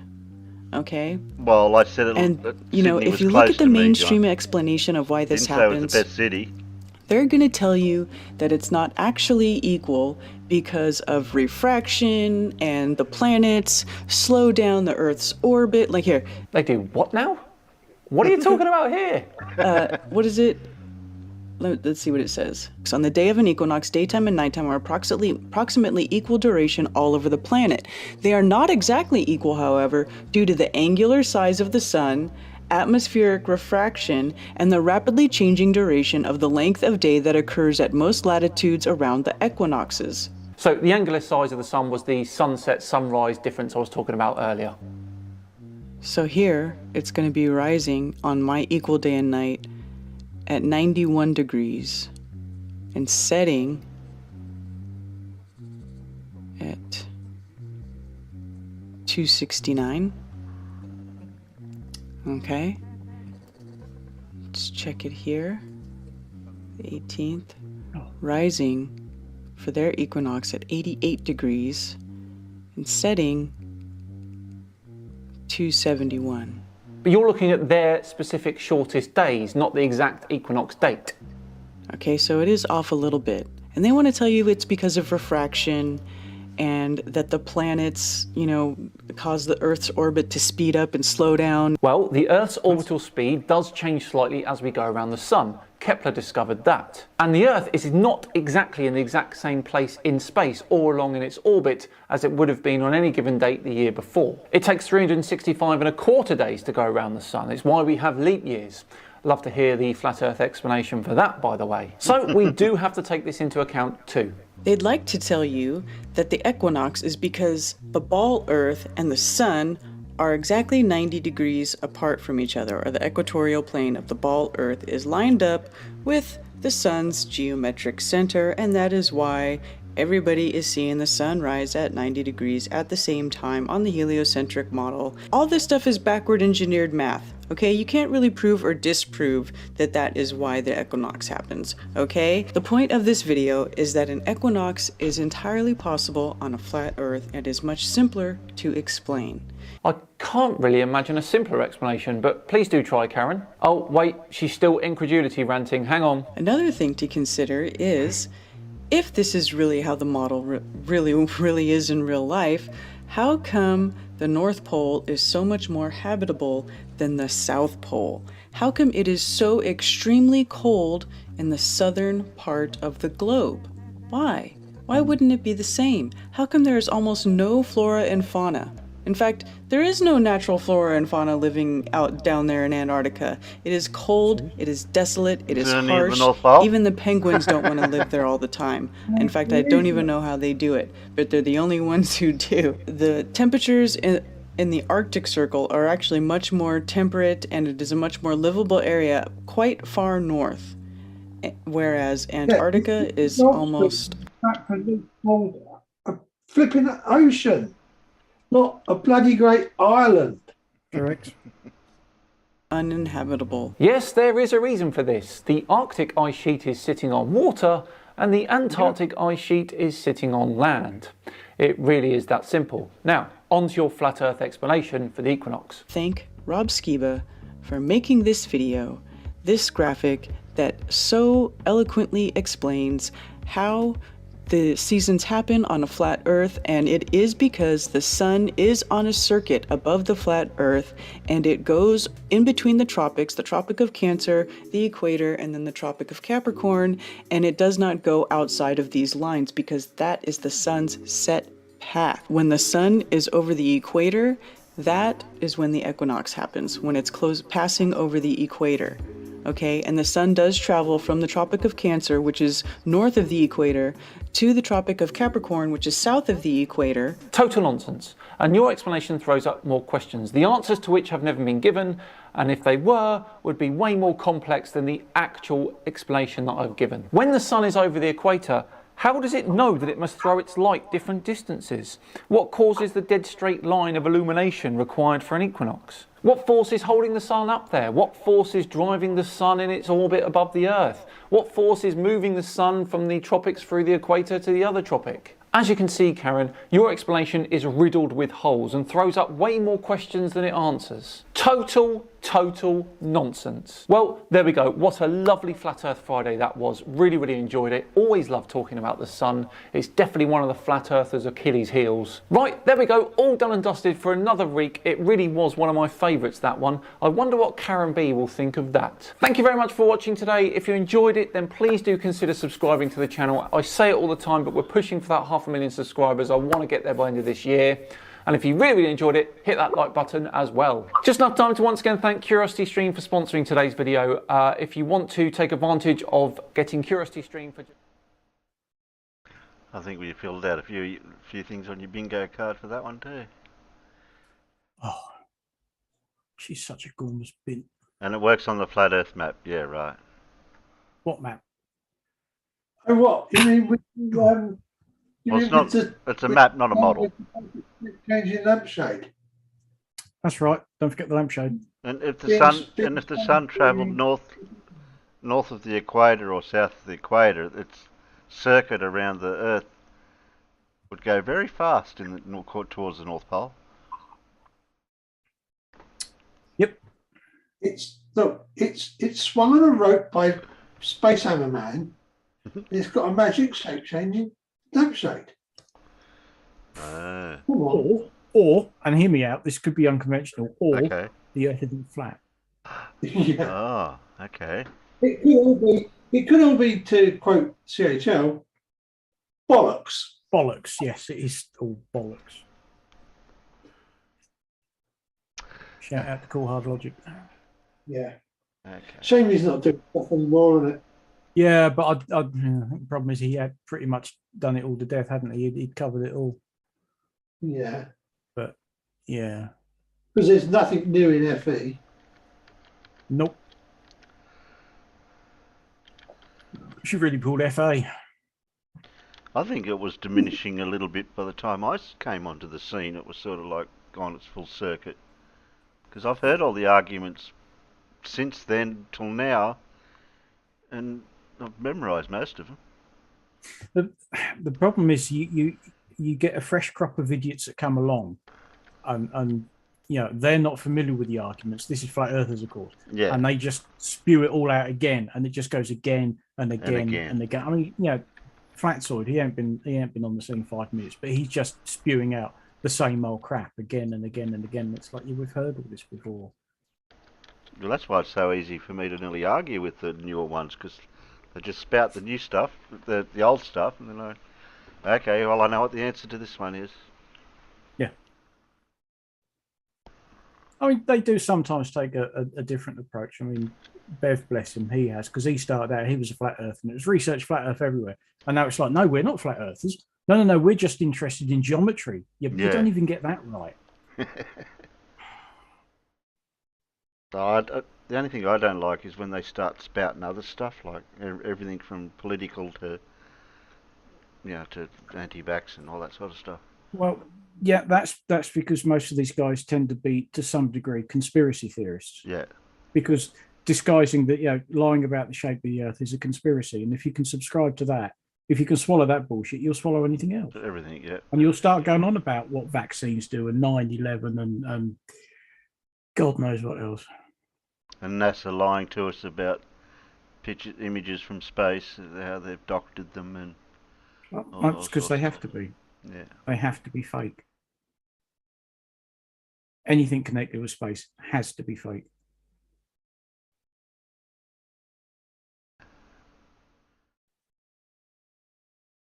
Well, I'm just saying me goodbyes out the peanuts, so you've got the floor if you want it. Yeah, I'm still not impressed with it. Actually, I could do a bit of a clean, to be honest. That might be tomorrow's job. It's too late in the day to be doing domestic duties now. In fact, all I'm going to think about is finding something to eat and what's on telly. There was me hoping it was going to be clear tonight, because I thought I might go out meteor hunting, but yeah, the clouds building up here. Oh, that was a few years back, Nibiru. No. Remember Nibiru? Which, Yeah, that was a few years which back, one? that one. Which one was Nibiru? I can't remember. The extra planet. Oh, the that's extra right. The sun. extra planet that everybody's missed all these years. No, the clouds are building up. I won't see bugger all tonight. And who the hell is that 9 o'clock's posted in the Discord? What? What happened? Yeah, that's Karen B. Or supposed to be Karen B. In fact, probably that could well be Karen B. She that's got a restraining order against her from Bigfoot.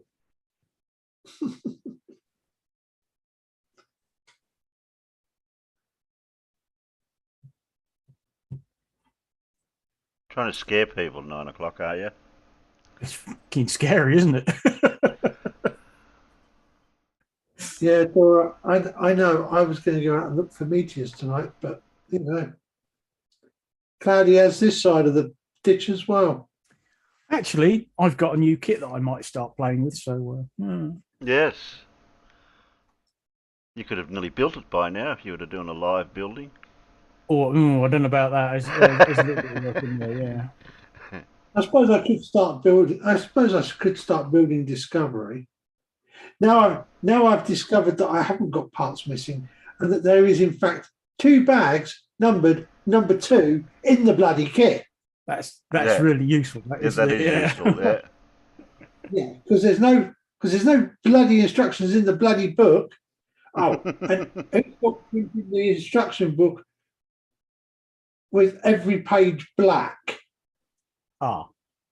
It's in dark mode. It's a book, but it's in dark mode. Yeah, I watched that MC Teens one where he's trying to figure out the grade to what colour is it supposed to be. This one piece. Well, that's exactly where I got to. I laughed because the plot's missing.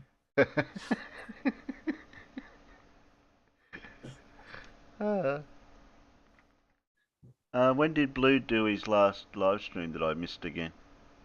Oh blimey, when was that? It said one was posted earlier this morning, but I just don't. Did he go live last night? Not what I know of. I haven't got any. 'Cause I haven't got nothing over there. There's nothing that. Oh, it was Thursday. That's right. That was Thursday. It was Thursday. Because I got a notification for the stream or for a live stream. I thought, oh, it must have gone last night. But No, then I had to edit some music out of it, and it takes a day for it to render. Yeah. If you'd done one in my daytime, which would be your late night, Blue, I'd be able to turn up. Well, I could do that. Might Remember when Jose used to do his in my daytime?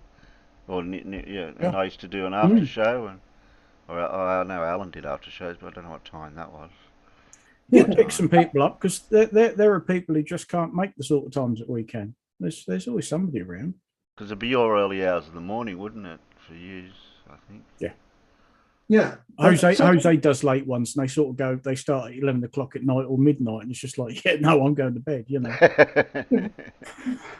But see, sometimes I will fall asleep. I eat my dinner, put the TV on for a little while. Next thing I know, it's 2 a.m. Yeah. And I'm wide awake. I try to catch them of a morning.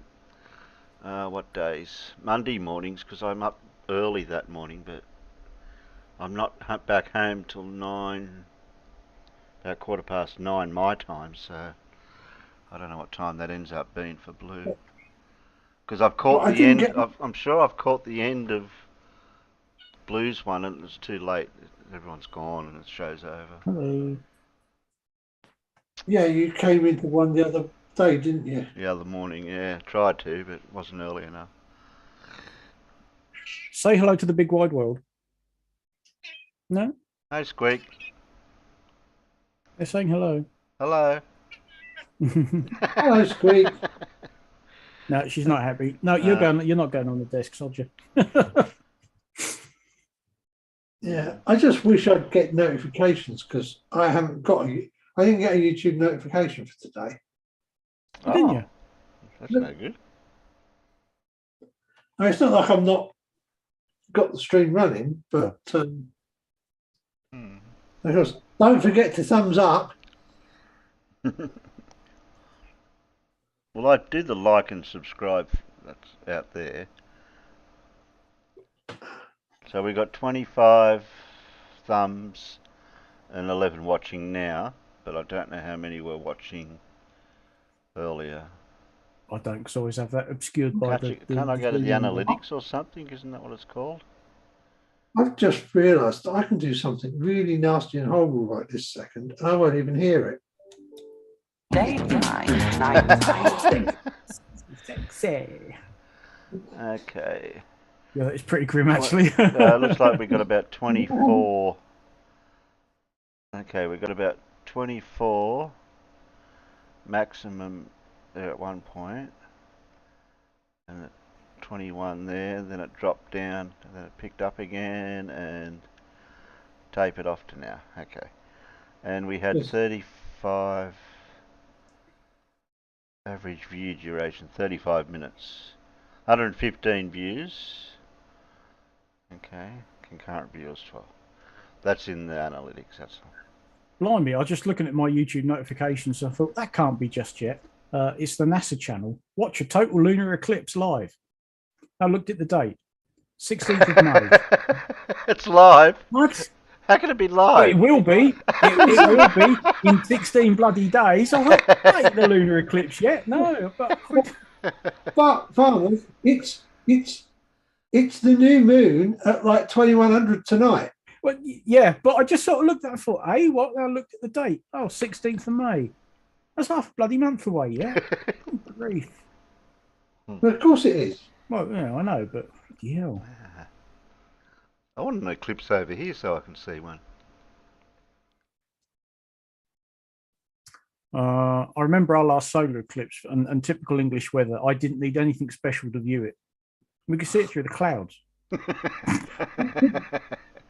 Well, I couldn't actually see it through the clouds. All I could see was,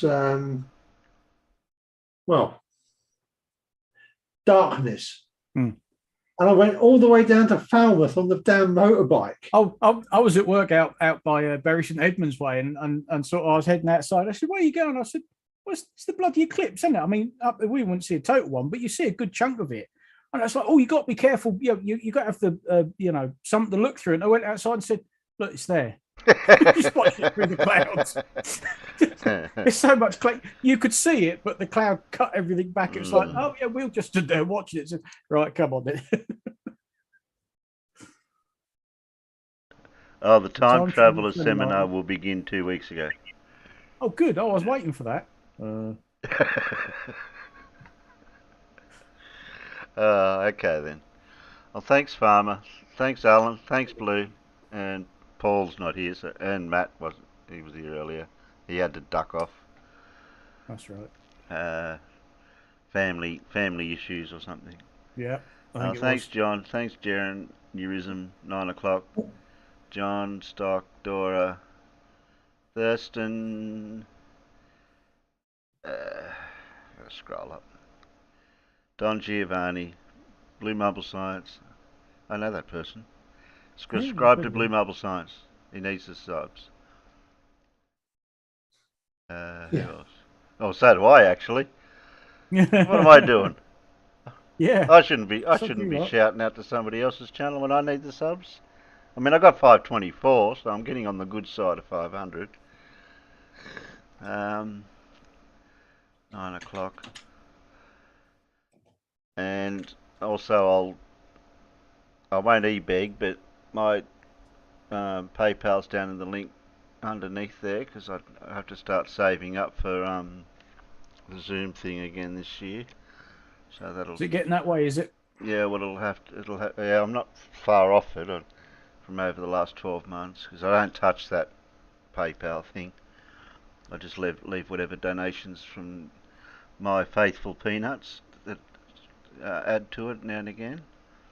Oh, I get paid next week. I might just have to chip something. Well, your every dollar counts. Oh no, that's Dart, where's Wally? Dora, Archer Fish. I didn't give Archer Fish a spanner, but they seemed reasonable. Okay. Didn't cause any anything. No. Really, so. Don't forget Gary said g'day without even any flat Earth retro. He did, that's right. Yeah. He's very well behaved over here. We're training him well. Where's Wally? Who else we got? 9 o'clock hero. Dave Cannabis. Scroll up. Judy. Oh, I did see another naked person. Larry DeMarch. Oh yeah. Okay.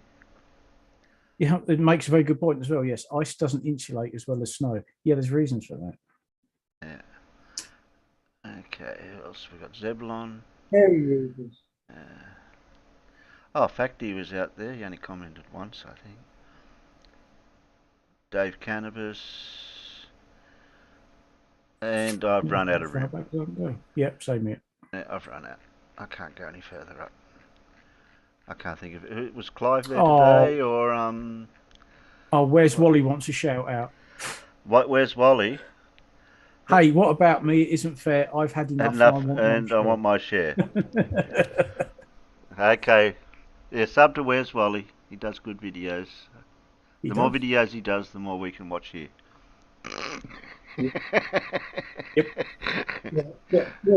This should have been the real message. Oh dear, outside. Never mind. Never mind. Oh, we're still up. Yeah, we're still up, Wally. We're going. We're going. Yeah. I've said good night to the panel. I'm saying good night to the Peanuts. Say good night, Peanuts. Good night, Peanuts. Good night, Peanuts. There we go. And we've got to get the sound bite out of Farmer when we stop streaming. What was the last one? I can't remember now. What sound bite do you want today? Level is horizontal. Level. What? It is, yes. Level is. Level is.